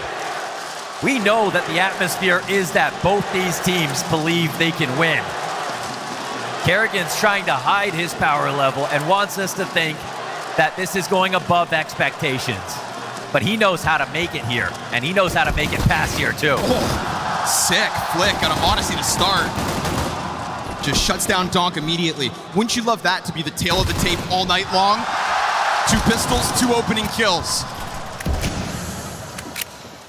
Monte able to still play ahead of the smoke as well. It looks like Spirit remain adamant about taking over middle, but they do just stutter step for a second. Monte doesn't want to be the reason that numbers go back. He spams through to offer a distraction, and Kyosuke takes that look down through those B doors. But now they're back, and Spirit think different directions. Still time to do this. This is gonna be hard no matter where they wanna go. This site has the players ready for it. Clean. Ooh, clean again. Okay. Oh, and that's the laundry done. All right. Wow. Didn't get out the front door of mid, didn't get out the front door of B. No chance at a bomb plant, no trades in sight. And it's a shutdown in round 1 for Falcons. This is what I think you're gonna love to watch, is some kind of a duality between Kyosuke and Tesses over towards that B site. You know, it's the Beretta kills that get a little scrappy there for Monte, but I think he's happy to kind of thrive within that chaos, or at least to survive it the first time. Let Spirit know this isn't gonna go down as smooth as they'd look for, and now, well, we get clocks out of it. Spirit sat back. We've heard both of these squads from either Sotfik over on Spirit, or it was Kerrigan in an interview with HLTV talking about the atmosphere and the mood when they go down in rounds early. They played against FURIA. Kerrigan said that it was frustrating in the first half of that game. Spirit, however, for Sotfik, said, we're getting better at losing a pistol and still believing that we can win. Now, so far, this run hasn't been that difficult for Spirit. They've handled the situation. They've been pushed a little bit, but they've never looked totally out of control. This could be an early scare for a team who knows that they should be a bit better. 3 bodies lined up and money to be made off MongolZ. He'll draw him in. They actually don't jump, even though they lost that bomb off that flashbang trying to get back into it. MongolZ says, enough waiting, let's get this on. And so he'll switch right back to the Berettas that kicked off this map. Finds himself another kill, and Kyosuke holds on to the mid doors. You'll get nothing here with the Glocks for Spirit. Yeah, they didn't want to kick him off with an ace here. 4K for MongolZ on the anti-eco hold, denying any money from being wasted.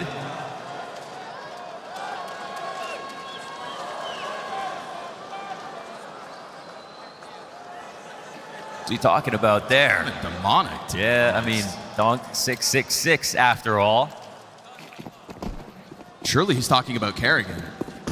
Yeah, maybe I've seen a Nico tier once in a while. Yeah, when he won Katowice. Yeah. But yeah, that's a Shanghai reference for sure. First guns for Spirit. Flash over long and they'll find no contest. I'm curious to see like what sort of timidness might come out of Team Spirit if Falcons start winning these early rounds. Because with this evolution of Donk being set up properly with more utility, right? It's the kind of talk of the town that he's got more support around him. Well, all of a sudden, that could change up your timings. Making sure those pieces are in place, making sure that he's not just throwing his life away. Although it never does feel like that, even when he is working with little. No hit that minute mark. Got asymmetry in the setup. This is getting interesting and not in a good way for Falcons. Blindsided. Whoa, first kill. Burns. Nico activates and he gets it. It winds up working even though they catch them off guard. Kyosuke's got a double. That is exactly what you look for. A MongolZ fast reaction, a Nico activation, a Kyosuke cleanup. That is the win condition of Falcons in 1 round. That was still Kerrigan getting the flash off. 3 on Cat, and they have a full split with the long walk up. Kerrigan has no idea this is coming. MongolZ gets the first kill somehow after a couple of missed bullets. We thought that might not be a problem. Well, it was. In 3 rounds, Spirit have made 1 kill.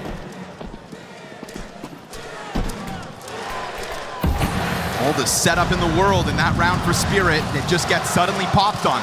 The 2 players catwalk get just as surprised as the Falcons players due to the long walk. When that op turns over and Kerrigan's dead, they're not anticipating Nico going forward like that. And not a shot missed. Oh, it's all perfect. Absolutely idyllic here for Falcons. Couldn't ask for more. Oh, and you could ask for more out of Spirit. You cannot be missing a mid-B smoke on a half-buy where you don't have a surplus of utility. They'll have to go back and get another one. That might be a setup smoke missing outside of B.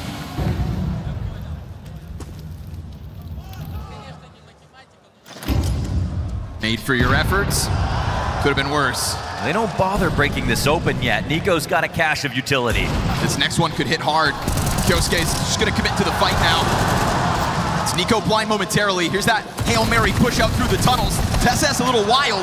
At least Shiro finds one, trying to move it forward. Doubles down inside of the site. But the mid-hold can just give him enough time. Then there's a bomb plant to come through from Shiro and hands on that M4. Yeah, do you even want Magic to leave? That's the question. Shiro's gonna upgrade to this M4.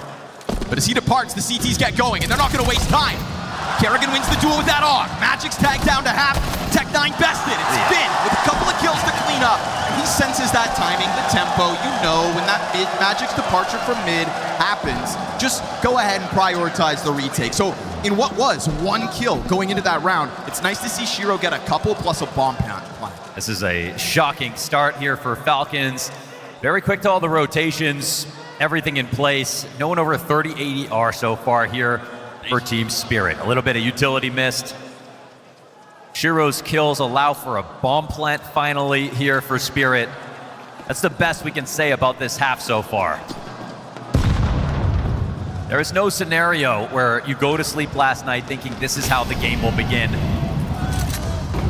considering your confidence versus this team.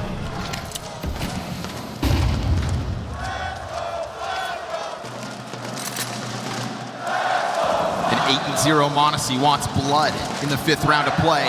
Zontix is untradeable at the moment. Tesses goes in, dies out. And Zontix, anticipating something else, just pauses for a second. Yeah, knows the double push is going to be taking place.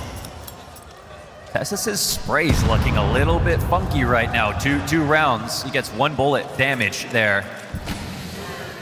USP was clean, but you're right, ever since.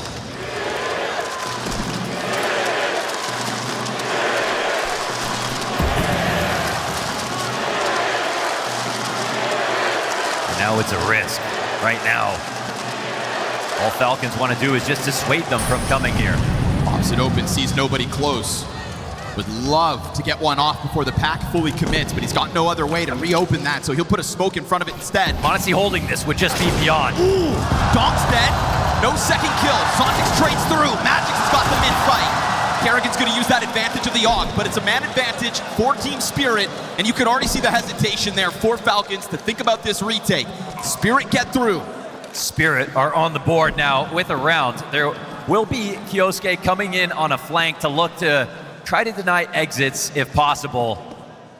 The player that they sold to Falcons, the one that could come back to haunt them. At least that's his goal, obviously. So a slight misread on what would take place here for the Falcons. Of course, when the first push goes down that way, no kill, only a touch of damage, they lose map control. But what they try to do is pretend that nothing's changed. They don't overreact and rotate, and instead hope that either Monte gets 2 kills, and his form is incredible right now. His form is actually always very good versus Spirit. Spirit have to really clutch their money. They cannot let anything more go. It's 2 survivors as they close this round out. One of those survivors, though, Shiro with his AWP.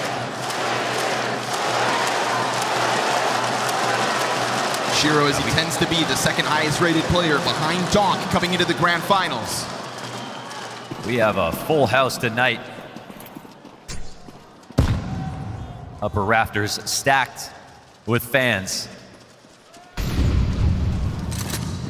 And this final one, you could, some combination of these 2 teams and FURIA and maybe some other underdog, you'd think about it. Donk, whoa, it's early. Kioske right there to handle that. A walkout, there's no flash in play. Wanted to try to steal some space, but Donk is 0 and 6 and stood no chance of clearing that. Just leaving him to stew in it. A horrible start by Donk standards. This is a setup we've already seen, but it's not the A split this time. Nico's still flashed in. He's gonna hard commit. Magic's out of the corner. No Xbox pop-up to deal with him. Just another free kill for the Falcons. I'm loving the use of Cat. It's really well supported. Again, it's very floaty. It relies on a flasher in the back. You gotta have someone playing anti up on the bricks. You have to have a rifler like Nico who's confident on those timing swings, and sometimes you'll flash and someone will be playing anti and someone else will swing. It seems risky, but for now, versus Spirit's T side so far, it's the antidote. Shiro is really talking. Did you see that? I mean, they have to be angry. Donk is 0 and 6. They have barely any kills. They've got 1 ball plant so far this half. Last round, they win off of essentially 1 kill and then a good read on the B take. This round they lose because they took an abnormal risk of having Donk walk out unsupported. Some kind of early round hard read. And they kind of don't even get a chance to play. What is it that you think Donk expected? CT to be stuck in spawn? If you don't go and molly out those doors, you don't alert anybody. There was a chance that if Donk walked out and they had some kind of interesting, unique A setup where they're leaving a huge gap in middle, he could literally go for a pickoff. He could start poking towards the window. He could catch somebody turned around or tossing a flash to someone, Nico getting grenades in CT spawn. The question is why that round at that point? We won't get the answer to that. And Spirit won't be thinking about it either. They're gonna have to continue forward. They have another bye. And with the introduction of Sotfik, as Mali's brought up so many more times, your utility stats have been amazing. This is not a team that is based only around one guy. Right now, they're trying their best to make it a team effort. But that's a moment where they don't utilize all the new things that they've brought in. It's almost a tapping back into bad habits. There could have been some kind of bait, you know. There could have been something. Off for Shiro on the mid doors, doesn't fire.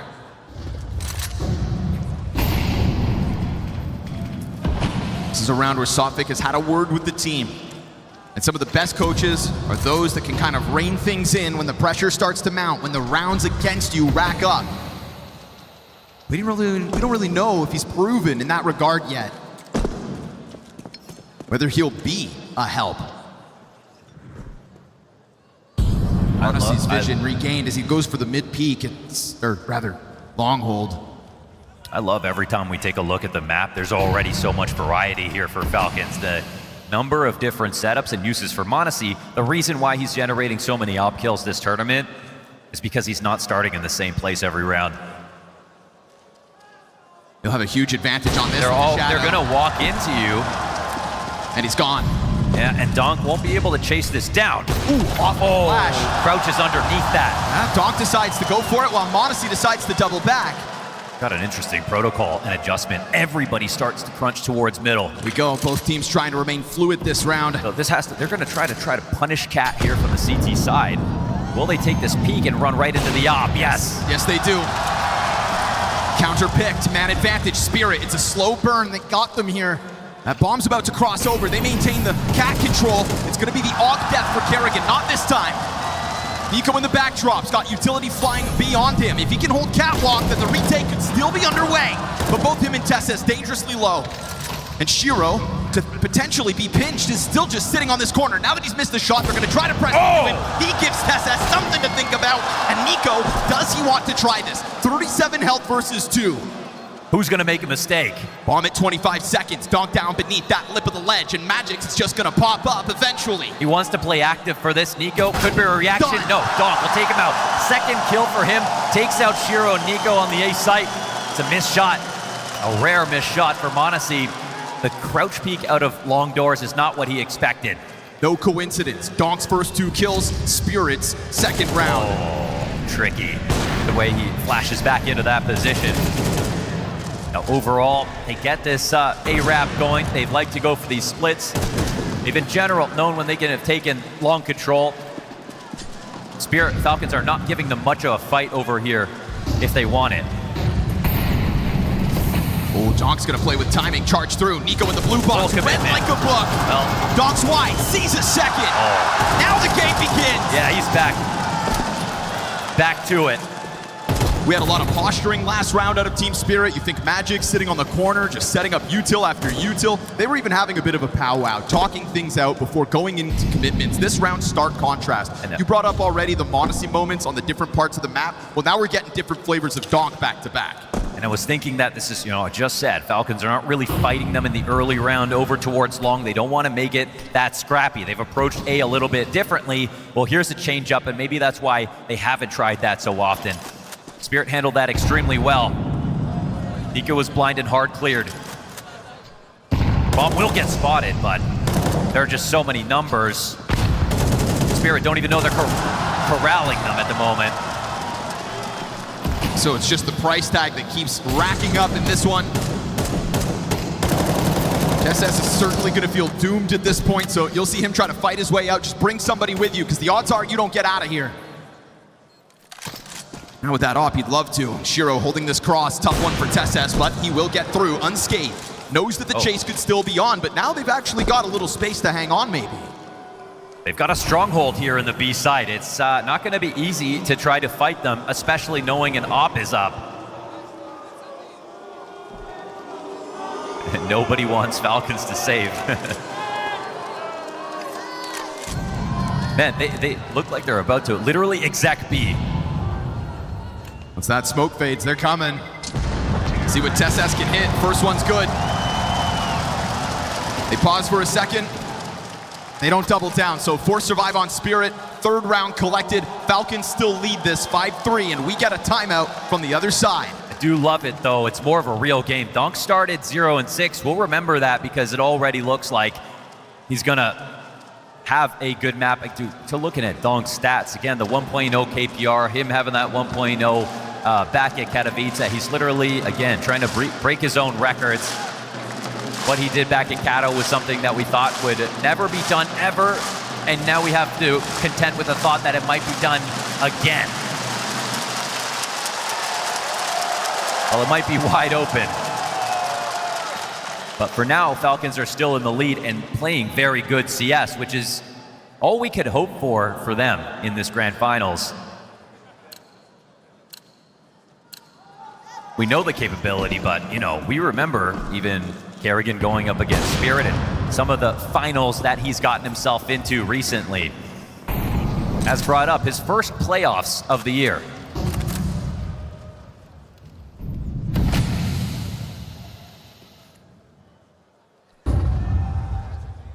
Team Spirit looking to simplify things once again. Zontic sprints. There's Kyosuke looking better up here than TeSeS did. A little change up in the positioning, little change up in the start of the round. Spirit may have just won a few in a row, but it doesn't look like this one will be added. It's not meant to be. Well, they don't kill him. Magix has other ideas. They don't. Kerrigan doesn't take that swing, and now there's actually still only 2 players here. This is still a live wire for Falcons. They're going to be nervous about everything.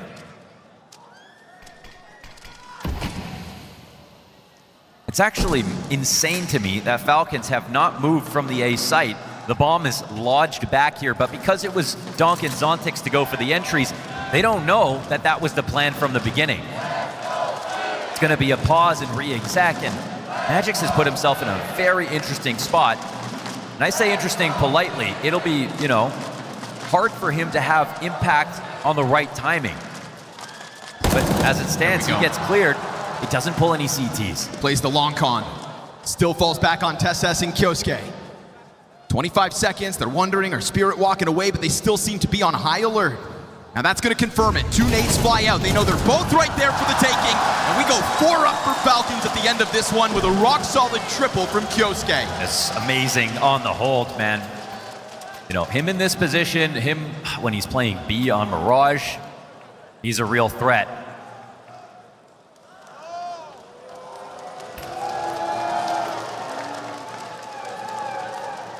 Nobody's played with more great players than Kerrigan in his career, and you could argue no one deserves to have besides him. He does so well, instantly coming in with the biggest egos and talents, players who are in their prime or even just barely past it to try to revive their individual ability, and has already done that on Falcons in a shorter period of time.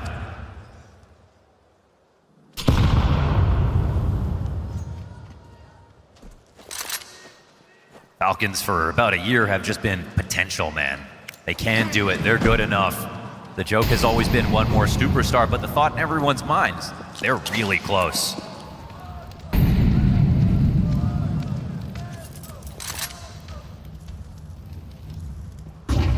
This roster move's all about harnessing those superstars. Getting the most out of them and realizing potential. The thought of doing it immediately here in Astana seemed daunting, and yet here we are, leading Spirit in a grand final 6-3. We do get this walkout for Tanir. He's the first piece of a mid-play that Kyosuke shuts down. Now, a slight reaction towards the catwalk. Missed opportunity for Monte. Now the other Opera could post up, but Shiro's also going to have to push that bomb forward. These 2 rifles in front of Shiro don't have bomb. Monte, bad sequence. It's all a distraction to get Zontix into CT spawn, and now Shiro's Op's able to get the better of his counterpart. That is a beautiful reaction. Yeah, they make that work. 3-on-1 now, Nico. He's playing it back. They can go ahead and plant this bomb, surely. They've dished it out here on the A site, Donk. Double off. And Shiro gonna have an op, yeah. Donk switches right back just in case Nico wants to take this. Oh. Crazy pathing. Yeah, doesn't complete it. Trying to keep it going, because if he just goes for the wide peak, you know Shiro's got that line, so he fails it. And he's gonna forfeit. And now this is a round where Spirit had options. You know, that bomb's still lingering in the back. The rifles got out, ate that flashbang, but Monte, his worst sequence of this series. Yeah, you see him, he's generating all of these chances, but they're slight moments. There's one over top of default, the left side of it versus Cat nearly gets opt in the first place by Shiro. So on the one hand, you can give him credit for showing the map. He got his volley out, the flash was good. He gave himself a chance at 2 flicks. They weren't the easiest shots in the world, but he needed them, obviously, for Falcons to grab that round.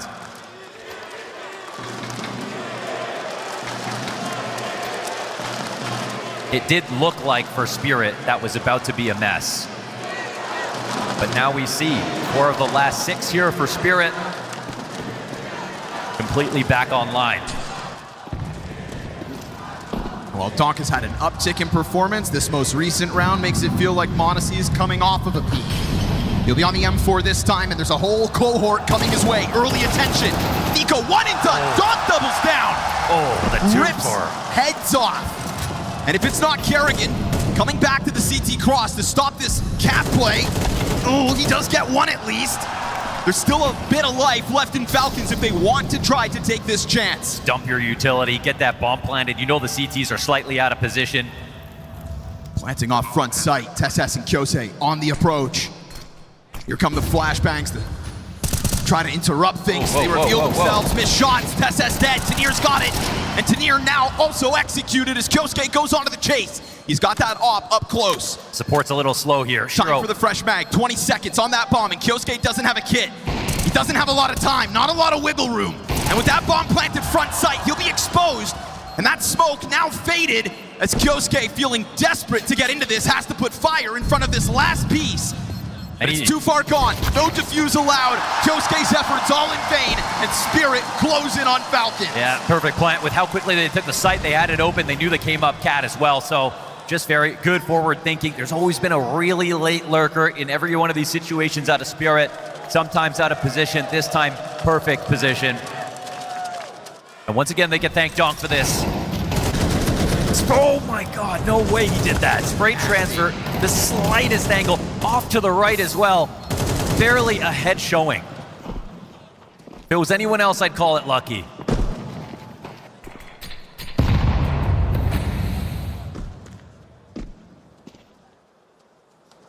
Shows MongolZ there's levels to this. First round, MongolZ has to play with an M4 versus Donk, and he dies to a bullet bent around the corner. So Falcons' momentum at the start of this first map fizzles out. They'll leave them here on our 12th round with a scout and pistols. We haven't had any of these kind of hiccups, right? These breakdowns of real rifle rounds. Pistols have not prevailed. This would have to be the first time in this map for these upgrades to work out. What it feels like to me is that Spirit have reverted to a B game of calling, oversimplifying, going back to, honestly, how they used to play this map like a year ago, to just focus on get one guy out in front of Donk, go for a 2K trade. It's actually worked to get him back in this half. The way they played Dust 2 recently, though, they played it on a completely different level. I agree entirely. Think about it. We had Donk walk out on that weird timing middle, die, Shiro and Fatic talking like mad, then the timeout, and that simplification ever since. But now to get through a 5-7 and a scout's the final hurdle here for Spirit, and it's not going well. Oh no. Not at all. 3 kills towards tunnels, upgrades grabbed. Pressure out of the CT spawn, and Team Spirit go back to playing with the clock. It could wind up being their demise in the 12th. It's the two-headed Hydra. They have a couple fights. Oh, MongolZ will take that out. Go ahead, hunt down Kerrigan all you want. You've got 15 seconds with the smoke in front of you and only 1 point of entry into this bomb site. Shiro tries to get lucky. Kyosuke puts an end to it, and Falcons will pull off a bit of X Factor, something we hadn't seen all half long, sprinkled in as they end the CT side. I mean, they've been so good on B holds normally. Here they do it. They have an extra guy to start off. And again, I think it taps back into, we're seeing Spirit go right for tunnels. They're going for the mid walkout. They're going just doing that snake up cat with everybody trailing behind, saying, let's just make sure Donk can have a good chance to get 2 entries. But again, really reverting back. And also, I mean, showing their range. You can't always play well to kick off a huge series. You can't always show up on the day and have everything go smoothly. So the fact that they could go back to that and make it work at the same time is impressive. But it also makes sense that Falcons win 7 rounds this half, started out looking so strong, and overall showed us plenty of good things to give them credit for. Setups, the variety, the op kills in for MongolZ, the flashes, the amount of time that they took advantage of Donk, and also the B holds.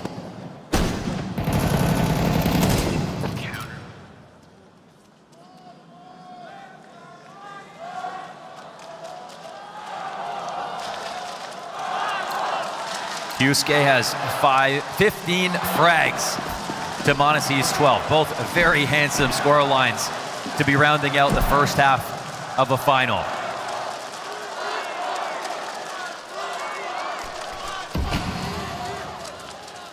The value that winning the last round of a half can have. Give yourself that smidge of confidence coming into a valuable second pistol.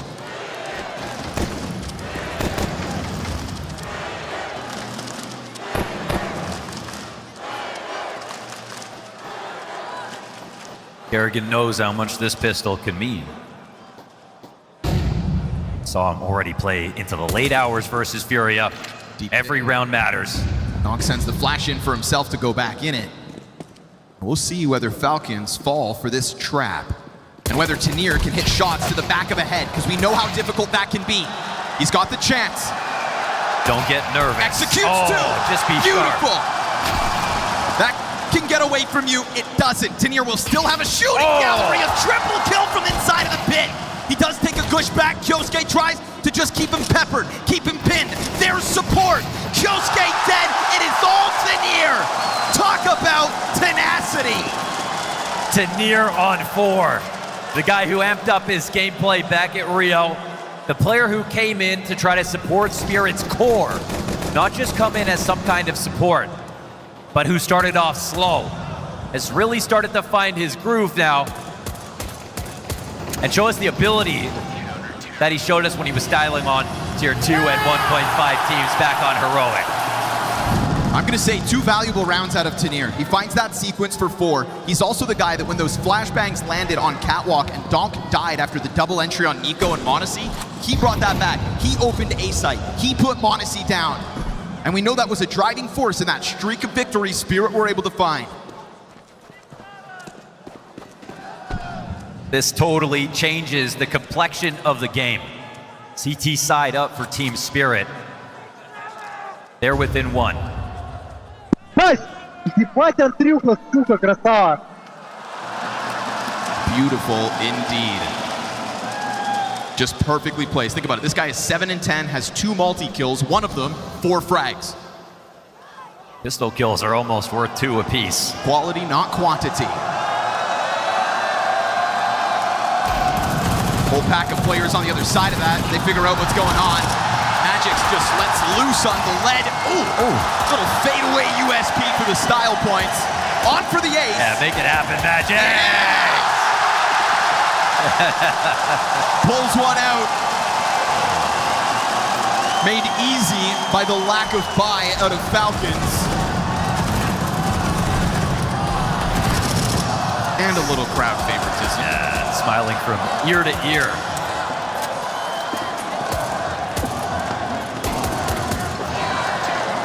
A new IGL for Team Spirit.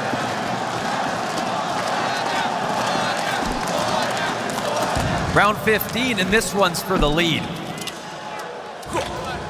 What was once a 5-1 Falcons start to this game, long gone.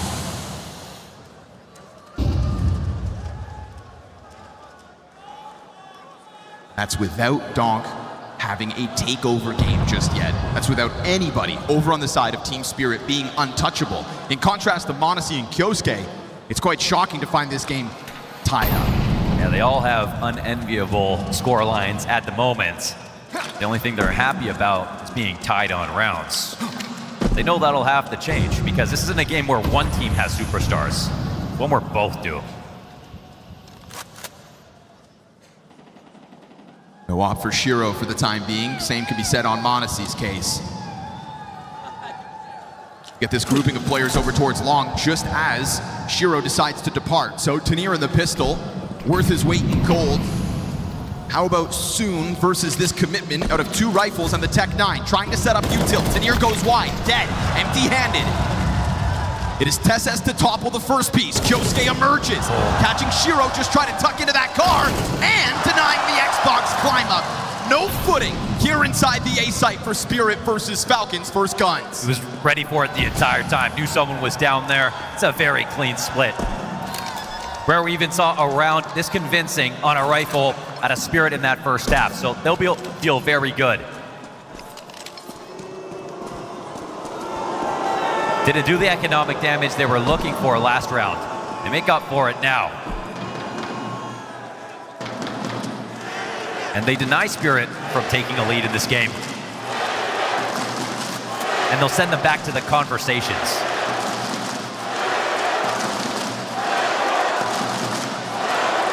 You identified it, that change up in strategy, going to plan B in the first half to try to adapt. Give credit there to Spirit where it's due. They didn't have to split atoms to figure out how to win this round. I think they come in a little bit more simply. We know Kerrigan is going to play a little loose, defaulty. And all it really took was one well-timed flash to make the difference. I'm down with the realistic year.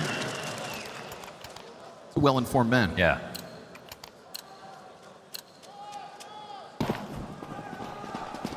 So who's going to step up for Spirit? There's that off out of Shiro. Didn't have it last round. Will look to weaponize it instantly here in round 16. He is not alone in that tunnel push, and Tenier looks to go for the mid play. This is Team Spirit looking to take the gloves off. This is a high-risk, high-reward situation. If you can stop Falcons after their first terrorist round win, then good on you. Tenier's gonna come totally blindside Kerrigan, which means Falcons probably aren't ready for the rest of this. Missed off shot. Donk dead. Tess on the rebuttal, but Tenier sticks around, and as he does so, tears him apart. Oh yeah, it's welcome for Tenier. Triple kill off that cat push as the lower tunnel play didn't pan out. He makes up for it in spades. Suddenly a hero here on CT's side. I thought with a missed op shot there for Shiro that this was gonna untangle in the wrong way. The call for Spirit is perfect. They sneak one up cat. Kerrigan thinks he has information from Suicide. He's watching, but doesn't see that push. They taken over lower tunnels at the same time.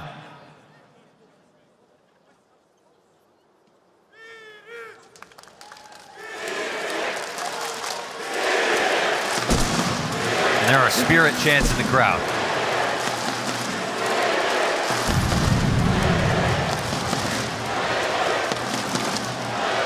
And competing Falcons chants.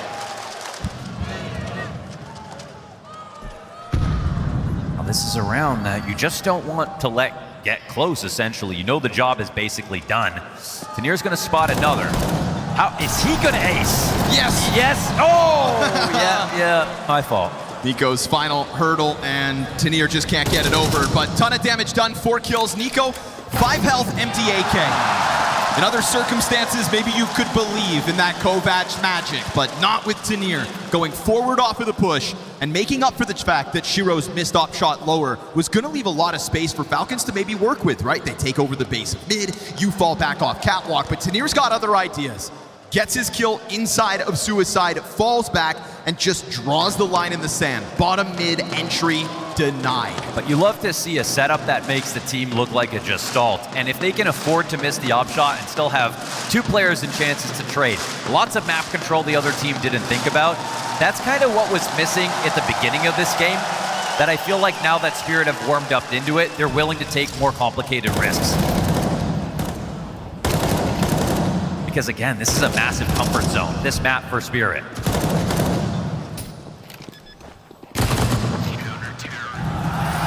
And even though he doesn't bring home the ace, would have loved it. Knows the round's over, but. Fast move, Kyosuke off the op with the spawn. He goes for long and lets them hear it.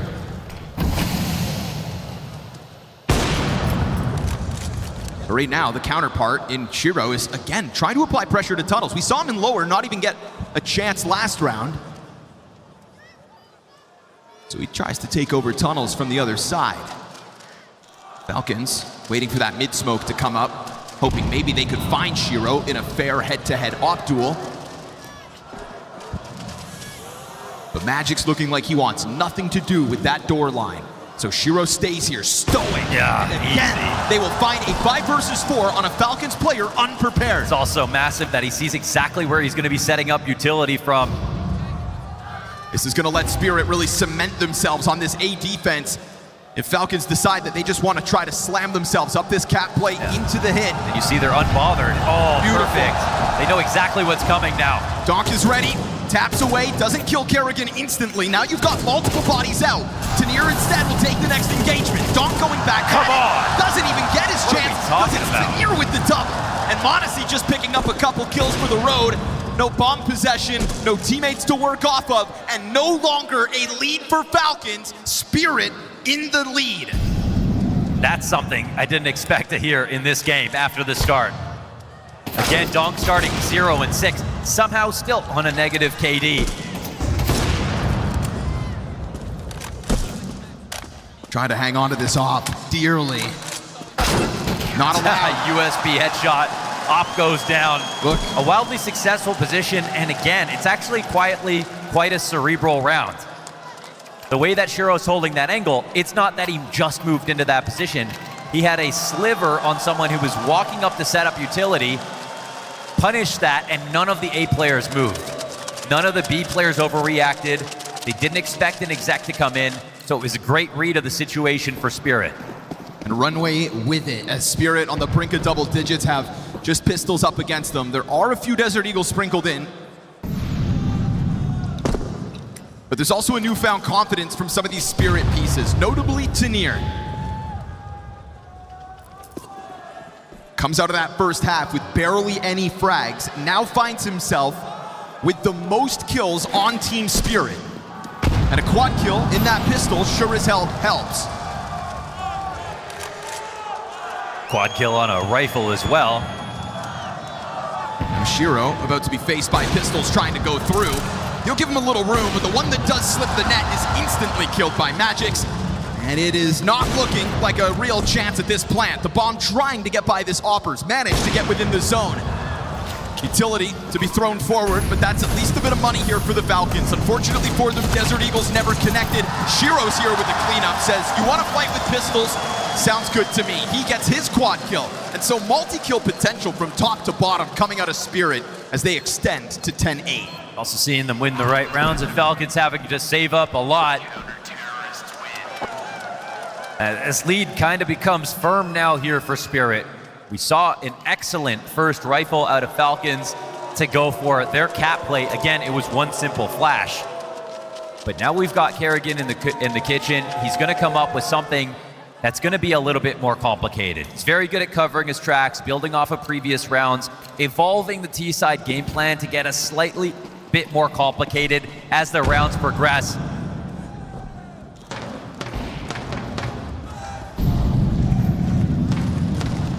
I guarantee you there will be no more simple contact explodes just every single round.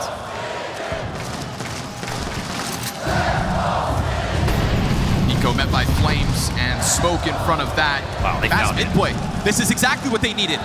Donk could be caught off. No, here's Kerrigan coming. Still Kerrigan gets the headshot. Tess has to clear out the corner, means that B-side's prime for the taking. But you've already got Tanir on a fast response again. What they don't know about is MongolZ. Yeah, up on catwalk, there's still someone waiting. The thing is, he's got damaged. Shiro. Oh, no, he didn't. Backs up into it. That's for free. MongolZ finds the freebie, and this is just going to prioritize Spirit trying to push out through that tunnel exit. They flash Nico momentarily. He regains vision. Tess now wounded. Tanir's about to go what? off. MongolZ dies through the doorway. Takes a peek that costs him. Tanir wants more. 2 players left, and it's Nico to spell the difference. Ooh, gets Falcons ugly. respond. Yeah, they do. Big time. Fast mid B play. No one holding on to it from the B doors. It's early. No time for rotations here for Spirit. Correct read for Falcons. And Kerrigan barely got away with it, but slams that headshot on Donk. Yeah, that's true. Magic's got the trade right after, but that was really on Dong to nail that trade. Double ops. MongolZ better remain cautious because he's got Donk with an op on the field. Listen, Donk rarely ops, but he also rarely misses with his op. It's still actually a real weapon for him. You know, it's been a lot of Tanir play off this catwalk. He's the guy who got an op ace at Budapest. But Kyosuke just utilizes the right amount of caution. And that AWP boost disassembled at a minute 20. Hasn't fired. It's not like they're going to think about it. So the secondary op both now on middle. Let's see if they can trade out MongolZ or whether a trade is even needed. Shiro's right here with Donk. Double op set up on mid. A second cut. Oh, man, the fact that they're following each other is so different. Donk first, Shiro second. That's what it was looking to be. But as Donk gets over, unspotted, they are going to leave a vacancy towards middle and just try to throw Donk's off over on B. Now on the one side, you get a little bit less support. Shiro can't be breaking open smokes and fighting as actively. Unless he takes a first kill early, it's going to get a little scary for the B players. Does it come his way? He's playing active. Shot through the door. Well done to at least wound Kyosuke. Middle will not be as free as Falcons found it last round, but Kerrigan does still lead this charge with bomb. He wants to call this bluff. Kerrigan's not worried about that molly. Donk looking to help out tunnels. Kerrigan does get clipped. Now they know about Donk on and off, but we'll see what kind of pressure they apply. Last time, we had Zontix died with nothing. This time, he hangs on. Tess and Monte respond. Donk is still inside of this fight. That AWP looks good. He's got more! It looks real good. We never have to talk about Donk as versatile, but he has that op in the bag.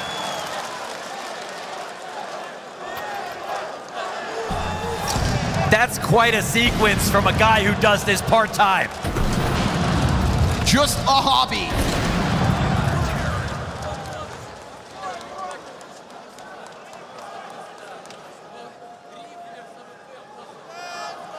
Falcons will trail by 2 again, and that round leaves Falcons strapped for cash. An awkward one here.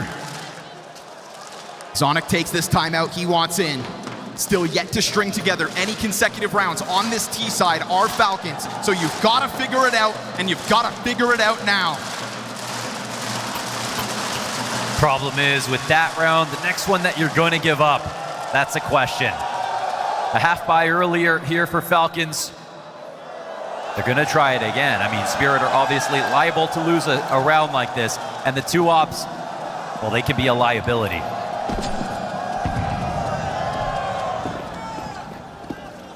Again, can be nice versus walkouts, but not always versus a half-buying team. Already denying all the information that Falcons want to save for themselves. That molly will help Shiro. Kerrigan walks wide. Nico sails beyond that frag grenade, and Donk's gonna rattle off an ops shot, so they hear it. This is about Falcons. Get as much space as you can without getting spotted. Zontic's leaning all the way back on platform, has Donk to also play off him. No pounce while they play around with utility. They're paranoid to write the right thing. Magic's already making the lead. Zontic still smoke in hand. Numbers look appropriate for the situation. We get that lurk smoke at the end of the tunnels.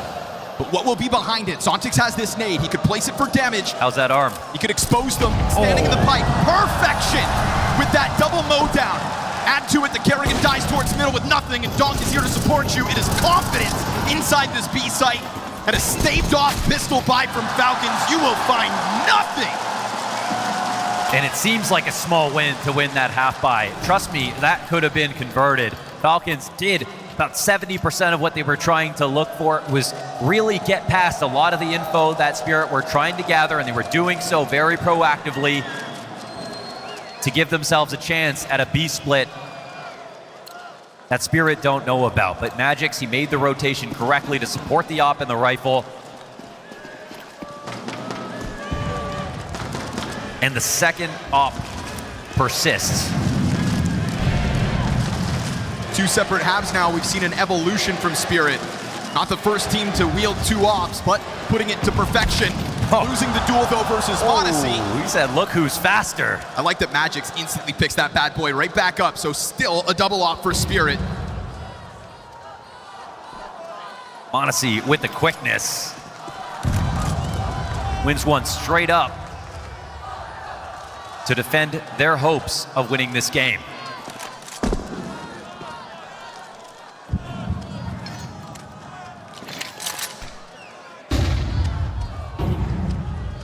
Mid-Bs have been the apple of Kerrigan's eye so far. And it's also something that Spirit know that they always try to get. So, again, in an active covering his tracks, there's a lurk in place, but it's not necessarily the full take. Nico will walk through this. Zontix on the other side, to near head tucked on A. That smoke's gonna get phased. He will walk through. Ooh, but it's all about the timing. Oh. He'll take a bit of damage. Now Zontix comes out with the kill. It's gonna be Tanir. Yet again, rock solid throughout this CT side. Donk's looking for an off kill. Modesty's got the better of him, and it's Tess has to open that bomb site for the plant.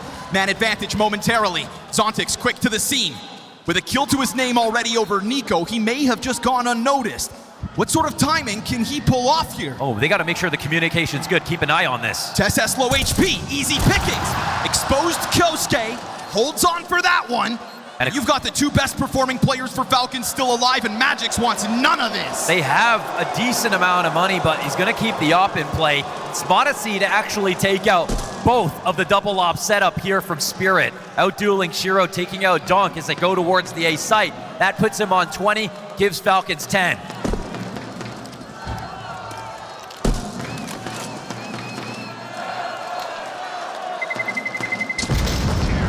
So again, the idea is very simple, but it builds off of what we've seen out of Falcons so far. Their affinity for the B splits.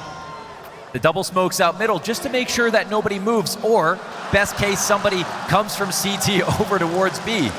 Babushka Kerrigan. That's if Falcons didn't give him a call.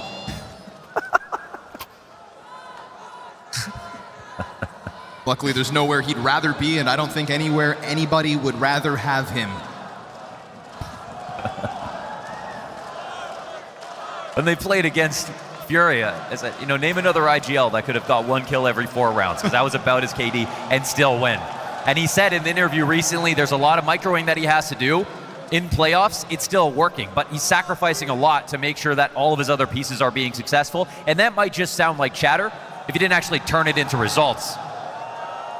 And they won the hardest game of the event so far. So many moments where FURIA could have closed it, but Falcons came up clutch, which was a story we didn't know would take place. There were no guarantees.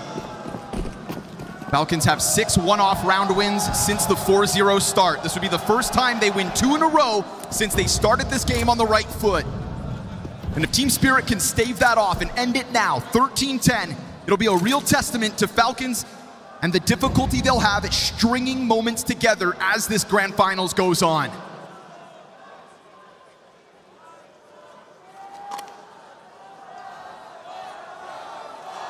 How confident does Kerrigan feel about this round?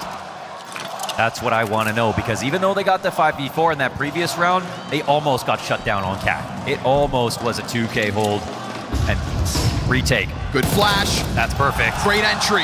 Kyosuke gets one as well. All Shiro now. It's all up to him. Looking for separate duels, but the flashbang connects. Perfect utility there out of the Falcons. As you blind Tinier behind the door, let Kyosuke off the chain. And on top of that, just end the offer of Team Spirit right there in the mud. This is Kerrigan to plant and Falcons to push us to 24. Spirit had no idea exactly what Falcons were going to try to do, but the positions they had, as we can see the X's on the mini-map, I think they were quite content in the case that it became an A play, but they don't go for the flash for the corner peek. They go for the flash to make sure anybody holding on that side of the doors was dead. It's, again, a good read.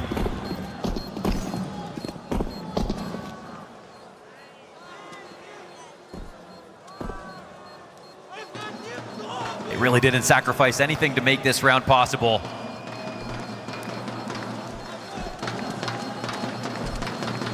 And Donk's impact this game has been dubious. Obviously, he started 0-6, he's 13-14 now, but we have seen so many 2K entries and holds out of him. I think his impact goes beyond those two numbers for the moment. But now that we're in round 24, it's all up for grabs. I can't help but wonder what version of Donk we get in this final round of regulation. We've seen him unleashed, we've seen him op, we've seen him look reserved. No real shortcomings for Spirit, barring Magic's MP9. Feeling like a fair fight to finish off round 24. And we get early attention for Falcons poised towards this so site. active for a walkout, so active for a walkout, exactly what they're looking for. Just 2 rifles lined up. They see that utility coming, they give up the line, and Donk is gonna go down with nothing. Zontic makes up for that.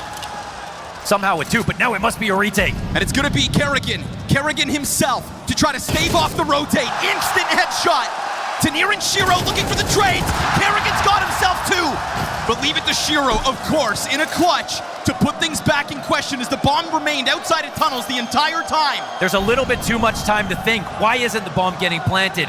Are they late with it? Do I have a chance to interrupt this? Shiro, whose clutch stats were at a low last year, who's brought them up for this event, will go for this. Waiting and waiting for somebody to misstep. Tessa starts to stomp, that's the distraction. Window swing queued up, but he doesn't go. They pitch, and we need OT. This was the round they were looking for at Shanghai to make the comeback. I say they like it's FaZe Clan. But again, Kerrigan bullshit here. Match pause going into overtime. Anyone's game. And I think a lot left on the table. Probably some nerves on the table. Not everybody having the stellar performance you could expect. On the one hand, Spirit give up this win right away in regulation to Falcons. But on the other, they started the first 4 rounds with 1 kill.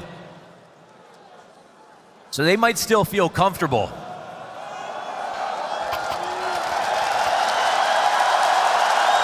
But 2 guys who have had consistent impact in every map of this event. How blessed are all of we to watch these 2 players touch Counter-Strike? Oh yeah, I mean,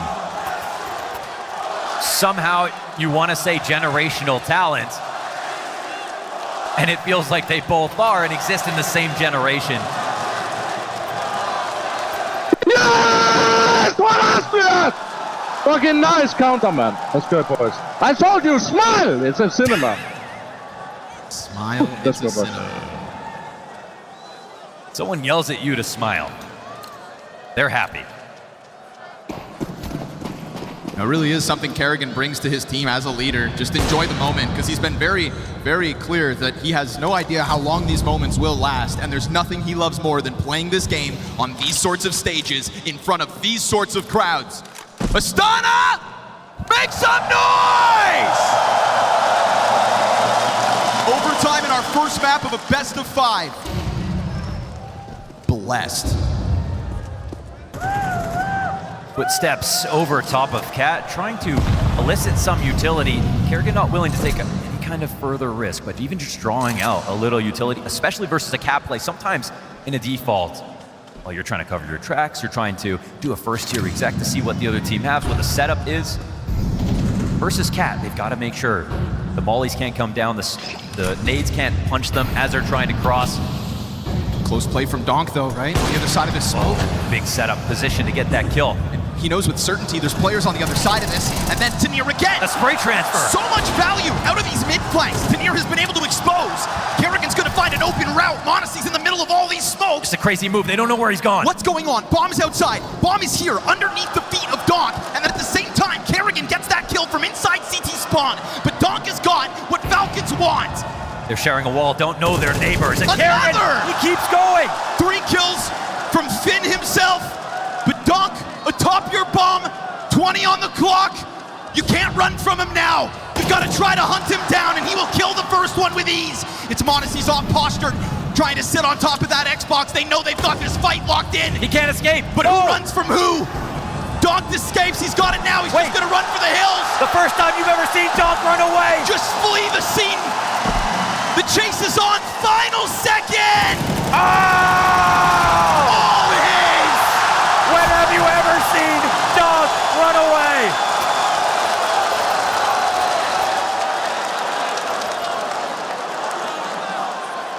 And how often do you ever see him in a clutch?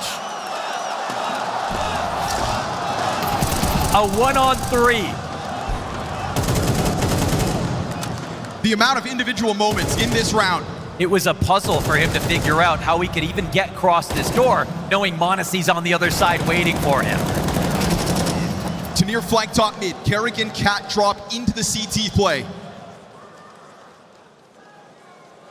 A Donk push through smoke, pathing right under Monacy's nose, and a 1v3 clutch to close that.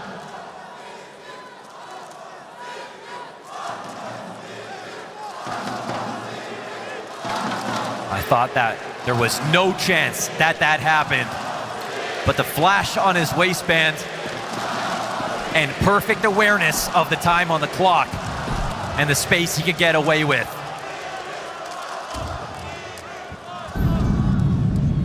showing that he's not just all brawn.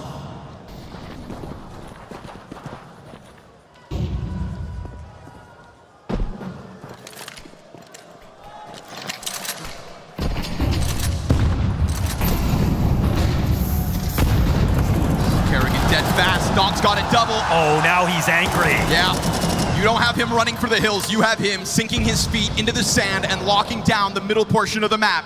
All Zontix has to do is cut down this bomb. He'll do exactly that. And Nico, his second victim in this one.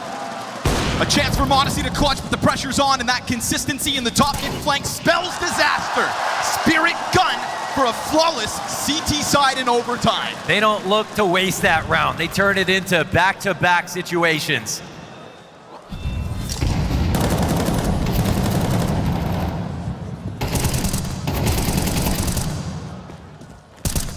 The full split gets completely countered. They have the long push as a checkmate move out of Tanir. He's still top fragging here for Spirit. And Spirit have a chance to sweep this first OT half. The money is a problem for Falcons. No op for Monte. 2 pistols between Tesses and Kerrigan.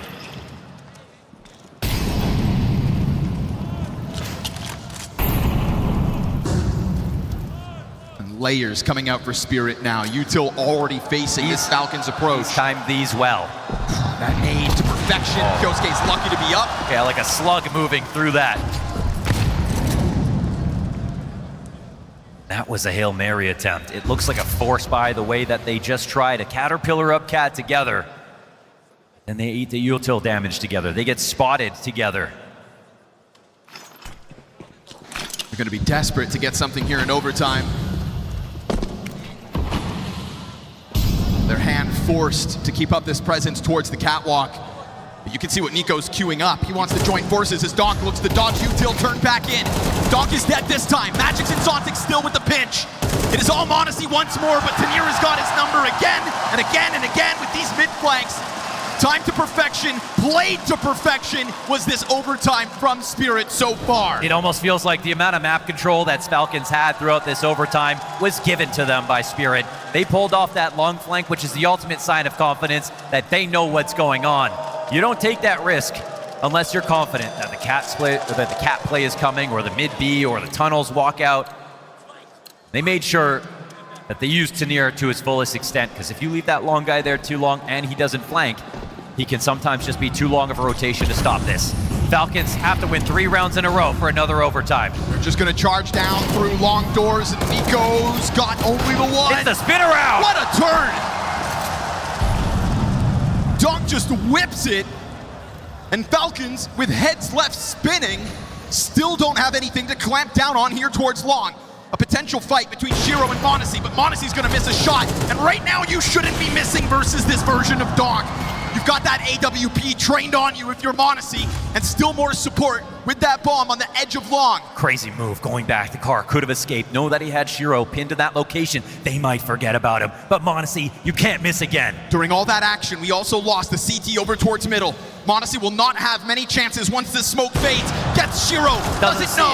Magix cleans up that bomb site, and he will be looking to put that bomb down in front of Zontix. The guy we haven't talked about has to come in to defend their hopes of Dust 2. They worked so hard in regulation to get this chance to fight against Spirit and close out on their favorite map. Wasting no time, he sprints the entire distance and dead.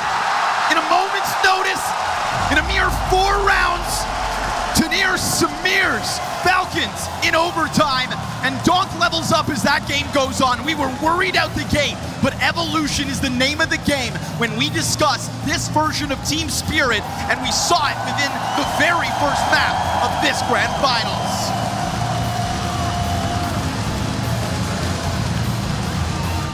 She said she loves you, but she can't love me. But I love you.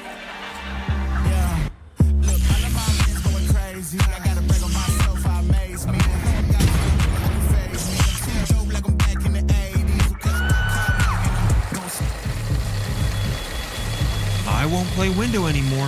What's going on? Play your role. 1xBet. On to the next one.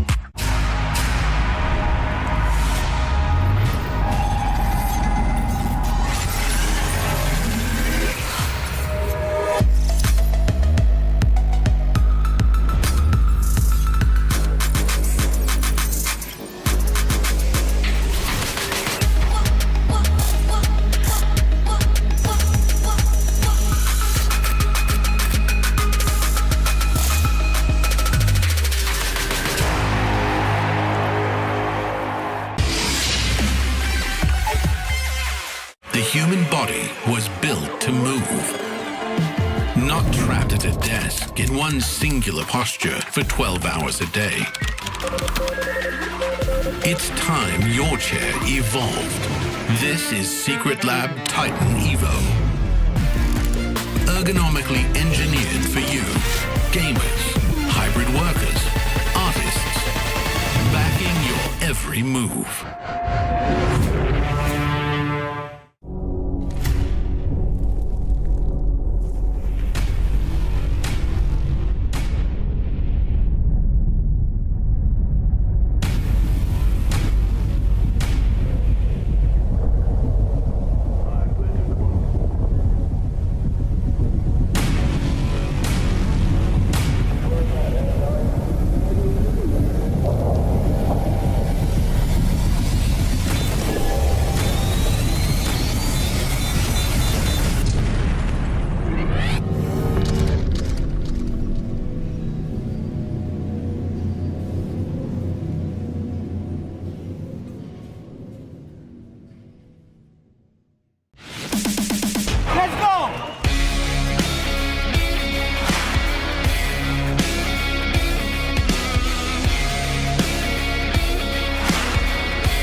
Well, it turns out everyone here in the Barys Arena today is going to get their money's worth. What an opening map that was for this best-of-5 grand final. Plenty more to come, but man alive, the margins razor thin, and OT Spirit didn't even need to deploy too much of the donk effect, but what a great opener. Dude, we have a lot of ball knowers up here, but we could have never expected that. What a great way to open the grand final with an overtime. That's the type of stuff that you dream for in a matchup like this. That was Tanir's graduation right there. When the chips were down, we saw Donk struggling to get off. You could see the frustration seeping in. You're like, if Donk gets tilted and you've seen Falcons in the lead running away with it, things might kind of crumble for the Spirit side. But man, Tanir delivered. He delivered with composure, with the aim, and more importantly, he didn't play scared, Maui. Yes. When he found his little holes, his little opportunities, he struck hard. That was so impressive from him. First round of overtime for him to find the flank there. And I'm getting a little bit worried, Rich, because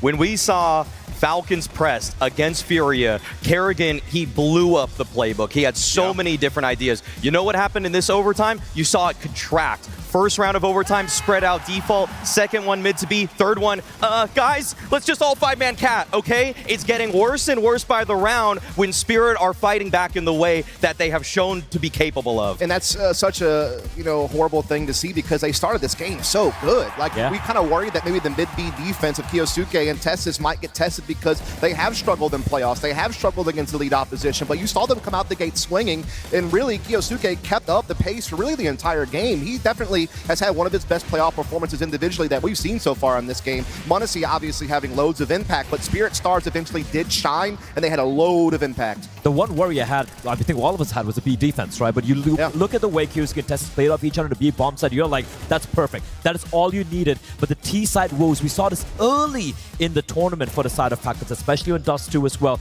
And you could see, I agree with you, Maui, it felt like they were getting, at this round, I just need to touch on the round. That was the donk effect. That's a donk Donk Aura. 1 versus 3, 30 seconds on the clock. The bomb's down, you know where he is, and the amount of respect you give him that, he's going to take the round away. Too much respect. And listen, shout out to Mohan as well. That is going to go down as an iconic call. When do you see Donk run away? Sometimes smarter is better. You don't need to take the fights. It is crazy because, look, people will look at the score, but they're like, oh, Donk, classic game, huge rating, huge kills. No, he started slow, folks. Like, he did not come out the gate at all, but eventually his impact was felt. The dude even like, screw it, I'll op, actually. This did really, really well with it. But I want to get back to Tanir really quickly because this is the thing we've been talking about all tournament long, about getting him activated, making him a 3rd star. He was so good at opening up rounds on the T side, coming cat, and he had so many flanks, so many impact moments where he just was able to push middle and cause a havoc. 7 of Donk's 20 in overtime. That's a big stage player. That's a guy that gets better when the lights are brightest. He was going through the motions through a lot of these rounds, trying to just play within the system that has been well devised. When is the last time you have seen a frag distribution like that? Also think of this. The one multi-kill AWP in hand for Donk wasn't even his rifling and showed everything on display in this. Yeah, absolutely. Donk with the AWP out-opping Monte as well, peeking into his op on the B bombs. That's something you don't really expect to see. But that's what Spirit had to do. That's what Tanir had to do. Just try and elongate the game as long as possible until Donk woke up. And finally, when he did, it looked like the writing was on the wall. I mean, look, we've talked about these two. I've got no notes. I think actually this is one of those rare moments where I looked and I think everybody did pretty much everything I would expect them to do and want them to do. I think this was two great teams swinging for the fences, star players showing up in a grand final. But I'll say this, you're talking about graduations for Tanir. Let's talk about Kyosuke then. Remember, this is the guy, chokes in playoffs supposedly, goes missing in big games. What did he just do there? Like, he played lights out. Let's just call it what it is. He started very strong defensively, being that mid-B defender, fighting in the double doors, helping lock down the B-bomb site. You can just look, he only had 2 rounds in the first half where he didn't get a kill. He was everything you wanted and more. And then when the going got tough to get them into overtime, the dude was banging out some entries. Like, I remember that one round in B tunnels where he just peeks out and kills 2 people in the site. Like, he had the impact you would want. It kind of cooled off in overtime, if we're honest. It wasn't always consistent, but this is improvement. Maui there, though, Dust. It's like, look, that's when you need your IGL to come alive and call those rounds, throw in the curveballs. And that's where the polish was so much more on display for Spirit. Again, just going back to the flash assist in this one, if you took the amount of flash assists per round Spirit had in this, they have 50% more than Vitality's last year in that map. That map was crazy in terms of the amount of times they're just setting their players up. That's what Falcons don't have right now. It is up to Kyosuke and Nico and Monte to try to just deliver them frags because the system is just unfortunately not there. They're still a little rough around the edges on Falcons. I mean, if you look at just the opening duels being won by Monte and Kyosuke, that was a 9-0 for just the 2 stars right there for the Falcons team. For the Falcons team. And you're wondering with stats like that, you should be winning the game. But I 100% agree with you. I think this is where you can see how much time has been put up with this particular Spirit team. And of course, under Sotvik's coaching as well, so to speak. 36? That's unreal. 36 that's ridiculous. That's like record-setting pace right there. Look, we've always talked about how... Get an ace as well. Yeah, he did have an ace as well on the catwalk. It's a Nico bash. Hey, you give it to him, all right? Look, but no, this is the biggest thing that we've been talking about time and time and time again. I hate beating a dead horse, but it's just true. Spirit has always been sensational in their death ball approach to Counter-Strike because they just have so many weapons, particularly Donk being the tip of that spear. But the way that they have honed it with the support utility, the fact that Tanir's coming online, the trade frag. Hell, there was rounds where Tanir was running up cat first on CT side and T side finding openings. It allows Donk to have a little bit more support, not have to always be the guy, because he had a cold start. He needed some other guys to rally. And when they did, he eventually stepped up too. And I would just want to touch upon one thing which I saw yesterday as well against MOUZ. On the T side, what Spirit were doing with a simple Counter-Strike, right? They had a spawn for long,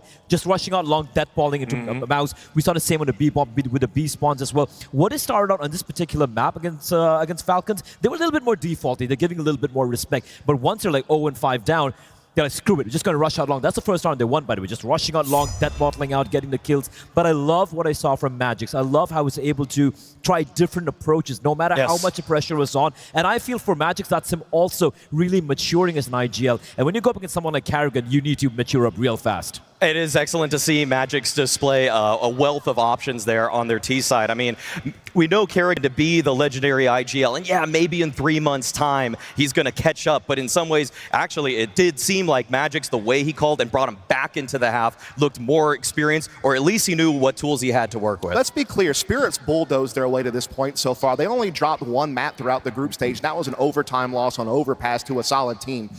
Now they finally got tested to have to be resilient, to have to keep their composure after a cold start. When you got Kiyosuke and MongolZ flying out the gates, some of the hottest stars in the game, running you down on your own map pick, a map that you've defeated so many great teams on with this lineup, to see them be able to sit back and let the game come to them and eventually figure it out, that's a nice trait to have. Definitely, and the good news is we've got Mirage to come. I mean, it's one of those maps where I've seen Spirits down the years, you know, just run around making headshots and such. Karrigan teams, of course, they love a bit of Mirage. Nico in Connector, it's all iconic, it's all coming together.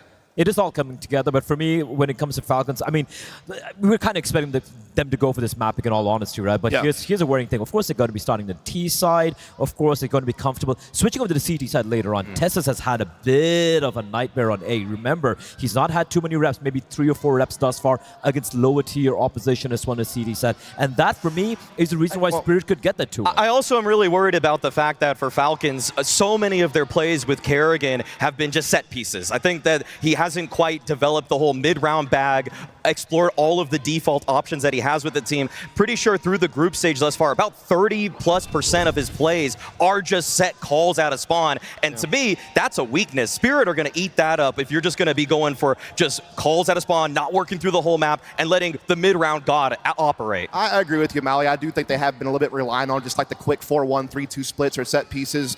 Obviously, you have a lot of stars that pack a punch in those entry positions. The fact that MongolZ's an entry opera is just an X factor other teams don't have, and so you can play to that speed. But I saw inklings, Mally. I did see, them try some different, mid variations. They're, using Nico to solo pressure in extremity, or even double up with Tessus and do some cool things. So I saw some signs, but they need to develop that, and they need to do it quickly because they're already, a map back, and this is their, most confident pick. The one silver lining here for Falcons is Kiyosuke, he's had his playoff woes. Against FURIA, he delivered, but there was always a question mark, and he still continued that form. Against Magic yesterday, easy opposition, that's totally fair. Dust 2, he did his job, right? He looked good. And one thing we're going to be seeing on his T side, keep an eye on this. Karrigan's going to be the one running on into its connector. He's going to be running it with his back turned, and it's going to be Kiyosuke looking to go for the trade. He is being the sacrificial lamb just to make the stars shine. So he's got to put in the work here. What I've also loved, though, about Spirit is the contingency options, that even if the mid control from Falcons proves a little too fierce, if Karrigan and Kiyosuke prove too powerful of a duo, they've shown that they can come up with answers. The way that Tanir has played towards his own A bomb site lately has been a standout improvement, a marked one, in showing the development of their defense. He'll push into ramp by himself. And if it's just Tessus, I like Tessus. He's my favorite Falcon. But Tanir has been on a run lately, so they have to be both ready for those 1v1 duels if the time comes. Yeah, but he's not going to be alone. Doc's going to be there with him as an A connector player, and is going to be such a pivotal piece in this game yet again as a destroyer. And I think for me, if I'm Falcons, I want to target that B-bomb side. That's where Magic and Zontics are playing together. That's, I think, is going to be the weaker point. And, throw some set pieces at B. At least put some pressure there early. That way you can temper them, and then you can kind of, open up the playbook once you oppose B as a threat. But you're right. I mean, Spirit is just so explosive on this map, so sharp with these new utilities. And really, for me, it is just Tanir coming into his own as a guy who can play that A side both ways, by the way, and also just be a great trade fragger and executes. Both of these teams have so much opening power laid out across their entire roster, and this is a map that just promotes a slugfest. And let's talk about this. You've got the most goated coach on the one side and a new guy with fresh ideas coming in on the other. Sotfik right now sitting behind Spirit. I think that there are a handful of people out here that might be rooting for Falcons. I have a wild card one that might be coming to the table. It might be Holly, because he's looking at his potential replacement right there. The market improvement in the way Spirit is carrying out some of their offenses when Sotfik is behind him, the way he's helping out people like Zontics, it has shown that it is paying off, and it's making Spirit into a world-class contender. I also want to add, though, Zonic in a different kind of hot seat, right? Holly might be in that chair in the corner of the hotel room watching from a distance, but Sonic is right there on the stage, and he knows Karrigan, he can get the keys to the city. He can take over this whole team. Now, if they start winning, Sonic's success and Karrigan's success together might just keep him in a job. Yeah, I mean, I think I've liked what Falcons have done so far with Kerrigan at the helm. I think we've seen some positive signs, but it's about pulling them out at just the right time, considering the fact that, as we noted on Dust 2, we didn't see the same, variety of openers that we had seen from them in the group stage. Barrage, they did show the capacity to do it, but we need to see it now when you're a map down. This is supposed to be your most confident pick, and you're up against a Spirit team who plays Mirage to a high level as well. So this is going to be another battle of the stars, in my opinion. I think Monte, if he can stay on the form that we saw on Dust 2, that's going to be pivotal because he's such a dynamic defensive opper, but he's also a can opener on sites that just other teams don't have in the op role. I'm just saying, for Falcons right now, just win the pistol round, right? Convert the following rounds, put that AWP in the hands of Ilya, and watch him just blow open the bomb site. Yeah, I mean, look, you can keep it simple here, but I am intrigued to see what happens. You saw big huddle there from Falcons, right? Carrigan, Zonic, all in there, all these ideas, they've come out all smiles. What are they going to do differently? Are they going to make adjustments? Remember, we don't know what the Carrigan system on Falcons even looks like yet.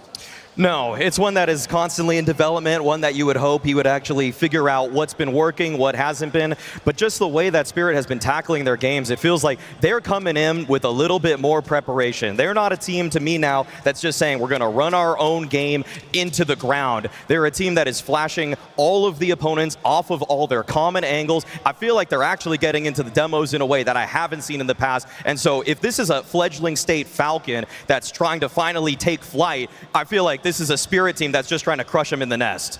And also, you got to remember, like Mirage, if you look at it, they've only played it once so far at this event, right? Against FURIA, it was a close affair. But if you look back at Rio, initially, they were getting completely curb-stomped by a multitude of teams. They were losing to Red Canids, even Falcons earlier. But then it turned it around. G2, MOUZ, Falcons, single-digit rounds for them. So even though this is the pick coming in for Falcons, I think Spirit would be the favorite to still take the map here. And the worry is if Spirit get out ahead with that 2-0 and you got to do that run back, that thing we see so rarely in Counter-Strike history, Dust, you have to wonder, do Falcons have the chops? Yeah, I mean, that's the biggest thing, right? Because when Kerrigan got interviewed on the stage by Bangs, he was very, honest about things that, the system isn't totally fleshed out yet. We don't have too many design things. Yes, there are some set strats in the playbook, but when it comes to the actual mid-rounding, some of this stuff's going to come on the fly. Some of this stuff is going to have to just be pure intuition in the heat of the moment when you have milliseconds to figure out what is the right move to make and how should I make it. And I do think that Kerrigan is the perfect guy to wrangle stars. He is known for his mid-round calling chops.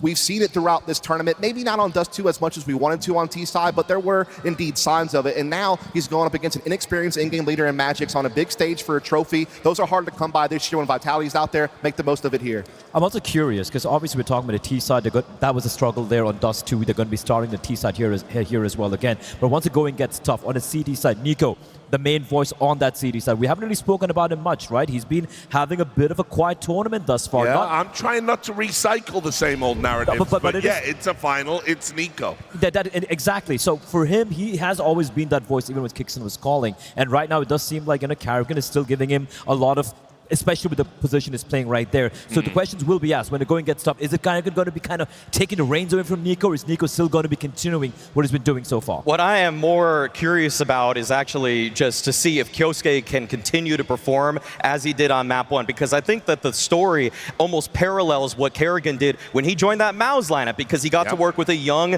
ROPS player that was just off of his first top 19 performance back in 2018, and he molded him. He made him so much better, reduced the amount of errors, made him a more impactful player, and that's what I'm starting to see already in one tournament with Kyosuke as his right-hand man. This is the best playoff performance we've seen out of Kyosuke so far, and he's going to be in such a critical role with Nico, playing that B rotator position to kind of crossfire with Nico in the A connector. That's the big thing that I feel like Falcons have to do here defensively, is they have to disrupt Spirit. Don't let them implement their game plan. Don't let them run through their playbook. Don't let them set up that utility. Get in their face. And I think that they have the appropriate roster to do it when you think of guys like Nico and Kyosuke who want to go forward. When you think of the fact that Monte is the most aggressive pure operator in the game, and he's so dynamic, he's so fluid, or how he moves around the map, where he picks his starting locations, where he moves to after he gets that opening pick. You never know where the flash is going to be, and he is definitely on form right now. I'm looking at that FURIA loss they had on Mirage, 13-9, pretty convincing overall. And if you're looking at Tessus, he's going to be looking at Nico. It's going to look left, Nico is going to look behind him,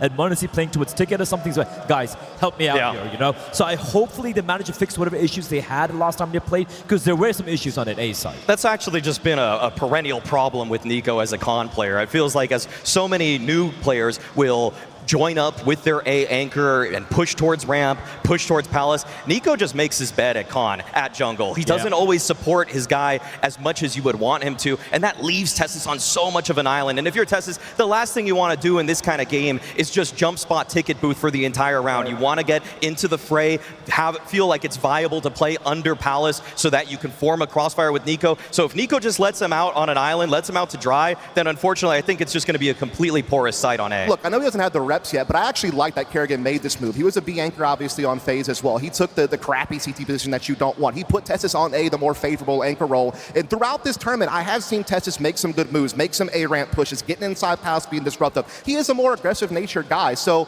while I think you're correct about maybe the support system still needs to be there between him and Nico, I do think I've seen some good things. We'll see if it can happen here. And we're about to find out, because now we can start this map. It's Mirage, and it is time for Scrawny and Launders. Fingers crossed you've had time to catch your breath, Astana. Dust 2 had all the makings of an electric grand finals. And now we head on over to Mirage Mo, where, lo and behold, fingers crossed, we get more and more headshots. Yeah, I mean, if we put it bluntly, last map, Falcons, it was a weird game because we had a slow OT of calling out of Kerrigan. We had a good start from Honesty, but a bad finish. We had a Nico that wasn't in full form, and they had a 6-0 start. So there are things that are left on the table. Spirit could punish here and make it a 2-0. If they do, we might not have a series. Falcons must respond. Spirit looking to trade in Falcons series for another bit of silverware. The all-elusive trophies. For an organization that has tasted victory, trying to get back to the top of that mountain. And right now, it's Falcons setting their eyes on this A site. Map 2 underway. And as they cross over towards this bench, oh, it's a little labored. Donk actually not able to catch his headshot. Tanir tries to go in for a little more, and that is what opens the door for Falcons to answer back. 3v3, you know you've got these duels queued up. And so Nico's got one as well. These 3 players alive for Falcons have each established a kill themselves. These are floating. They want to fight, and Nico will find it. And that should be the one that seals it up. Magix doesn't have a way in and a way to reclaim CT as well. So he'll walk away from this, another pistol round start for Falcons. Talked about the strong start on Dust 2, the 4-0 kickoff, the 5-1 score that was. And listen, even if you don't close the game, at least you have the strong start. You'll always take that. So it's kind of about continuing with those wins they had early on. And you know, the weird part was the fact that calling for Falcons, we talked about with Spirit, they oversimplified to just get back in the groove in the beginning. Well, Falcons oversimplified as the game got deeper, and that's not something you normally see with Kerrigan's calling. So there might have been a little bit of faith lost in what was happening, and if things were getting too difficult, even though they staged a full comeback. It's a quizzical moment, honestly. There's a world where maybe even Kerrigan kind of had too much self-doubt, thought maybe he didn't have his finger on the pulse of the game. You don't want to put too much into it because it's overtime versus the team who is more ready, has more. Falcons come in with 8 days of preparation. So the team that goes into overtime, who's been together practicing, playing tournaments, obviously you expect them to shine there. Go MP9s to the top of middle. 4 SMGs in this round for Spirit. Trying to get this force buy underway. They'll take that fast clash to top mid, looking to usurp Falcon's start. Yeah, Kerrigan, I don't think he believes it. He knows somebody's in there. Donk dies for those efforts. But at that same time, Zontix robs one away with his MP9. Still, there's movement here from Spirit. We take that look towards ramp. He just goes to the other side of it. Yeah, some blood has been spilled on this round, so Falcons will have to reassess the situation. Jiro's got an open line. This would be one hell of a flick. No smoke either here for Falcons. That scout's gonna be a looming threat. Excuse me. There it goes.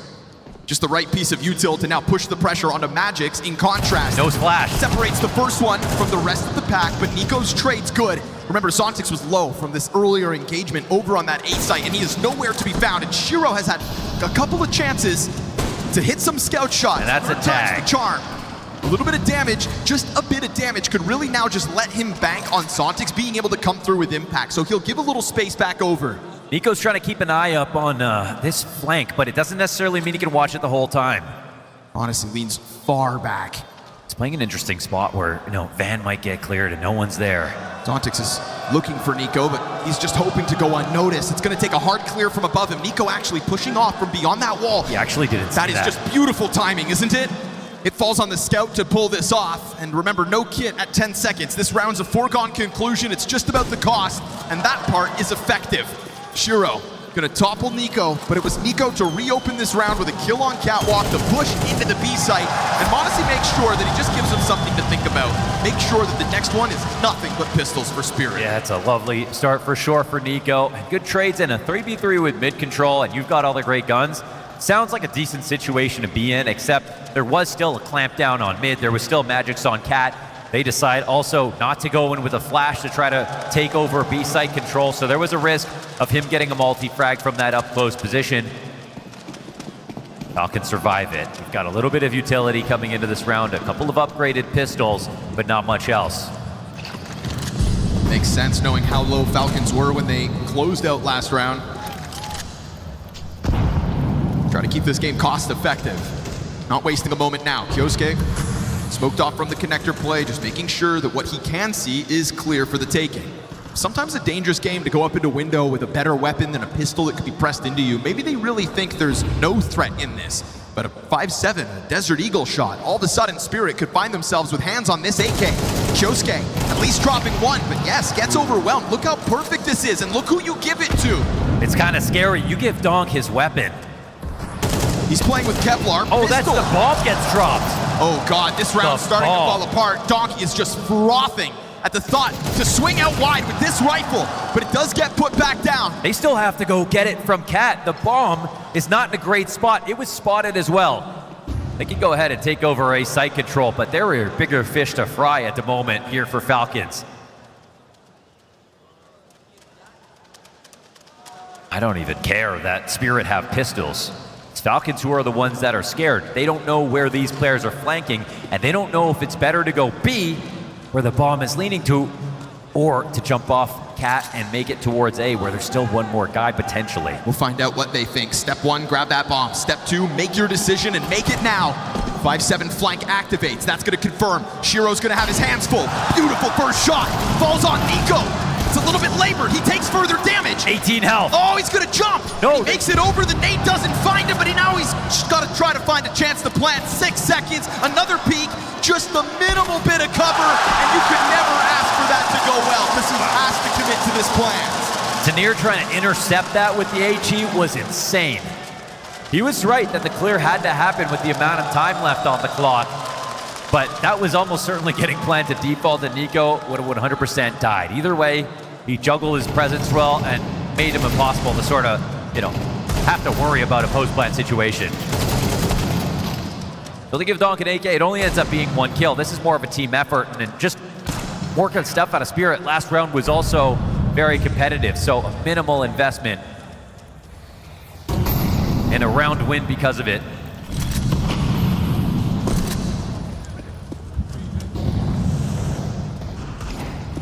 One Galil for Kyosuke. Meant to be the star, shut down with nothing, thanks to Zontix.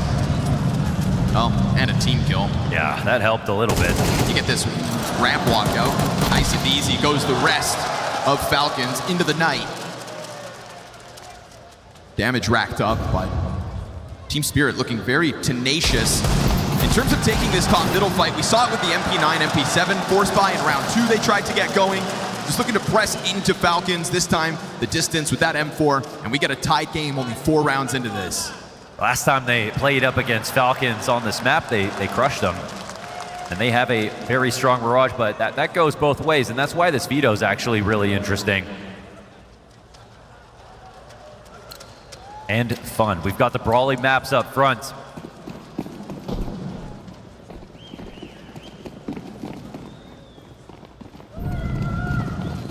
And we have no overpass, and we have no Inferno. Couldn't have really Let's do this every day.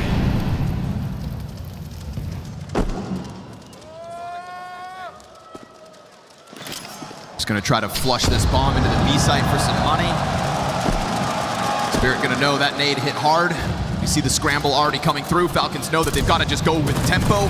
and that's going to get denied. It's money not made for Falcons, and extra cash stuffed in Magic's pockets. Block of Nico dead, you'll find nothing. Rock solid out of Magic's. That frag grenade gives him all the info he needs. Falcons losing a lead, 3-2 Spirit early on the CT side. A total bounce back and a little bit of frustration here for Falcons. Now I have no doubt, just because they lost one map in a best-of-5 grand final, that there's lots of energy left over. This T side is not even close to finished. There won't be an op in play here on round 6. And honestly, utility is not that heavy. Here we go, all in. Falcons try to play with electricity, and Donk's regained vision. He's gonna blindside Nico, collect SS's head, and this one is getting shredded. Wow. Total stoppage on that A-ramp, a 1v5 attempt for Monte, 2 kills in at least.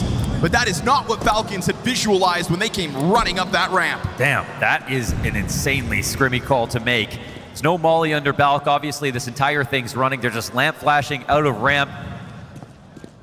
And because Donk is sitting there, he's happy. He's got a perfect line to get his 2 kills. Every round's played like that, and Spirit, they're going to be smiling from ear to ear.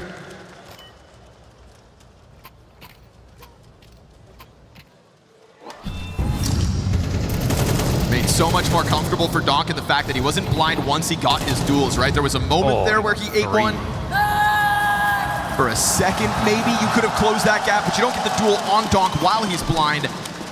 And I mean the millisecond this guy's got his vision back, the chances of that A commitment actually sticking disappear, and you see it. I think they came into that round with no mollies to work with, expecting the A site to be understaffed. Wrong.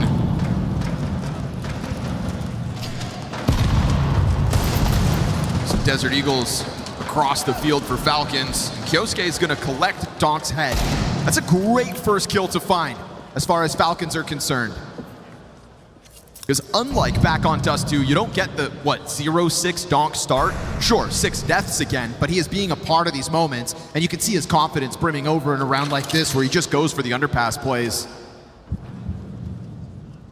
Still the single scariest thing on Mirage.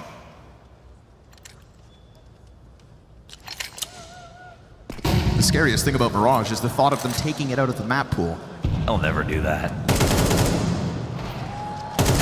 Tanir's gonna collect here as these Desert Eagles leave a lot to be desired. Spirit looking comfortable for a 4-rifle save. They would love to get their hands on this, right? Again, odds of just racking up costs versus Spirit increase significantly now that Kyosuke was meant to have grabbed that AK. He just walks right over it. Okay, and nobody wants it. That's totally fine. Sure. That's interesting. He'll leave it down there at the bottom of middle. And the Desert Eagle of Kyosuke gets nothing for his efforts. That walk around through the jungle. It's all shut down yet again. 4 players up for Spirit, looking real comfortable here on Mirage. Well, that is strange because they know exactly where Donk died. And I don't think that they would have expected that gun to be thrown away. So we go into another buy. Now the last round, it's not like they threw Monte with an op, everybody with full utility, and said, let's go up A ramp. They came in with AKs. They had a smoke, a couple of flashes, and they said, we need to try to do something light, because if you do a default, we'll get outdone by the utility. We see all the Molotovs for the team that has so much money. But now on a round like this, we're seeing the Monte op come into play. I'm not saying it needs to be more complicated, but I'm expecting it to be more drawn out.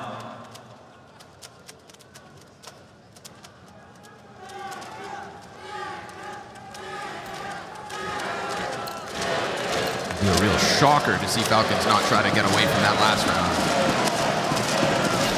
round. Kerrigan's known for his defaults.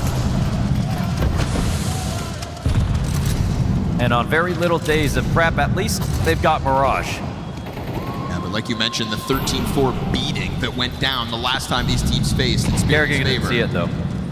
True. He didn't see it. What about everybody else? They didn't tell him about it. Keep the old man's blinders on.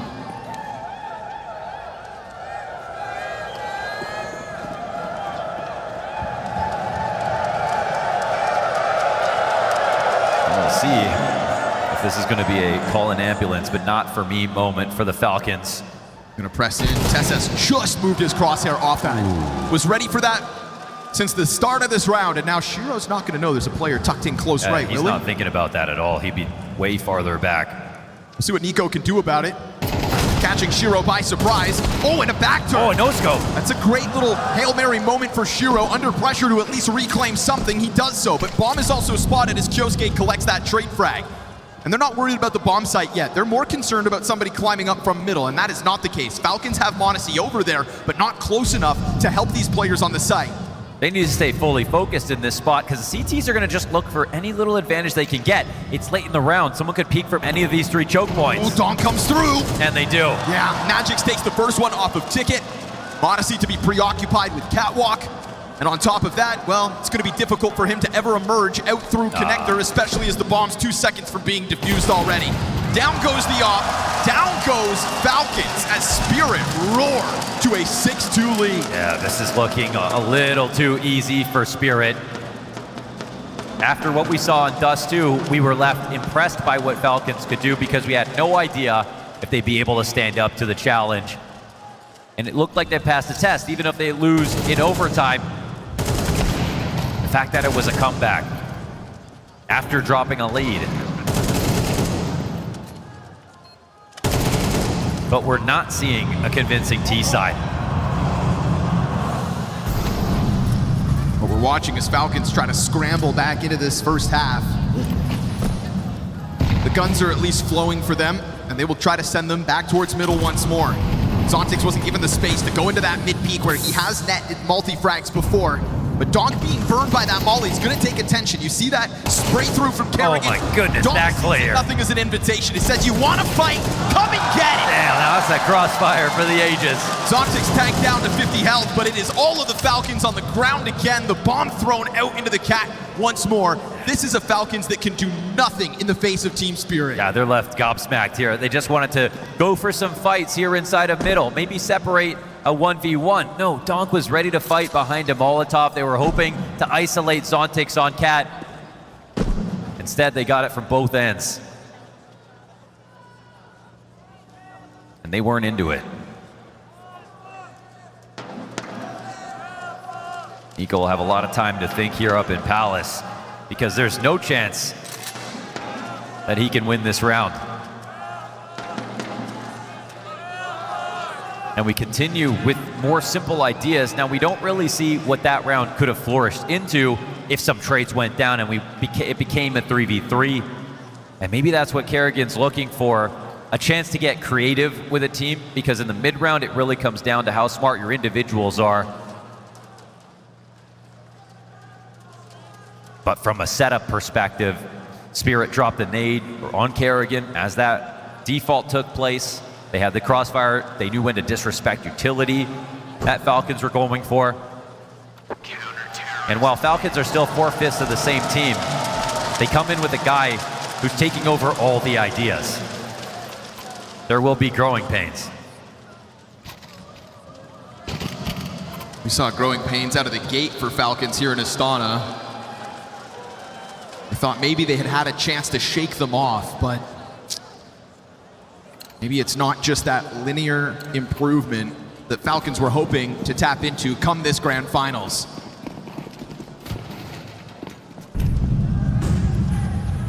Five maps of action in this best of 5. Right now, this second one feeling much more flat than Dust 2 did. Spirit showing that their evolutions are not to be toyed with. And that this map pick from Falcons what is that? can still be taken over at a moment's notice. When Donk decides to do what he wants, it will cost Falcons players every step of the way. They go down into the 4v5. They are at least able to reclaim that AK. Nico never really had a chance as Donk, unorthodox peek into underpass, catches him entirely off guard. So now it's Kyosuke's turn with the rifle to try to make something happen. Tessas over towards this B site. It's got the door frame to keep him protected. He doesn't want a piece of Magix by the looks of it. We go to 50 seconds, and that bomb looking to join forces, looking to group back up alongside the rifle. There is a singular flashbang for Falcons to try to catch Spirit off guard. We saw them win rounds with less on Dust 2. Here it comes, a Hail Mary moment as they try to fly down through this B site, and it is Magic's to lock it in for the first two, but there is also an answer. Falcons have put their hands on another gun. Kerrigan separated from the bomb. They've at least got that money made. Why don't we call this a must-win round for Falcons? Not a lot of health here for MongolZ, but great positions. And Tanir, instant execution. This guy is tapping into some real potential tonight. MongolZ's 29 health, looks to time it. Shiro's head popped, Tanir on the chase. A 1v1 now as MongolZ brings him back to that site, but there is no hesitation, no missed opportunity at the hands of Tanir. They're ice cold in all these moments. They've got perfect confidence. They've already achieved their quota. They got 8 on the CT side. We know how Falcons are going to be happy to switch over, but not with a maximum of 4 rounds. Those not even guaranteed. It was so impressive watching Tanir find his groove back on Dust 2, right? Those constant long flanks, his timings. I haven't seen Tanir make a move that makes it feel like he's second-guessing himself. No, we thought the major coming up is going to be interesting if this Falcons project is successful with Kerrigan. Well, for Spirit, in terms of being a contender, it's interesting if Tanir can be the final piece of the puzzle. And if his maturation is complete, because we've also seen his potential. We understand why Spirit took a chance on him. We've seen that with multiple new pieces added to this Team Spirit roster. Zway didn't work, gets replaced. Tanir looking shaky as well for as long as it did. And we wondered whether it would be a player that gets the boot or whether we get a change-up in, say, the coaches. This new and improved Team Spirit is starting to feel like too much for Falcons to keep up with, at least on 8 days' notice. But try and try again. They'll throw somebody through that window, and Donk has been here every time. Dude, he's been watching this. Yeah, it's an early window timing. There's nothing to cover it up. There's no pressure anywhere else on the map. Just hoping he's not looking.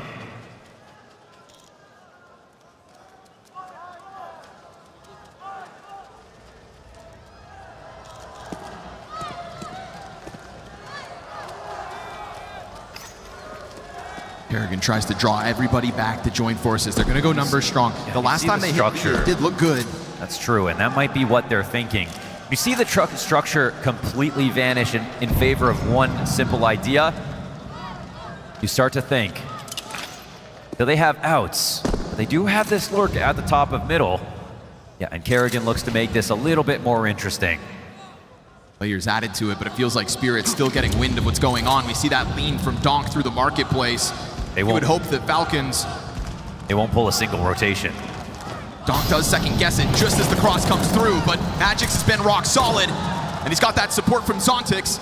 MongolZ tagged down to 7, now he just wants to leave, but it's already Tesses committed to this, and MongolZ's departure will be chased down, and if he dies after time, this would be an extra bit of disaster. Oh, they're running for him. Running for the hills. From everywhere. 6 seconds to survive. Magix will try to sprint him down. It's going to be close. 2 left. Just don't miss. And he'll find both those shots. MongolZ with a Hail Mary hold will at least get his off, but that is the slimmest of silver linings we could look to give Falcons as they move into this last round of their attack. Yeah, that's literally it. He'll keep it for one more chance, but we need to see the impact, man. MongolZ at the beginning of Dust 2, he was really at the front of the pack, getting lots of kills. CT side was going his way, and his scoreline stayed good the whole time, but the impact started to miss a little bit. Shots were less consistent.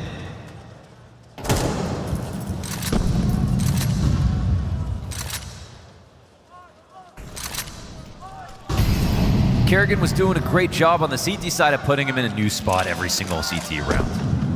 So we credited him for getting those kills. There is that impact. That's what happens with the op not denied. 5v4 to Falcons.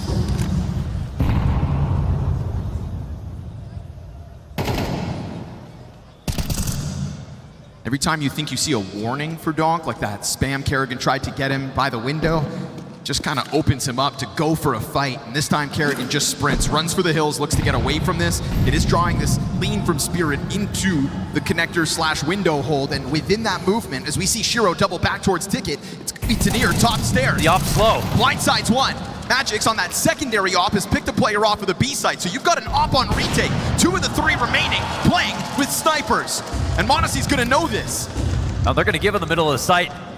Kyosuke's got connector control, which is something very nice for this post plant, but Monte will have to be the star of the show. Nate goes over top from Ticket. We've got smoke grenades to cover that bomb, and Magix hangs on to this angle that now pushes Kyosuke into a 1 versus 3 clutch. We'll see if they can figure this out, whether he can catch them off guard, maybe line up some bodies, but on top of the utility, it's made all the more difficult, and it seems to know, like they have him pinned in with him revealing himself to the Magix frag. Soon there's gonna be How'd he find that? That bomb's got 10 seconds left and no defuse just yet. Shiro trying to find him. He's got to go for the peak. 6 on the clock. Shiro gets denied. It is a pistol, and 1 for the road is the 3rd for Falcons. Kyosuke draws them into him and will give Falcons at least the slightest hope. That was not an easy situation to distill a heroic effort there, and actually one that results in the round winning. That's huge for Falcons, and a chance for them actually on CT side. Massive amount of leverage found with this. We try to underscore Kyosuke's talents, but as he's joined the team, you know, the results, they've been consistent, but they haven't been resulting in actual tournament wins at stages in front of crowds like this. But so far this playoffs, he's definitely become the player that people expected him to be in his debut. Obviously, coming from Spirit Academy, getting compared to Donk right away. Like, you can't have a bigger shadow cast over you. Like, there is generational talent, and then there's Donk. You know, it's another level.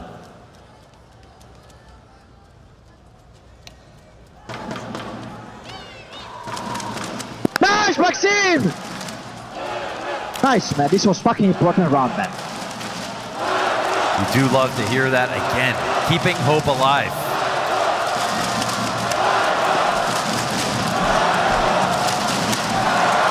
Suddenly the crowd wants Falcons.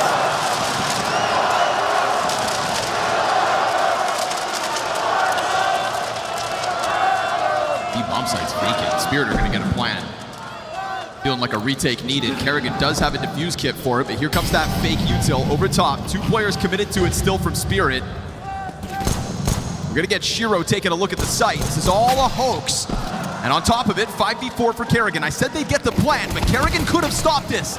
He's got the kill to Donk, that's big. They're gonna press into him, clear that up, and guarantee this bomb goes down.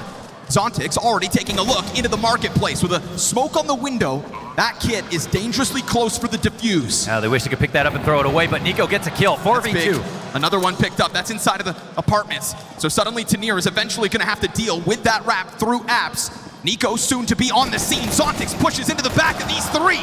All of a sudden, Falcon starting to feel scrambled, but he goes down with nothing. And it is missed opportunities and a second pistol to come up Falcon. Yeah, I had to double check that because they only got 3 rounds with a pistol, but now that they get both, they put themselves in an actual interesting spot. Lobster jam.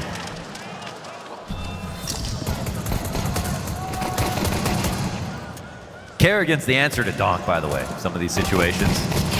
He can actually just straight up outduel him if there's no distractions. Used to be a world where we talked about Nico as Donk's final boss. Yeah, his history with Donk is excellent too in their head-to-head.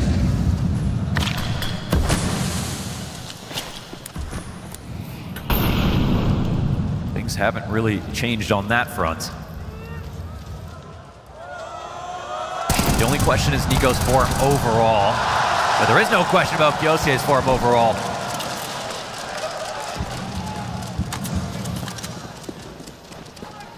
He was a heavy impact player back on Dust too. You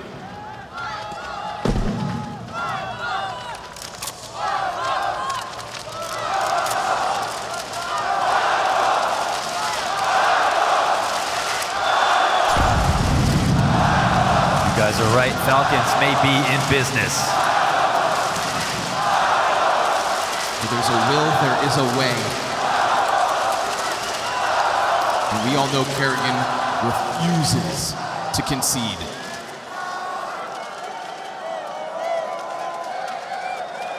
It's about the rifles around him to prop up the chances. And if Kerrigan wants this to actually happen, well, he's going to have his hands busy in a moment as well. That Galil in Magic's hands leads this walk up towards the abs. Kerrigan peeks in on perfect timing. Just let it rip. We get this Tenir MP7 rebuttal. Jumps down into the site, gets a second. Monte off of the cat play. In that moment, make sure majority alive, all with rifles. And Falcons make this a 9-5 game. Falcons didn't have enough to make that first half interesting. They just didn't have the depth. They didn't have the trading. All of Spirit's HEs kind of told the whole story. If you just watched those, you saw that Spirit were in the right place for every situation. But now that Spirit go over to the T side, obviously Kerrigan could look like he didn't have enough for the team on the attack. But now it's Magic's. Another test for him, another T side to have to close out on. This game is not over. The kind of damning first half that will have you pounding your desk if you get a misstep versus a buy like this from Spirit. The Donk's not going to play in secrecy. He lets you know what he's up to. Desert Eagle on the other side of that B apartment smoke.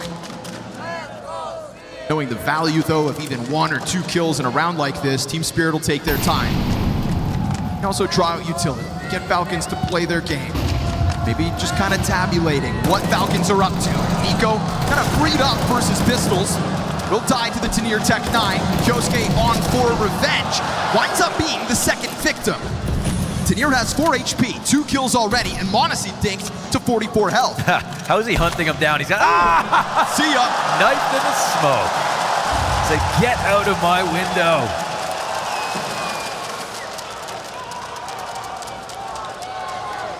Extra money made. That'll make up for Kyosuke and Nico's deaths. There are rifles out here on the field for Shiro to try to grab, but he wants a headshot more than anything, and he will be denied by that one. TeSeS making sure majority survives again. 3-round game here on map 2. See the small breath there from Monte as he looks over towards Nico. With the scoreline getting a touch closer. It sort of feels like it's about surviving right now. You don't really need to call impressive things. They know they don't have Spirit scared just yet, but this would be the round. You get ops on both ends. That little bit of extra money made by the knife as well move forward in Monte's coffers. We had that early look at a donk towards the B side of the last round. Right now it's Shiro posting his off over towards the B apps, hoping that maybe Kerrigan jumps up into the scope. That's not going to happen, and he peels away from it early. This round is going to tell us a lot about what's to come and what can be done by Falcons on Mirage if there's anything at all to keep Spirit off double digits. That's incredibly important for their money and their mental. I don't see a lot of players ending up saving in a round like this. Full press on the A ramp. It's a little different here for Falcons. Monte on the plate. Versus Donk. Here it comes. Sees the shadow, misses his chance. Donk's gonna just chase you down. Sure, Zontix dies as he tries to get out through that palace. Now it's Donk's head taken off. Kyosuke's got the answer. So will Shiro. Numbers even. Support piece in place. There's also a battle of the flanks going down over towards B still. It's patience from Tenir, but he hits the ground. And TeSeS right now has no helping hands. 30 seconds on this clock. Bomb gets out. Magic's gonna make this marathon of a run all the way over to B. Hope that no one can cut him off in this situation. Hope that no one's taken over mid and pushed underpass. And Tenir has a chance to get a kill to lock this up. But if he doesn't clear this, there's a chance that Kerrigan swings default and Tenir sees it. Done. It's done. Bullet to the back of the head. Timing missed there for the Falcons. Although Shiro will reopen the realm of possibility so long as Nico can do something in what is right now this 1v2 on B site. Magic's better stay in cover. Moving around is giving Nico a chance to get out. But blindsided. Magic's finds that perfect timing just as TeSeS looks to come through, and it is Magic's with not only the perfect call to peel away from that A sight, but also a couple of slick headshots to secure those double digits. The fact they kept options open with a lurk towards B, sometimes that guy can come in, get off of Cat, and be the reason you win a post plant on the A site if it's on the back of triple. But in this situation, where there were 3 stacked up towards the A ramp, and that sandwich under bow crossfire, Spirit knew they made the wrong decision by going A and had a chance to change their mind.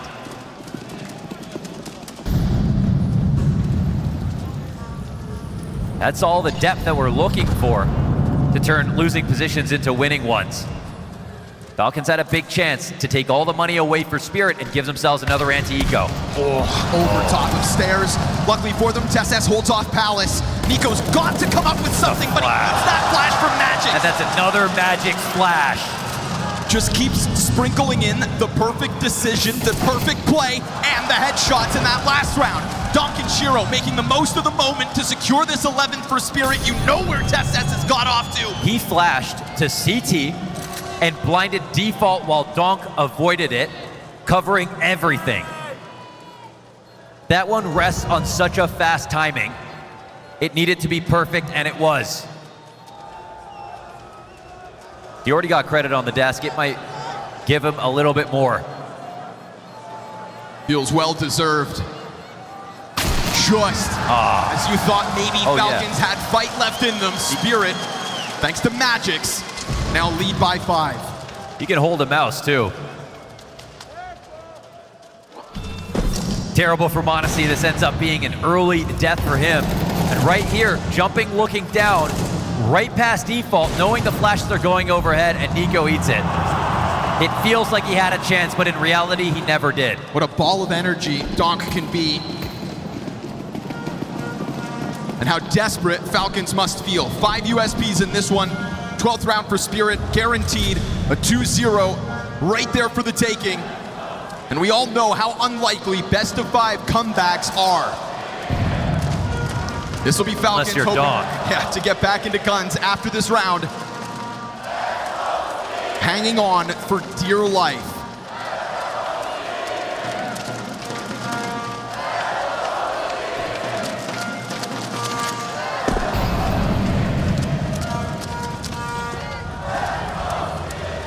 And the crowd, they're loving the carnage. They just want more of it.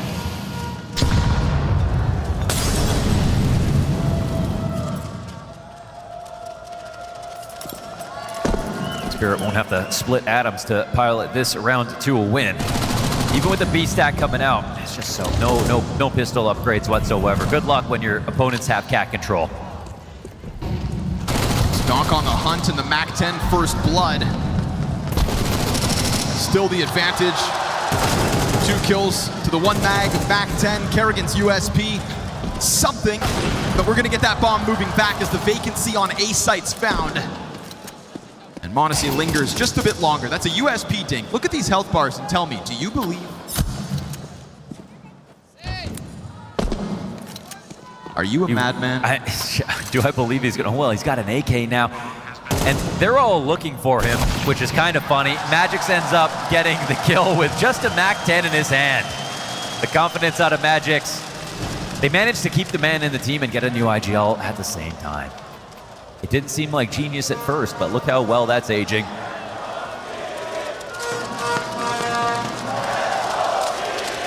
A 6-round game, and Spirit haven't even touched their timeouts. Zonic's got a lot to say in this one. While Sopvik's thinking, hey, this job's not so hard.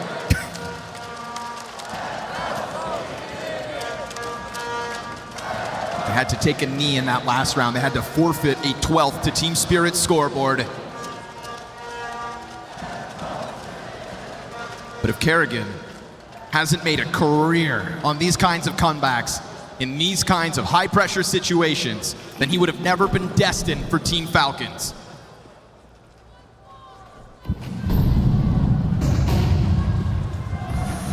Let's see what they've got to offer. Out the gate, they're not worried about A. It's already really interesting. We've seen Spirit instantly go into a ramp play. Out of room. Contention if this becomes a later round. Spirit's default is ambiguous. They're looking for info. They've been very good at finding this opening kill. Falcons are clasping their hands and praying that they find the right timing. Right and there. Tanir looks to threaten this. If he pops up at all. Right there. Gets dinked.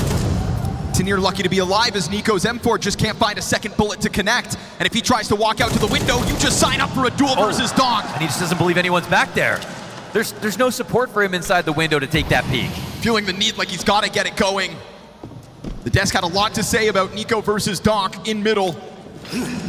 And we may have just gotten one of those head-to-heads for the road. They won't even need this deep molly on Cat. Honestly scrambled over towards this A site. A lot of responsibility right now on his own. His connector player just tucked into the corner.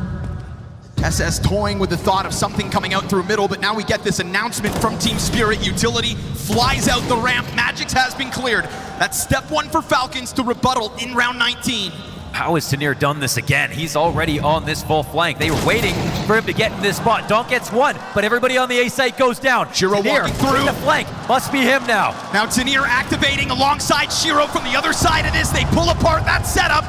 SS knows that Tanir's gotta be low HP from that Nico headshot early. Second player spotted, turns in between. SS makes sure Mirage keeps rolling. The unlikely hero here for Falcons. He pulls the clutch out, and they'll chug along. A 7th round here for Falcons, a close call. If they hadn't gotten those kills as quickly as they did, Tanir's flank only would have become more potent. He would have loved to walk the whole way with the bomb plan down and site control to guarantee that round. And it becomes a 5-round game. They lean away from playing in the site. They post MongolZ right there towards stairs.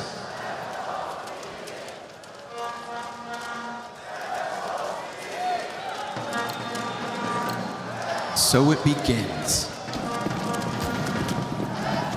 Not a worry in the world here for Spirit. Just one more chance with rifles and a little bit of extra money left over. And really a round that could have actually just been a more comfortable moment for Falcons. Nico dying to Donk like that on his attempt to take down Tanir in middle after he had already departed. God, that could have been gut-wrenching for Falcons to die on Nico's sword.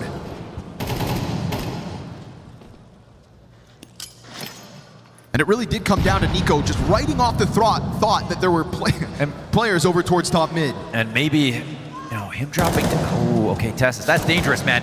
He has to try to evacuate immediately. And they're gonna fight him the whole way through, but he might be able to make it. No, it's a punish.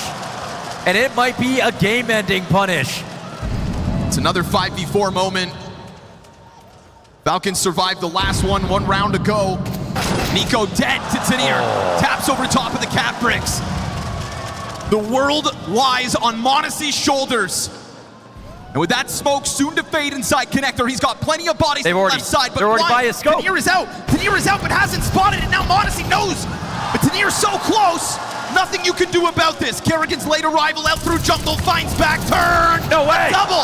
And at the same time, Kyosuke's already gotten a frag. We go 1v1. Shiro, he'll pick the op up for the 1v1. Bomb gets planted. Kyosuke, he has to squeeze this. Ops on the line. Died and dead in the water. Falcons plucked from the sky. And suddenly this shutdown on Mirage becomes a damnation for the Falcons in a best of 5. A massive comeback ask of a team with 8 days of practice.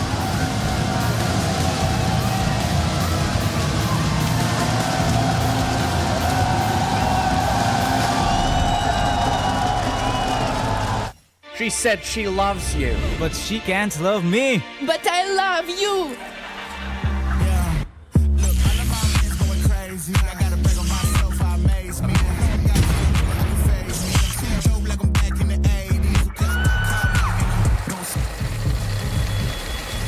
I won't play window anymore. What's going on? Play your role. 1xBet. On to the next one.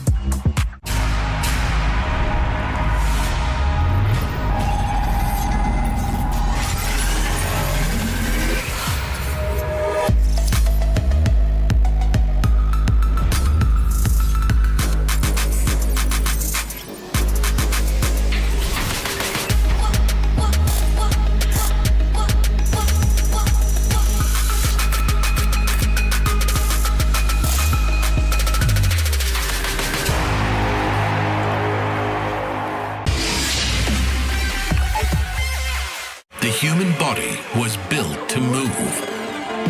Not trapped at a desk in one singular posture for 12 hours a day. It's time your chair evolved. This is Secret Lab Titan Evo. Ergonomically engineered for you, gamers, hybrid workers, artists, backing your every move.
Welcome back. That win on Mirage puts Spirit at championship point, and we're going to find out just how powerful Vibes can be as Karrigan tries to corral the troops over at Falcons. I'm just going to start you here, gentlemen on the panel.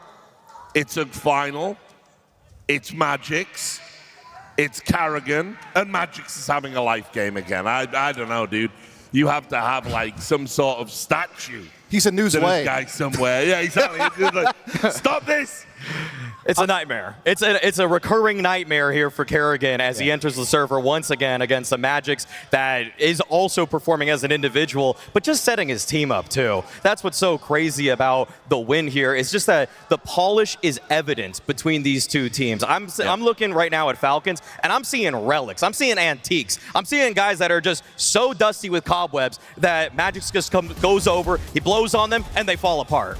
I said this earlier as well. I'm going to say it once again here. Tanir is having his best performance, best event so far in the Spirit jersey. This is perhaps his best playoffs performance so far. I know it's a best of 5. I know we still have at least one more map left for this match to be closed out, but he's been lights out, man. And this is, by the way, in a map, in a game where Magix is popping off. We're looking at Dong looking like Dong. We're looking at Shiro being lethal as well. So flowers to the guy. He has truly blossomed. Indeed he has. I mean, we talked about how maybe they should target that B defense in Magic's Exotics. Well, they tried. That didn't work. We also just saw Doc wreaking absolute havoc on middle at any opportunity that he got, as well as helping out with the assistance at the A-bomb site. And yeah, you know, Blaz talking about it perfectly. Tanir, that A anchor, playing it to such a high level. Yep. I mean, the defense was just totally impenetrable throughout that first half with such a big score. Then when you flip sides to the T side, Spirit wasted no time closing this, and it comes back to a lot of the things that Maui's brought up and that we've discussed on this desk. The flashes are just so good. People are so blind all the time. And Falcons tried their damnedest. They tried to get aggressive at A-ramp with Tessis or tried to move MonteZ off round. It didn't matter, bro. Spirit had answers, and yet again, Tanir was massive with those flanks. I never have seen Spirit. 3.0 KD, Dust. 3.0 KD on the CT side, A anchoring for Tanir. That's an impenetrable defense. Karrigan tried to break through it, but it was just so flat. You're just going to throw A execs at this guy? This guy's in career best form right now, so good luck. But I also want to tie onto his T side. Dude, the flanks he was making through the B bomb site were absurd. Like, he won them a couple of rounds by those moves he was making. I never saw Spirit do that type of stuff before. And I think it all comes down to the confidence that I feel like Softfig has injected straight into Tanir's veins, right? Where he's like,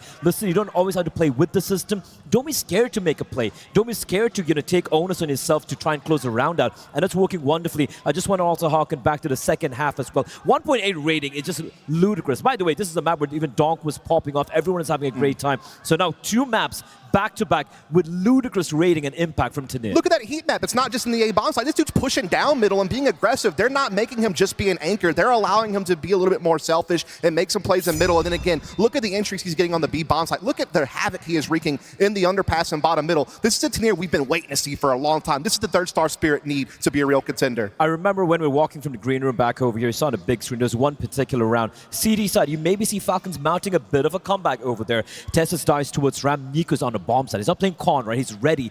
Dong jumps around the corner. Flash. Pop in his face. Can't shoot a single bullet. He's dead. You can see the frustration of Nico. And now we think every time you look at these fights, there are flashes everywhere, and it's perfect. The Donk haters last year, the crux of their argument was that Donk is the most set-up player. They were wrong last year. They're right this year. This year, they're totally right. He's getting set up like crazy. The flashes, again, were paramount to the success on the offense for Spirit. I know I said I wasn't going to recycle narratives, but I'm a hack. I've been doing this for so long. You got to recycle some of the classics. Remember, Nico is meant to be Donk's kryptonite, right? That's what everybody says, that when Nico and MOUZ take on this guy, they take him down. They are a mile away from doing that right now. The difference is the support. I mean, it really is. Like these flashes, I know we keep harping on, but they're so important. The way that Vitality started to separate themselves, besides playing perfect Counter-Strike and having loads of talent, is that they started taking utility to a new level. The way they would flush people out of position with Molotovs and nades, the way that they would flash for each other, the way they would support Flamesy as their entry or Ziwu. They're doing this now on Spirit, and they're also giving their players more freedom to make plays. Tanir is no longer in the shadows. He's allowed to be a little bit more in the forefront. And it's giving Donk, so much more freedom, I feel like, to not have to be the guy, and he can be a little bit more patient and call his own number. And even Shiro as well, man. Just the amount of impact everyone's finding. Bear in mind, 21, the amount of people getting blinded. It's not just you had Magics on Dust 2, 30 flash assists, and now we have Shiro with the op. Also, by the way, getting 18 kills while being a support utility guy. It's just a huge difference. It's the way that Spirit has shown up to this tournament, and even how they looked back at Rio. It's just so obvious that right now, I have a question that I have to ask the audience here. Okay. Do we have any Falcons fans left in the arena? Okay. I feel like I heard Holly. They're over. I feel like Holly was. Is that Holly out there? Because he's watching this and he is dreading the moment that he has to come back and try to one-up what Sophic did. I couldn't agree with you more. And what's hilarious is the way Team Spirit have tried to pass this off. It's just something we're doing. We're just trying it out. What, perfect flash executions on every single goddamn play you make? No, you haven't just pulled that out. You've worked on this quite clearly, and it is something new, and it makes Spirit a terrifying prospect. If I'm Vitality, just gone out of Atlanta. Let's pivot roles for a second. I'm going to do a little hosting here for a second. I'm going to ask you, all three of you, a question, actually. Right. This time last year, if I would have told you, hey, Matches is going to end-game lead Spirit, and they're going to have the best flash assists of any team in the world, what would you think?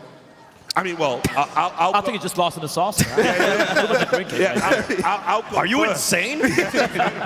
All right, first, because we're all podcasters, right? Yeah. So, I said this was a bad idea. I said, welcome to the big leagues. Like being an IGL, for all the nonsense that was thrown Chopper's way. Chopper was a tenured IGL. He'd won trophies. He'd been around the block. Now, Spirit might not have looked so good under Chopper. They might have underperformed. They still lifted trophies. And so when they started Magics in, I was like, good luck. Enjoy that. And then when Overdrive was saying, it'll only take him 2 years, I spat my drink out of my Try 2 months, apparently. Yeah, right, exactly. Maybe it was a typo, right? Maybe it was a typo all along. Maybe Overdrive was like, I meant to say months, actually. But listen, credit where it's due, right? Now, we don't know, obviously, if game's done or not here. I'm still never going to count out a Carrigan team in the finals. But still, what we've seen so far, the eye test, it's there. It's no longer just a Donk show. And that, for me, is what Spirit have been waiting for so very long. Yeah, and it's not just a Donk show. It's like Zontix, this has probably been the best I've seen him play since he got dropped. Sure. And took that time out and brought back in.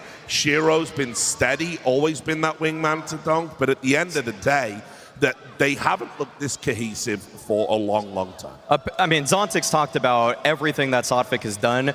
I feel like the one thing that Sotfix said to Zontix is aim for the head. That's just the one piece of advice he gave him. Stop walking around like this. just move that crosshair a little bit up. Just move your mouse up a little bit. Stop listening to Reddit, right? Astralis didn't win Mages aiming at the body. No, but jokes aside, dude, I feel like it's always going to go back to the conversation of Tanir, because we saw in Rio 1.11 rating, the best event he's had so far in the Spirit jersey, and now he's somewhat elevated himself, but it's just the confidence, the pep in the step in which he's taking these plays, and also just winning these duels as well. Look, we all know if Spirit wins this event, who the MVP is going to be. It's going to be pretty easy. But Tanir has had the glow up of all time. Again, this is the Tanir we've been waiting to see ever since he made the transition from Heroic, because he was a star in that squad. He had his own little hat in the arena, in my opinion, for Rookie of the Year for a little bit of time there. Absolutely. And so to see him struggle at first on Spirit, have to go through a couple different roster transitions where he was playing alongside Zwei for a bit. Now Zontix coming back. Tanir had to give up all the roles he had back to Zontix and kind of readjust how he's doing things. But the guy is now locking down as an anchor. The guy is trade fragging very, very well and creating openings and lurks. And he's having his best performance ever in a playoff. This is the third star that you've been wanting, Spirit. So, Ancient, we've got to talk about it. I think it will be a disaster no matter what they want to say after the fact. You get to this final, you don't take a single map if you're Falcons. I think that's like an inauspicious start to the Karrigan era. They have absolutely got to step up here. Even if you just get one map on the board, I think you go home, you feel pretty good. You get 3-0'd in a grand final in front of a crowd, that is a very, very bad state History of affairs. is against Falcons here, right? We've seen 2 times in the modern day era since CSGO's advent where we've seen in the best of 5 finals a team pulling off the reverse sweep. But that being said, Ancient, we've seen Spirit play 3 times so far. They've won it 3 times, but that was predicated off an incredible CT side. The T side have still looked pretty rough so far, so there is a chance right now Falcons bring this one back. It is going to be on a CD start. Spirit got back in the lab after they lost this one at ESL Pro League to Astralis. That was a huge wake-up call for them. They recognized that they needed to be much better at setting Donk up with utility. You couldn't just send him out every single round and feed him to all of the wealth of nades and combinations that teams are going to throw at him. So now they have different looks. They have different tempo changes, and I feel like that has led to Donk being a huge beneficiary where he's not just dying or even getting a kill in the first 15 seconds. They play the round out a little bit longer. Yeah, I mean, I think for me, this has been a recovery situation for Spirit because Ancient used to be their next best map after Dust 2 last year, and they kind of cooled off at the beginning of this year, in my opinion, but now they're heating back up, and it's because of this Donk Tanir combo. We keep talking about it, but when they're on the T side, the fact that Donk and Zontix can come out elbow and pressure middle, and then you have Tanir swinging off the shelf side, it just gives them so much flexibility, as well as Tanir being a BK threat. So they're able to really spread out the pressure, as well as having those powerful executes with very, very good utility. They've even been adding some fakes that are played lately to watch out for in this game. For Falcons, what we need to see is them start exploring that diversity we've seen in other games. Look, they had a lot of different openers throughout this tournament on the T side of Ancient I've been impressed by, and a lot of it goes around how do they move Kiyosuke around the map, because sometimes he's your mid guy, but sometimes you just stack him B with Nico and you entry, and so they need to make the right decisions here. I'm still not impressed with Spirit's T side here on Ancient. I know we've been praising them heaps on Dust 2, on the Mirages and all the other maps as well. T side it always seems like, listen, Donk, we're going to set you up towards mid. You're by yourself. You die. Oh, well, what's the game plan? What are we going to do right now, right? It seems always like they're so reliant on him winning those mid deals. But guess what? Guess who's going to be towards mid, duking him out? It's going to be Kiyosuke. He's going to be being set up. The protocols from Falcons on the CD side especially have looked phenomenal. And you cannot forget that guy, that sign right there, Monte, CT op on Ancient, has been phenomenal so far, despite him having a bit of a quiet series so far. I'm not going to count him out yet here, Rich. I just need to see some better decision-making from Nico. Towards the tail end of that Mirage, he was making some very awkward moves, falling down from ladder room into window, giving up a free kill there. The way he was peeking around A just felt like he was inviting duels that he probably shouldn't have. I want to see him lock it in. I don't want to see a Nico who has been such a perennial superstar for the last 8 years fall off now. I don't want to see the twilight years of Nico in 2026. I want to see him push the longevity of what you can do as a star rifler. I think it's a great thing that you brought up Nico because he's so important for this squad. While Kiyosuke is the tip of the spear at middle and a lot of their executes, the guy's a playmaker. Nico's supposed to be that guy at B that gives you that split pressure threat on the T ramp to really allow the team to have a lot of flexibility in in the mid-round, he also will be required to pair up with Kyosuke in middle and find a way to slow down Donk and Tanu, who are going to be looking for that mid-control time and time again. This is going to be fireworks, and this is a chance for Falcons to do something that no one expects, to push this series further, but it's also a chance for Spirit to have one of the most dominant tournament runs that you could ever ask for in a field with no Vitality and Na'Vi. They need this trophy to prove that they are one of the best. And you saw it there, the ambulance, call an ambulance, but not for me. I mean, I don't know what's going to happen here, what kind of adjustments they can make, but they're going to have to do it right now. And with that said, we go to Ancient, and of course, we go over to Scrawny and Launders.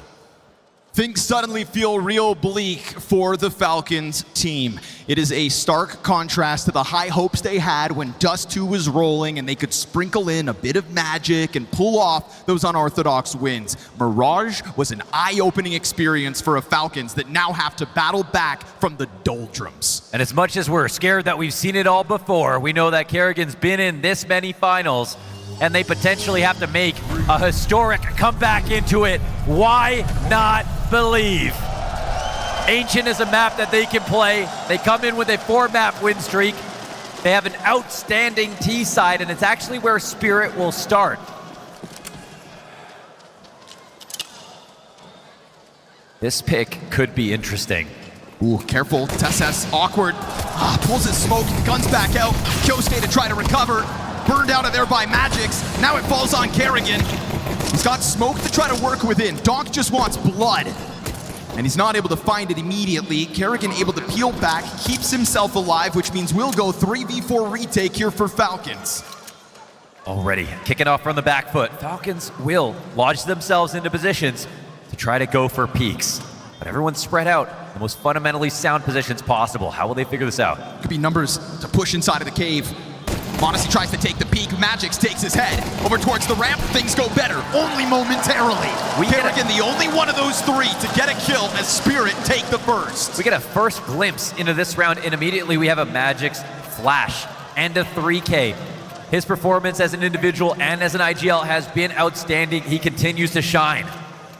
It's funny, isn't it, how Apex kind of propped up Magix and said, like, he could become something if he just has time. Look how they doubted me. Yes, sir. And look how Apex has become the king of utility in Counter-Strike 2. And watch tonight as Magix evolves in the same regard.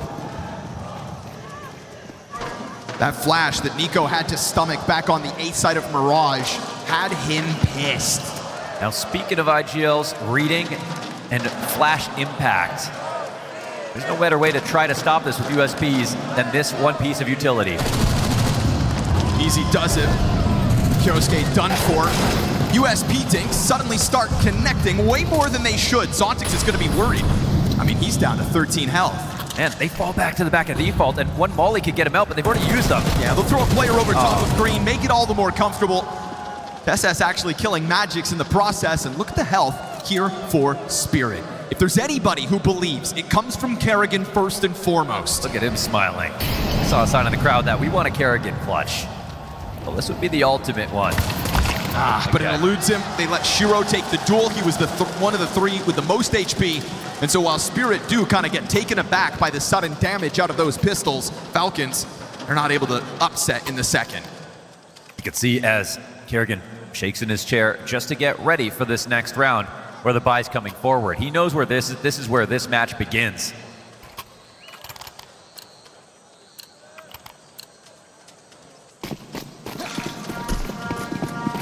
Zontix on a Mac 10. And Magix only has a Tech 9. Why is that? Actually, they're buying like they just lost the last round. Shiro's got some left over. It's a scary amount of confidence to have when Falcons, as you can see, M4's across the board. Shiro could have dropped him. But obviously he's thinking about his op too. Magic's just kind of twisted like that. We'll see if it's a decision that comes back to haunt Spirit, whether Falcons can get a foot in the door early. We'll put a pin in it. Taking over mid early. Not seeing anyone push back into it. Does make the CTs insecure. We can see how they flow and start to gravitate towards mid because they definitely need to see something. They're going to go for a B lean and watch their backs. We've got Kyosuke kind of tied up, but ready to fight B.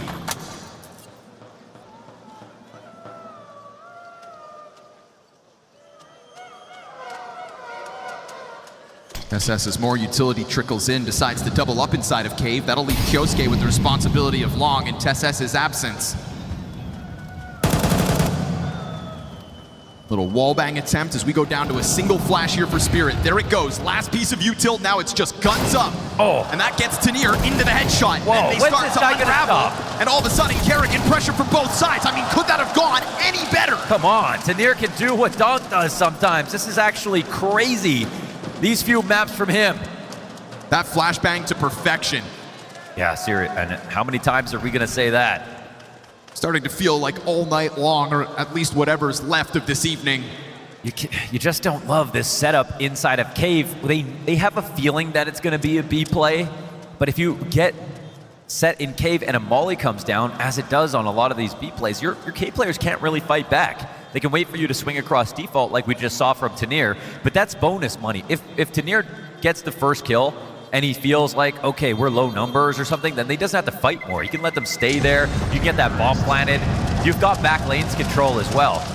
But instead, that comes down to Kyosuke with no flash support himself, having to fight at an open line. And yeah, he's a confident, great multi-frag rifler in a solid position to do that.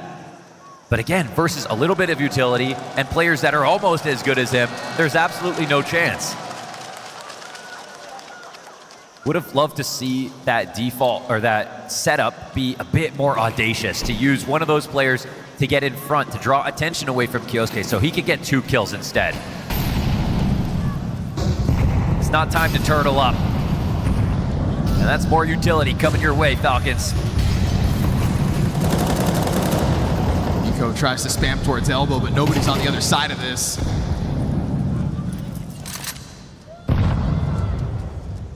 Magix, who came into that last round with a Tech 9. No need to upgrade.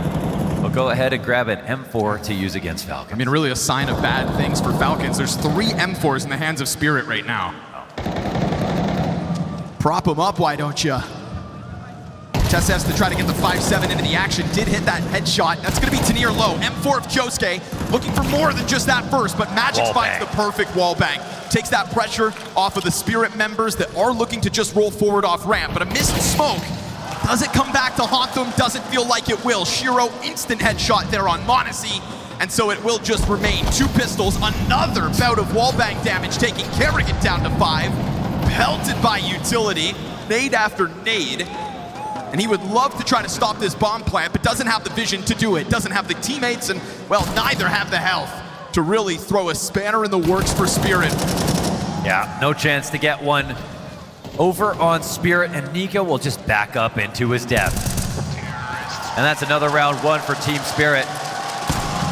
Starting on T side, looking excellent themselves.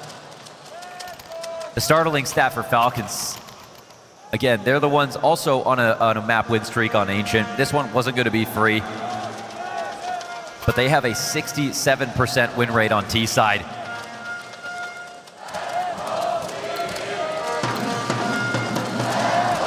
Right now, Falcons fans just holding their breath and hoping their team can even get there with something to show of their efforts on the defense. Monte trying to make the mid-jump into the corner, but again, there's not been like a ton of pressure coming out through the elbow. I mean, he's gonna eat this entire thing. The volley. The smoke is too high. How does it even land there? Kerrigan comes wide, a one and done off of the cave. Trying to be the hero of round 5, instead feeds another frag over to Spirit, and we get this cross perfectly timed by Zontix. Kyosuke will be none the wiser. I don't know, I think he'll still clear it. You know, he doesn't see anything in here. Yeah. Good presence of mind. Gives TSS a chance to drop smoke, but blindsides on multiple portions of the map. Sure, Kyosuke keeps his eye on it. Unfortunately, inside the B site, there's nothing here to be had. I mean, their awareness about where the gaps are is insane. I mean, they're so ready to take all of these fights. 2 deaths on the map for Spirit inside of middle, but it is a free B site hit and 5-0 start.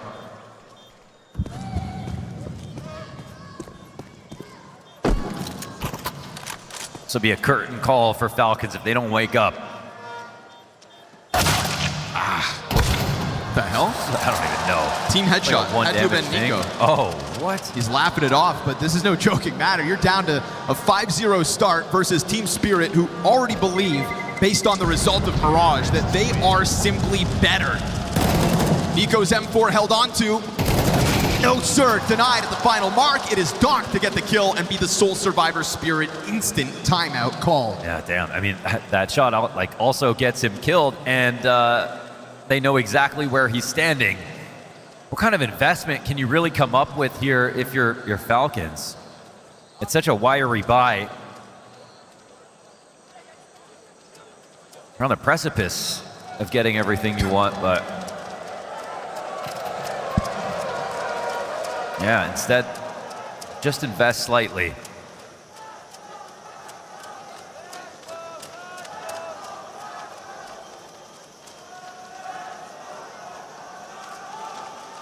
Spirit have been giving love to every part of the map. Saw them take their anti-ego towards A.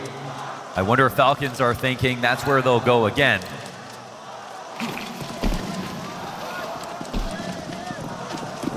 They won't have an easy time contesting mid, obviously. They come in with so much utility to use. So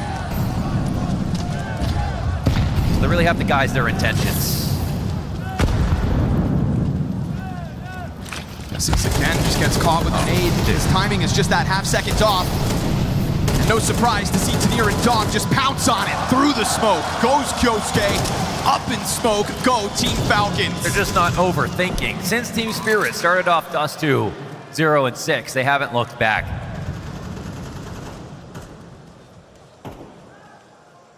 We saw the interview from Donk where he said about MOUZ, absolutely no chance.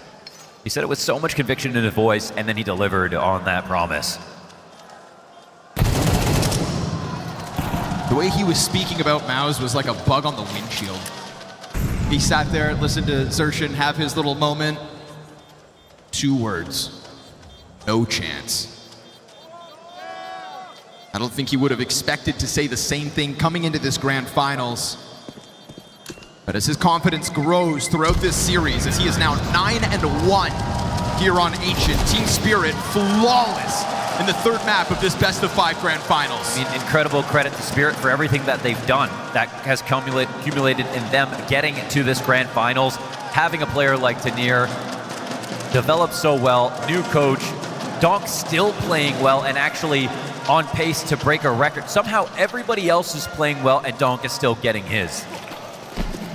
And the beauty of the formula was coming into this 3rd map, it was, you know, this breakout performance from Tanir, propping up the other pieces of Team Spirit. And now one for the road, if that's all Ancient's gonna be, is Donk's reminder to the rest of the world that he is still king. Nico, ahead of the smoke grenade, will catch Donk off at least. But we have just sat here singing the praise of all the other Spirit members, so let's see what this 4v5 recovery really looks like. First time they successfully won their bouts inside of middle, taking control of it, and are up to a 5v4. But Tanir's lurks have been so effective, and Tessus will get spotted. He won't be able to let go of the smoke. He has the duel, and he'll win it. But this also draws everyone over to the wrong side of the map. All a matter of Spirit pouncing in this moment, here and now. MongolZ with the deep line. As he sits here, we start to get second-guessing Falcons, taking a look over towards middle, which means it will be a fast rotation, and you'd think a comfortable retake in a 5v3. No CT smoke, op shot misses. That's gonna open the door for the bomb plant. Magic's able to get that device on the front side of Donut. A little jump spot over the big box, and Shiro knows there's movement inside of Temple. He sees that as an invitation to take the CT line. Ooh. And Tessus, trying to fight back from the bottom of the scoreboard, has now got himself a multi-kill in this one. It's gonna fall on Magic's and Zontic's 2v5 in this A site. Don't give up this position. Here comes the retake, 3 numbers strong. Yeah, they'll clear it out. Tessus able to hold back finally. We've seen him kind of over-encumbered with utility usage inside B. He keeps it simple, gets the first kill, and in the 7th round of play, Falcons will win their first. Straight counter flashes, a little elbow grease there from Nico as he takes that first duel. And still an interesting game plan to keep the round interesting out of Spirit, but it's, yeah, Tessus to find the lurk. Tessus to get the final word. We'll see if this means anything. Falcons have opened the door to this half or not, because they don't even need, I think, 6 rounds to be competitive. They're looking forward to next half. They just don't want to think too far ahead.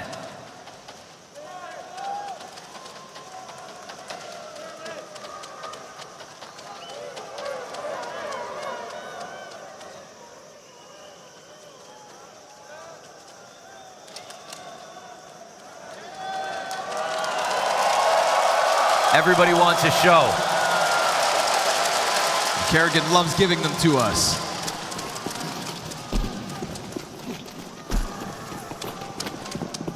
But Spirit also love to stomp.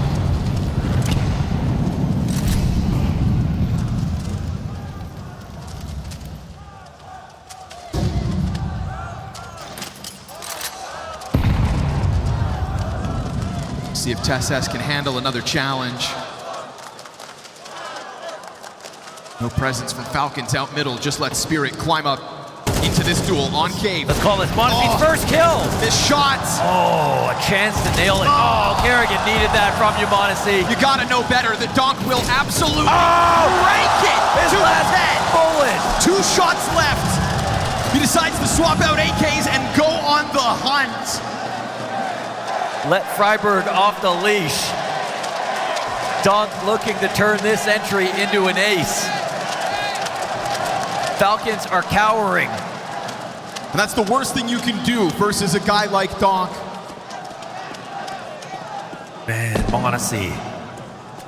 Like, Kerrigan is a bait for him. He has a chance to hit that op shot. It totally changes the makeup of this round. And Donk, another headshot. He's an absolute machine, 13-2. Run back the highlight reel. Trounces Falcons on that run through Cave. And you know, that's the kind of split-second decision that you get punished for when you're playing versus a guy like Donk. 1 smoke, all Kerrigan wants to drop. 1 missed op shot on a Monte. Now that's actually problematic. That's the biggest flaw in this situation so far. He's up peaks. He's running through for 2 Cave.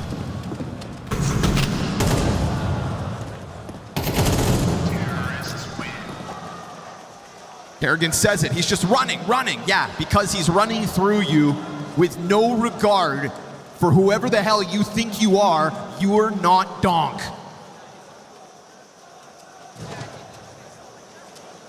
A rifler with his longevity and his peak longevity is something we'll never see again. Maybe never, obviously. We never thought we'd see Donk in the first place. But it is a sight to behold. And whenever a player is this good, you almost see a dysfunctional system behind it consistently. Another B hit coming in quickly. Another entry for Tanir. Nothing they can do. Josuke at least able to recover the 1. TSS will find a back turn. 3 kills again. Donk just does not stop. He will not let off. Relentless in overtaking Team Falcons. That B bomb site is his playground.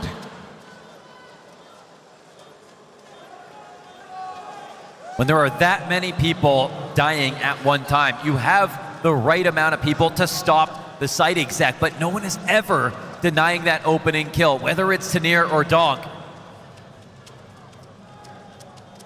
Feels like the only time they even killed Tanir was when he was lurking.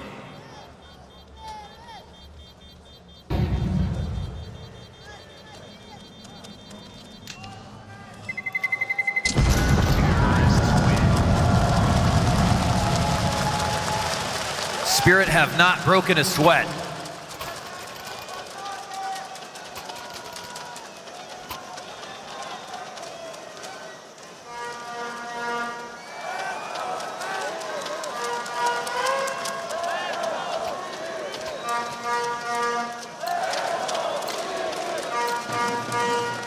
Zero kill Monte is not something I thought I'd be looking at in the best of 5 grand finals. No, not after the start.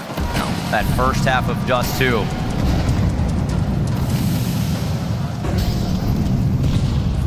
You know, this has nothing to do with capability. It has everything to do with circumstance.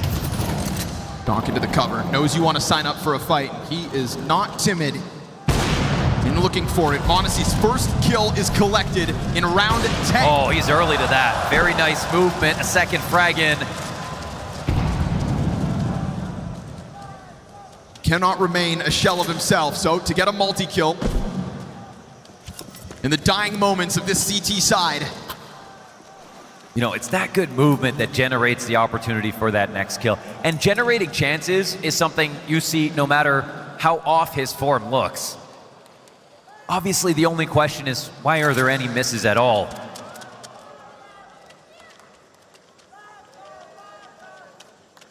When he's setting himself up and getting set up so well. But for now, that's not something they have to think about. That op impact may translate directly into a round 1. 8-4, best case scenario for Falcons on this CT side. And in both maps, we've seen them rack up a couple rounds towards the ends of halves. It's not too much of an ask to totally stop this team's spirit. Sure, that seems unthinkable. But at least give yourself the best chance once you swap over to that T side that we have respect for. The stats don't lie. Falcons' attack should be a way back into this game, but they need a CT side to stand on, and this second round could be the start of that foundation at the tail end of these first 12 rounds of play. We've seen close chances pass them by, but again, it doesn't really matter as long as they trek on and keep believing in themselves. The round where Donk entries his way through B, if MongolZ even gets 1 kill, that's really the difference maker. And we see an example of that now.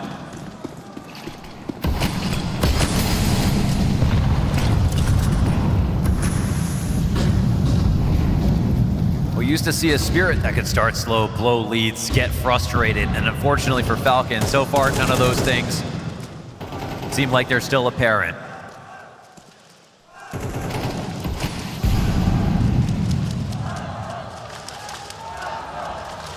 Again, something new. Donk doesn't believe that that fire spread far enough. He's being held. He's got support right behind him in the off chance that Donk doesn't get this kill himself. He waits for that smoke to block off the rotate. They hit him with it. They hit him with it. Yes, sir. Confirming that he's in there so that Donk knows damn well what's up. Firebomb misses. Extinguished. MongolZ wants his line, but as the smoke goes back up, it's going to be the CT side taken open. Spawn belongs to Spirit. Yeah, they can run at this A site. Flash not dodge. Shiro could die. Just recovers vision. Kerrigan able to stuff him up close. Man advantage for the retakes. Falcons need every round left in this CT side. They want to run it this early. One trade comes back. Tanir in the clutch. Tontix taking that frag, pushes Tanir into the clutch, and we saw his entries over on B site. What about a close? Missed opportunity there for MongolZ. And as Falcons players line up, Tanir just stays tucked in. Goes for the wide swing. Almost, but instead Falcons find 3. The fact they can even make that competitive is unreal. But they close it. Falcons pick up a 3rd. Not an easy situation. We're seeing more of those lineups where the flash actually hits the target. Into lower on Dust 2. Right in this corner. No way to counter that.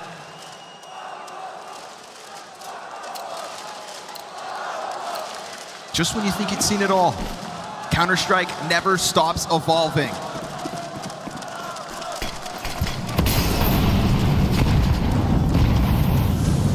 Another exit out through middle here for Donk. 16-4 on the T side. That flash might get him killed. Yeah, that flash will get him killed. It goes too high. Donk had already scaled. He saw that flash for so long. How many kills can this one monster find? The never-ending question. In 12 rounds of Counter-Strike.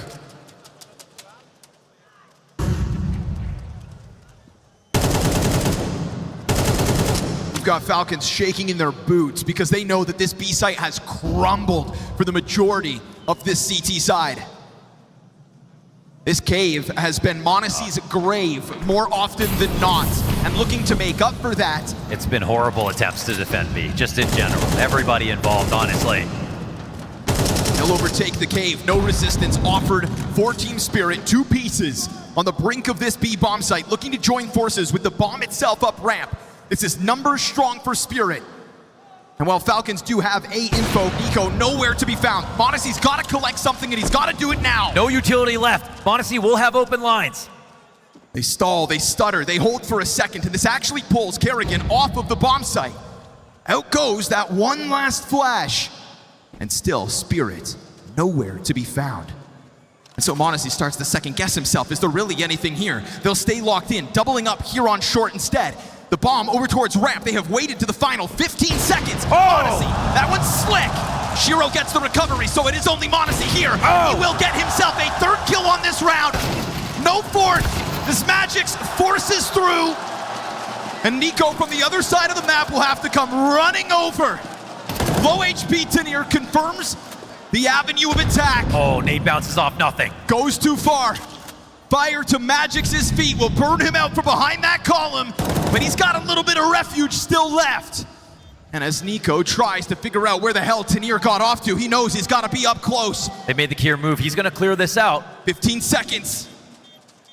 Nico trying to press in. They've done such a good job of just dodging him. Elusive and unstoppable are Spirit by the end of this first half.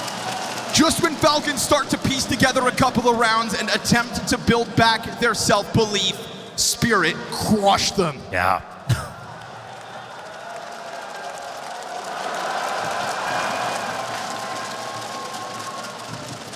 (9-3) to round out the half. That's exactly what Spirit were looking for coming into Ancient. They know that Falcons are formidable on this map. And as happy as they will be to switch over to T-side themselves, from what we've seen so far, Spirit aren't simply going to crack. What a totally different round as well. Just, you know, within the bigger picture, the gearing up and the evolution of Team Spirit. We're watching this moment for MongolZ. It feels like hours late at this point. And a round like that and consistent output like that, and he does have a team that will pick up some key trades around him. But to be honest, that whole B site was just an eyesore. Every attempt at the hold, playing retake on every single situation, letting the flashes hit them, full efficacy, pop flashes landing right in front of the default pillar and then dying with no chance to shoot back. That B site hold needs a renovation, and it's too late to do anything about that. Now they must figure out how to win this on the attack. All in, super simplified. Charge up into that B site. Kerrigan to have his hands full. Tries to catch them off. Tanir with the jumping USB headshot. As if Team Spirit needed anything else. Now Lady Luck blesses them in this retake. Magic starts to offer up a distraction. That's going to call a lot of bodies for Falcons towards this corner. And still he just stays locked in. Tessa's dead. All on Kyosuke. Dunk on the other end of this. And that's going to force Kyosuke back into the cave with 30 health. They are going to stick this bomb. Yeah, protect the VIP. That's the round over if Kyosuke doesn't run at this. He tries to charge it down, and as he closes in on the distance, his chance right there. But he can't get any headshot. He had chances. He had time. He had bullets. But he didn't have the aim.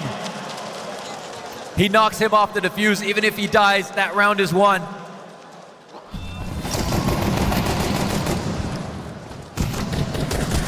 Oh, that's how you die. Donk cleans up. Oh, Tanir could not hit him, and still Donk stayed alive. Good job body blocking. Falcons, in an act of desperation, are going to force buy into this round. They're trying to put investments into Kyosuke's hand. He will be holding on to that AK-47.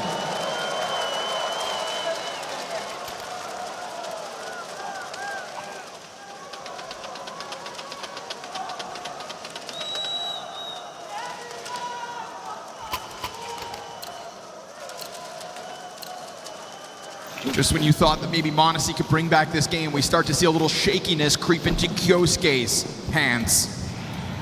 Just get him off the defuse, all that's asked. And under pressure, due to the defuse itself, he cannot get it. Falcons will have no pistol win. And this uphill battle only gets deeper. Deeper and deeper. Falcons, no strangers to heartbreak, no strangers to missteps, no strangers to radar screenshots. But it's doom and gloom for what's left of this half if they can't win this round. So Kerrigan finding a Tech 9 kill in mid helps. But Zontix was ready to respond, and that smoke spam. Oh, they deny it. Perfect. Oh, are you even going to get the bomb planted now? Now Kyosuke's AK has revealed itself, and TeSeS uses that Tech 9 to press in. Kyosuke delivers a second. Hands busy with the bomb plant. The coverage is fantastic. A couple kills to Kyosuke, a double down by TeSeS, and Falcons find fights. Now, we all have been in that situation on the A site. Bomb gets denied. You don't necessarily get another opportunity to put it down, but they had more to give. More fraggers to trade, so they do go up against a little bit of resistance, and they succeed. It's a good call to get into the A site. Very simple for them. We haven't seen the full breadth of the game plan here on T-side Ancient. Here's where they'll have to show us what to believe in. Immediately missing a molly. Spirit don't have much. Nico's better be worried about that ramp push. You can see his caution.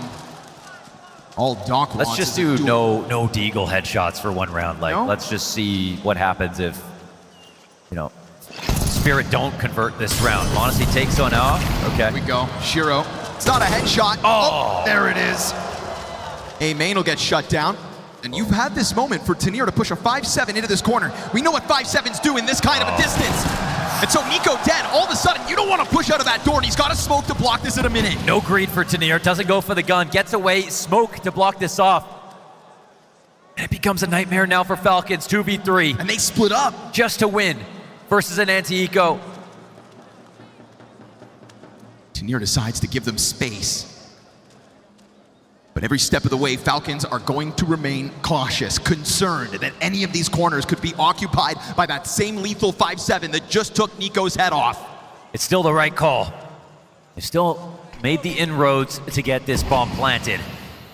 That smoke is an open invitation to Tenier. It's just all based off timing. Wait, no. Finds you with hands busy. And Kyosuke doesn't get that instant trade. And doesn't get that second chance either. Oh, here he comes again, Tenier. Just the bane of Kyosuke's existence. Team Spirit will not only dismantle Falcons, but embarrass them on the way out. I thought it was going to be the Deagle headshot. Instead, it was Shiro. The Allen Iverson as he fades back into Donut. 3v5 with pistol. Oh, a parting gift. And Tenier, a one-man army. He had no help over here. Dude. 2 teammates still alive. That smoke gave him the best gap he could ask for. A standout performance now for Tenier in this grand finals, trying to tap back into what he showed us in the first 2 maps of play. Monte's gonna take over middle. Listen, if Falcons miss utility, then we're worried. If Spirit do, we'll see if it matters.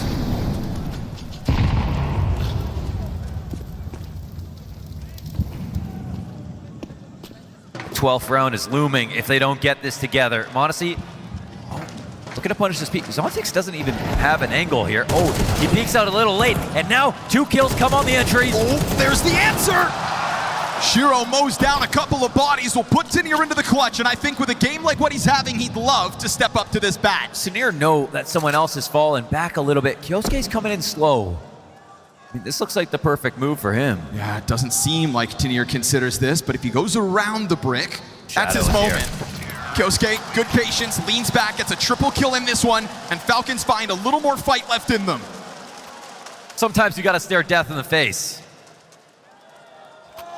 to remember to live. That's what Falcons have to show us, because again, the pressure and the circumstance of this grand finals is obviously affecting them and individual performances.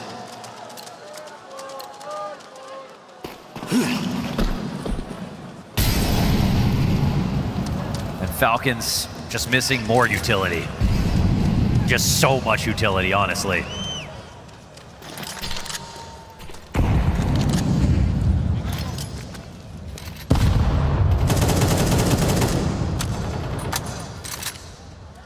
Round by round, Falcons build.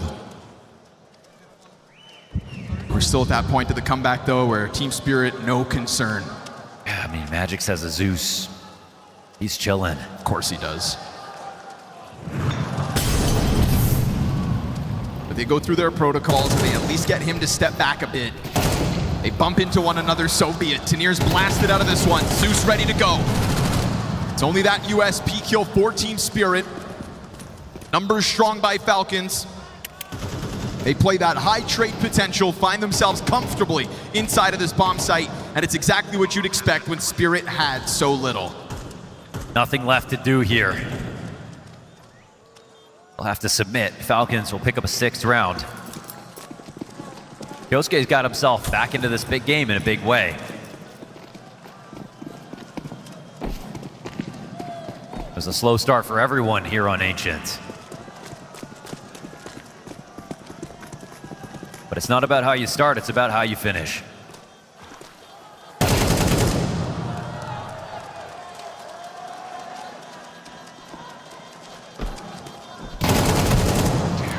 And every round is an opportunity.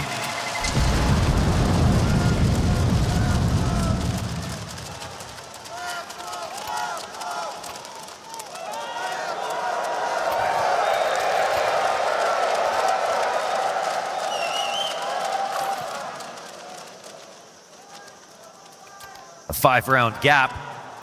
The full buy comes out. And the investment here for Spirit, they have Shiro's op. 2 kits coming in. They missed this molly twice. They gotta pay these guys more. Or is that what caused the Spirit smoke up at their last round? Oh, is that, they're trying to block. Yeah. Oh, yeah, okay, they did block it last time. There's layers.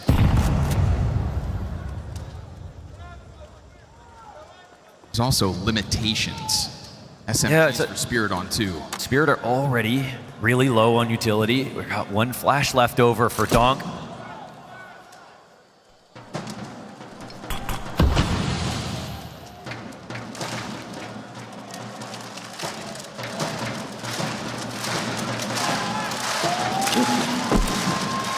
Exact coming your way. Zontix at the top of Donut. It's a really great angle to hold. 2K spray downs happen from this position. He's playing in front of it. Ready for the commitment, but that flash finds him. All of a sudden, Donk decides that he's just gonna take this by storm. No way! Oh! What? In the middle of it all! He's torn through them. Everyone to support that. They had no idea he'd wrap around default. TSS was pressed up against him, and Donk has decided that enough is enough. Storming through. No concern for his own well-being because he has belief in the rest of this team. He tore through this site like a piece of paper. Everyone peeking, it felt like seamlessly, but just a second too late.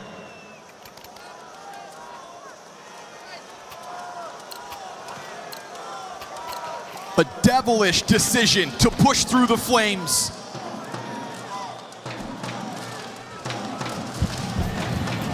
Here we go, back to mid. Donk wants more blood. And TSS will give him something to think about. Now Falcons face reality. The still elusive trophy lift for this team. They tried to build up the belief thanks to Kerrigan. But we are witnessing an evolution in Team Spirit. A lot of bodies for Falcons to just try to take down this B site, and if they run up that ramp, by God, there is nothing meant to stop them. Spirit will opt to try and maintain control of Cave.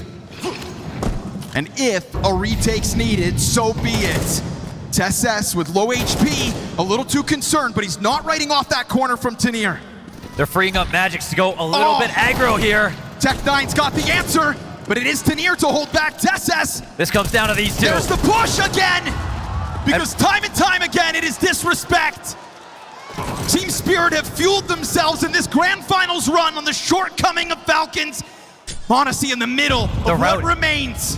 The routing off a short, it's perfect. Oh, and but he the gets shot spray. leaves a lot to be desired. Still, 34 health for MongolZ. Swaps back over to the op. It's not necessary. He's only got 4 health. Now he has to hit the shot or it's over. Sticking down to the last second. Denied.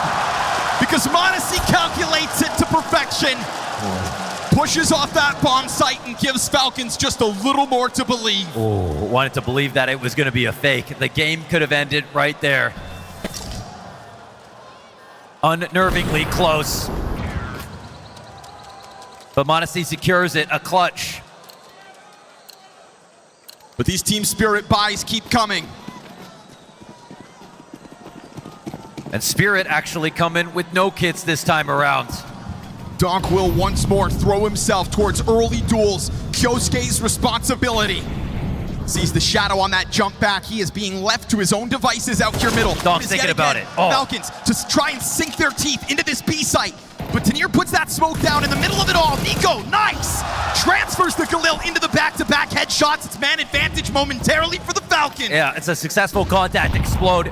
Tessus is low but won't go down. Bomb gets planted safely. Again, no retake utility here for Spirit. They maybe are going to hang out, but what are their odds of actually trying this? It's their money that's in jeopardy. It was a bad frag grenade that bounced off the front of the column that could have been a way for Tessus to wind up dead. And even giving up an extra kill here. Spirit want to make this game interesting. So Donk gets a 5v4, but immediately they don't see Donk. They run up into B. They have this death bolt they've always had. Between MongolZ and Nico, their power when it comes to entering into sites. Second to none.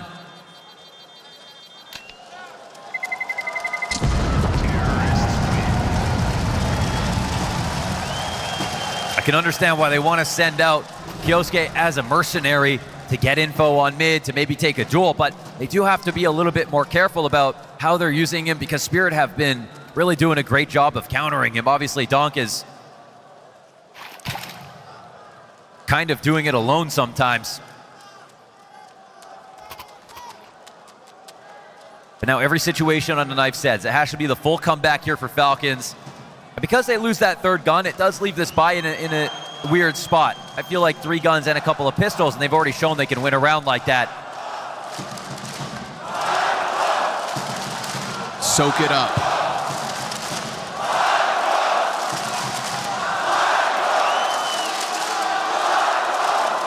The Falcon support is getting loud.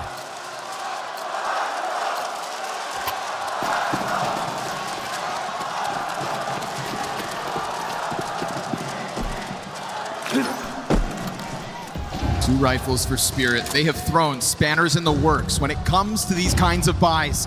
And this M-Force position, postured to kill Tessus. Sure enough, the first victim, a missed op opportunity for MongolZ. They're gonna try to just flood into this site, but remember, Donk's also got a gun. There it is. Line up with a headshot. Yeah, it's a skewer. USP's melted. They said we can get 3Ks on B as well. It's only 1 full gun to get through. Bomb gets planted. Next 2 can get recycled. Falcons making an argument for themselves. But just a more simple test. And again, we know that Spirit can win rounds like this, so. They get into dignified territory now with 9 rounds. But they have to stare tournament point in the face every single time they get into freeze time. And Kerrigan's job is to keep them in belief that all you have to do now is rack up 3 more rounds. This is where he makes his money. Simply what he does. They made the full comeback back on Dust too. Overtime's not what they want to think about, but still better than crushing defeat. And again, they have these T-side statistics on their side. They just got to make sure that Donk doesn't have another lights out round. You can see him trying to hunt them, can't you? Donk continues to sign up for these moments and, missed run boost. That could have been the moment. Kyosuke actually is out here along the wall. Oh, it's on 6. Well, 1 trade back for Tessus. Good on him to get that numbers back. It's Donk dead early, and Kerrigan losing out to the MP9 push off of the ramp. In-game leaders clash, and it is Spirit to come out on top. And it's a bit of utility to soften them up early, and now it's another man advantage for Spirit. Nico tries to hunt one down, looks for contact versus Tenier. That low health of Magix could wind up being a liability, but the numbers are over towards this B site. Look at that radar and ask, what is TSS up to? Are they really gonna swing him? Is there a chance? To generate a chance, there is. He nails it, falls away, loses health in response for that, but all you needed was to equalize the numbers first and foremost. I don't know, they know that the CTs were worried about B, so they could try to cut off their rotation as they fight towards A. Zontic's making a move. Look who waits for them. It's a bomb that's right behind him, but he just doesn't know. He isn't spotted. And so as he strives to get away from this, utility will trickle down from above. Oh, he's floating. He's gonna turn. He's gonna start considering a main, and as he does, no, never mind, he wants the duel towards Donut. It goes even worse. It's a quick headshot for Zontix, back at it. Denied by TSS, who has found himself 2 critical trades in this round. They won't rush this. Back at default is clean. Nico holding strong. No kit, but close on the proximity for the retake. Oh, they could taste it. It's a risk, but they want to go for it. Hunting down their 4th consecutive on this T side. Falcons looking to just survive. Wait, Nico. Quiet. Nico's gonna get blindsided out by Magix. Now it's TSS who is calling for the quad. A grenade in his name, and Shiro with a health advantage closes in on the distance. Bombs at 15 seconds. This is a no-kit situation. Oh, TSS yes. plays that clock down to perfection, and Falcons find their 10. That's ice cold out of TSS. Here's the run to the right, doesn't fall for it, calls the bluff to Shiro. Whole tournament on the line. Clutch delivered. Pillar of Team Falcons. TSS stands tall. And finally, you see some frustration on the side of Spirit. And finally, a timeout called.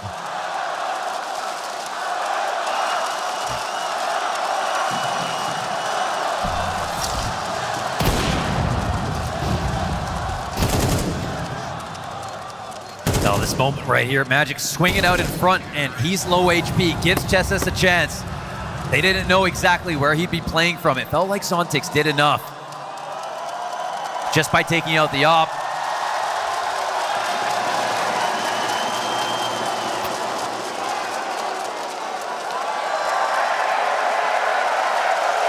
There is a reality that Falcons bring this all the way back. Even though it's on a knife's edge every single step of the way. If they survive this round, Spirit are gonna have bare bones. Shiro's not seeing this op again unless he saves it. Falcons are living up to the T-sides they've delivered so far in their last matches. And will they send Kyosuke out mid? Yes. Again, it's the right counter utility for the job, but they're also met by flames out of the other end. Early note, Spirit, no kit once more. Oh, excuse me, Shiro did get one at the end. This is different because they know that the rifles have been swinging. Oh, that's all they want, eh? Yeah. All they want's a battle between the oppers, but Shiro throwing utility. As that op is blinded, Zontix strikes from the red room. Kyosuke's got the trade back. Yeah, it's the 1-2 punch. It has felt like nearly no kill goes untraded as these rounds have racked up. And all Shiro wants is that challenge to walk into him, but he sends a shot down range, and that's information for Kerrigan. Yeah, he said reveal yourself, and he did. Wanted desperately for that shot to land, and that's all Falcons need to hear. They have made a decision. Fast move. Look at the conviction of the movements. You know exactly what they want, and you know exactly who is meant to hold this. Tenier will be a part of this pack. This two-man situation inside of the caves that remains unsmoked. Yeah, they said you can have cave. We might not even fight you there. Whether they plant on the other side of column yet to be. Kyosuke's gonna have a challenge come his way. No way that happens! They expose him. Magic's throwing caution to the wind. This is insane from TSS, ready to swing out. No one behind him. Fast climb on the flank already. We've got two fights unfolding at the same time. Can he really take out Dong? Magic's and Tenier push off the bomb site. TSS dead. It is all on Nico, and his legs may just crumble out beneath him as he tries to chase Tenier over towards the ramp. That's all it takes. Team Spirit, 13-10, map 3. They make it a 3-0. They fight. It goes all the way to the end. And Falcons the dream has finally died. They made it all this way. They impressed so much. But never once did we see Team Spirit crack. Their IGL showing us levels we didn't think possible this quickly. Tanir reaching new heights, tournaments in a row. Donk still setting and breaking records, and yet his team is also eating. Nothing could stop Donk when he took this scene by storm, but shortcomings stacked up, and Team Spirit needed more. Tonight we get our first glimpse of what this roster could become. Because for the first time it feels like Team Spirit are more than one monster. This band of demons feels unchained. Back-to-back champions of PGL Astana crushing in Kazakhstan. Team Spirit!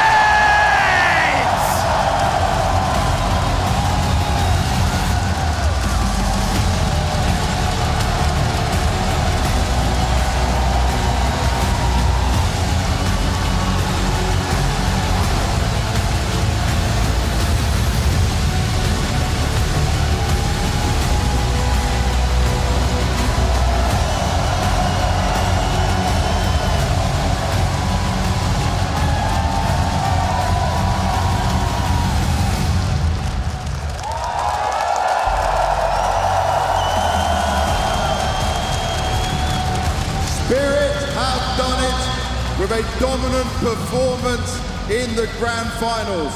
Magix, I'm going to start with you.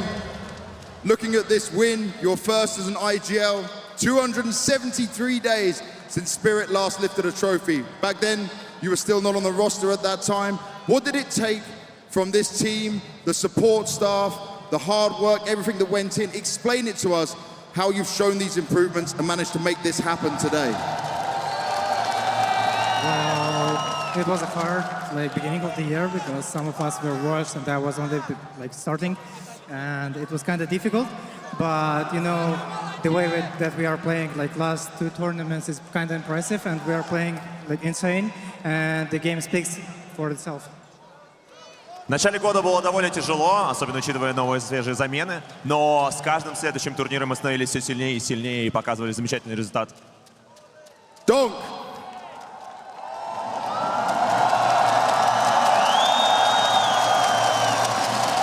You were typing at the beginning of the game to your teammates. You said you wanted to make them cry. I don't think they're crying right now, but they're definitely sad and unhappy. How much did this win mean to you and feel to you? Because it sounds to me, if you write that, it's different than what you normally say. It's great. It's a good part. I mean, a great sign in front of Major. And it's great to win this way in this arena in front of this crowd. Auga, Kazakhstan!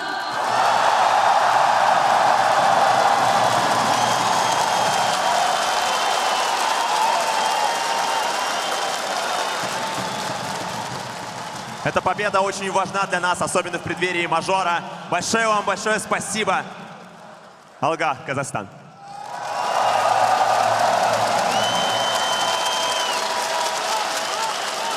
Sophic, a lot of these players on this team have been praising the work you've done. You spoke about them playing more free. You may be just a standing That's Magix for you. Has to be done in Astana. We spoke about the fact that obviously this team right now has been improving, showing a lot of that improvement.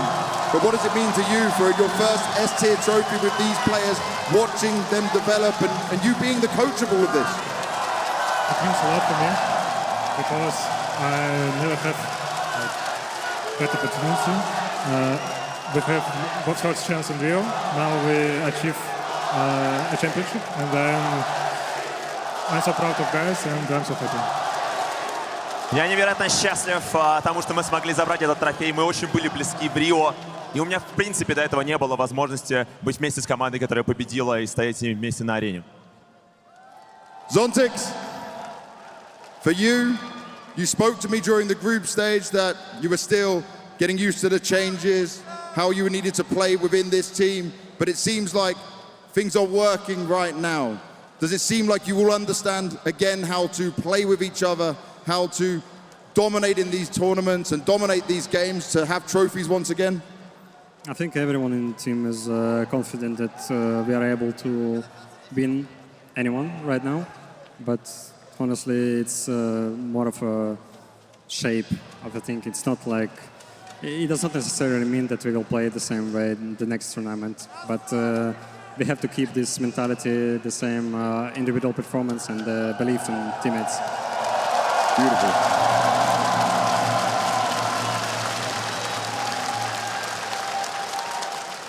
Мы сейчас очень уверены в себе, но это совершенно не означает, что мы будем выступать таким же образом дальше. Очень важно сохранять индивидуальный левел и, конечно же, здравую менталку для того, чтобы продолжать побеждать.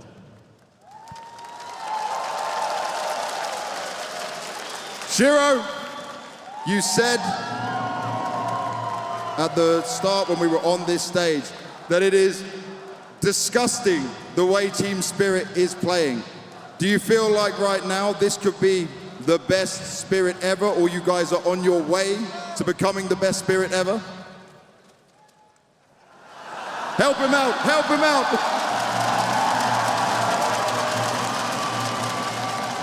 Это лучший состав, Spirit и лучшая форма. Думаю, на данный момент мы находимся не в лучшей форме, но в оптимальной для нас. It's not the best shape, but the optimal one. From the roster. Then let me reference this. This was dominance. This was disgusting, like he said. How far does he think they are away from being able to challenge the likes of Vitality, especially with the major so close? Я говорил о том, что против вас очень противно играть. Насколько еще надо продвинуться дальше по скиллу для того, чтобы стало противно играть даже Vitality? Ну, играть как Vitality в идеале. Just play like Vitality, ideally. Okay, that's a smart way of doing it. I like it. Tanir, thank you very much, my friend.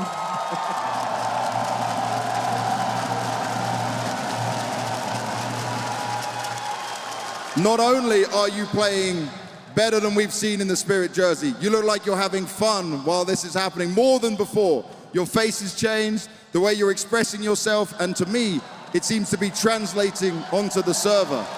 What has changed? Because this is a new you. How have you managed to do this, and how can you keep this going? Because Spirit needs this from you, man. Your grand final was insane. I don't know, but I want to say just thank you, my team, because we did a lot of work for this few months, and I really enjoy right now when we are playing this game. Also, I want to say thank you for all our fans. Thank you for support. Спасибо за поддержку, друзья. Also, it's my second grand final in this team, and I'm very happy. And also, we have one tournament, first tournament for a lot of months in this region, where we have a lot of fans. And also, I have family in this tournament. I love my families. Семья Тнира здесь, на турнире. Давайте похлопаем ему.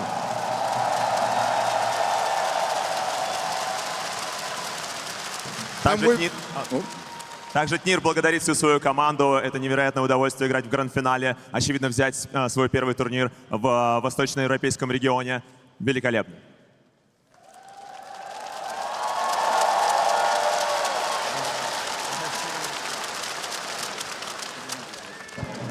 Jiro's got something to say, so let's all listen.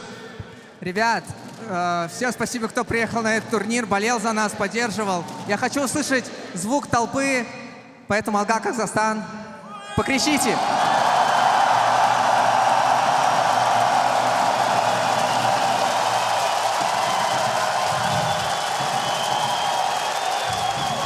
Еще раз повторюсь, для нас это что-то новое в этом составе. У нас поменялся капитан.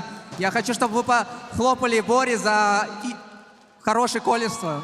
Я просто рад, что у него все получилось.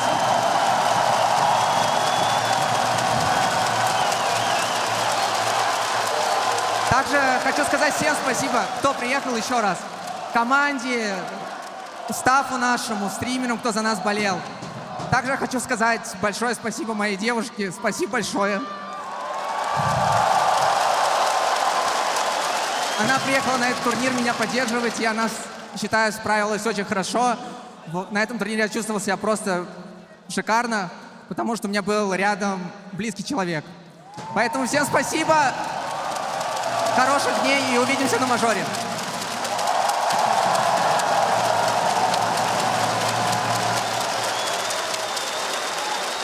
And we have one more very special thing to do on stage. The HLTV 1xBet MVP will be produced on this stage. Prof, Head of Operations at HLTV, is joining us up here. And I don't think there's any surprises, but the winner is... Dog!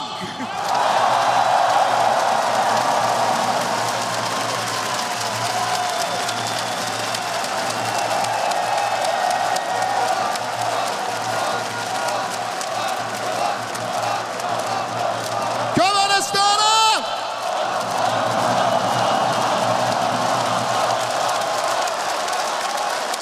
Donk, another trophy, another MVP. I know for you, it's more about the team and the performance and everything that happens in that scenario. But just tell me about the changes you are seeing in the team that has enabled you to get another MVP and get an award, and what that feeling is like for you, because it does seem like we are in a new way of seeing Spirit play and develop.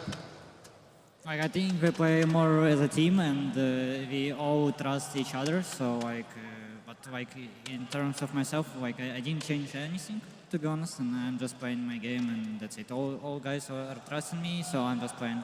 I'm chilling. You're chilling. Chilling to an MVP, and just obviously, I'll let you do the translation first, before I forget.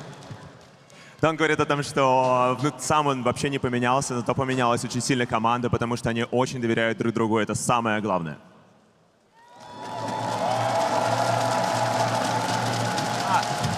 И он на чиле, если что, да, добавляю. And lastly, just anything you want to say again to all the fans, everyone here, and just your hopes for Spirit in the future. I hope we will show a good game on Major, and see you next year, guys. Auga Kazakhstan!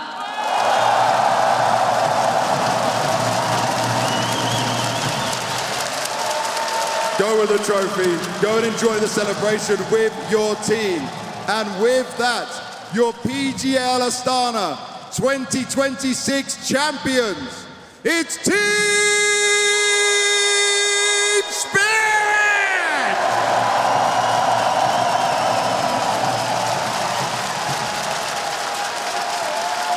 And there it is, guys. And before we even get into breaking down what we saw, I do want to say what an amazing atmosphere we had inside this stadium. Blown away. When we came to Astana last year, I thought the warmth, the generosity, the kindness of all of the fans, it was really overwhelming. And man, you guys, everyone in the crowd, you knocked it out the park today. Absolutely one of the best atmospheres I have ever been in all of my 20 years of Counter-Strike. It's up there with Boston for me, the miracle in Massachusetts. Spasiba! Exceptional stuff here from the fans, even from before the arena component of this event. They were flooding the areas that the players were at. They're asking me for autographs, Rich. That's how I know they know some ball. But I loved it. I loved it. It's like a major over here. That's how praised the Kazakhstan fans get for Counter-Strike, and they deserve it. Yeah, I'm just waiting for next year again already, right? Just the vibes overall, and I don't think I had a single player, a single team so far who've flown in yet last year. This year as well, we've had a single negative thing to say about the country, the city, and of course the fans. You know, in a lot of arena environments, it takes a little bit of time to warm it up and to grow it. But from Friday morning, these people were here cheering on every team that stepped onto that stage. And obviously, this group is full of Spirit fans and fans of other squads alike, I am sure. But what they are also fans of, and what matters most, is that they are fans of this beautiful game we call Counter-Strike. And Astana, thank you so much for coming out. Yep, absolutely.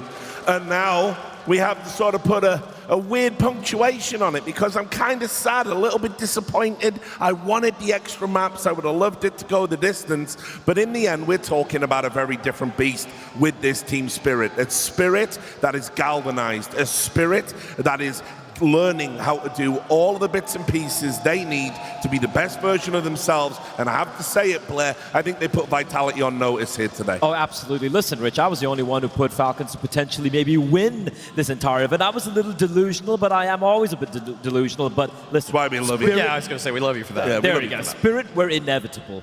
Donk was inevitable. That was a top 3 event performance from him in his entire young career. And just the way they played CS, just everything was so good. Sure, map 1 got a little close. Map 2 and map 3, there was not a single chance in hell for the side of Falcons there. Listen, Donk was the Rookie of the Year in 2024 and had his best ever tournament at IM Katowice in that year. And as Blair has just told you, we are now in Astana midway through 2026, 2.5 years later, and this guy is still besting himself, still putting up monstrous numbers in one of the most difficult roles to be consistent in the game. He is the best rifler, period, ever, period, end of conversation, period. And to be able to do it in the entry role makes it that much more amazing. He deserves every bit of praise he gets. 273 days since Donk last lifted an HLTV MVP. He's gotten EVP awards, but when it gets down to business, when we're talking about the greats of all time, those MVP medals, they matter. We see ZywOo's running away with it right now. He was furthering the distance between himself and the newcomer in Donk, so it's nice to see Donk get one of its own. While in Atlanta, ZywOo is not getting one over there, so at least he can close the gap evermore. Yeah, and I've got to say as well, I was not a believer in what Magic's could do with this team. It's like I said, look, being an IGL sounds great on paper. It's your ideas, it's your structure. People have to dance to your tune, do what you say.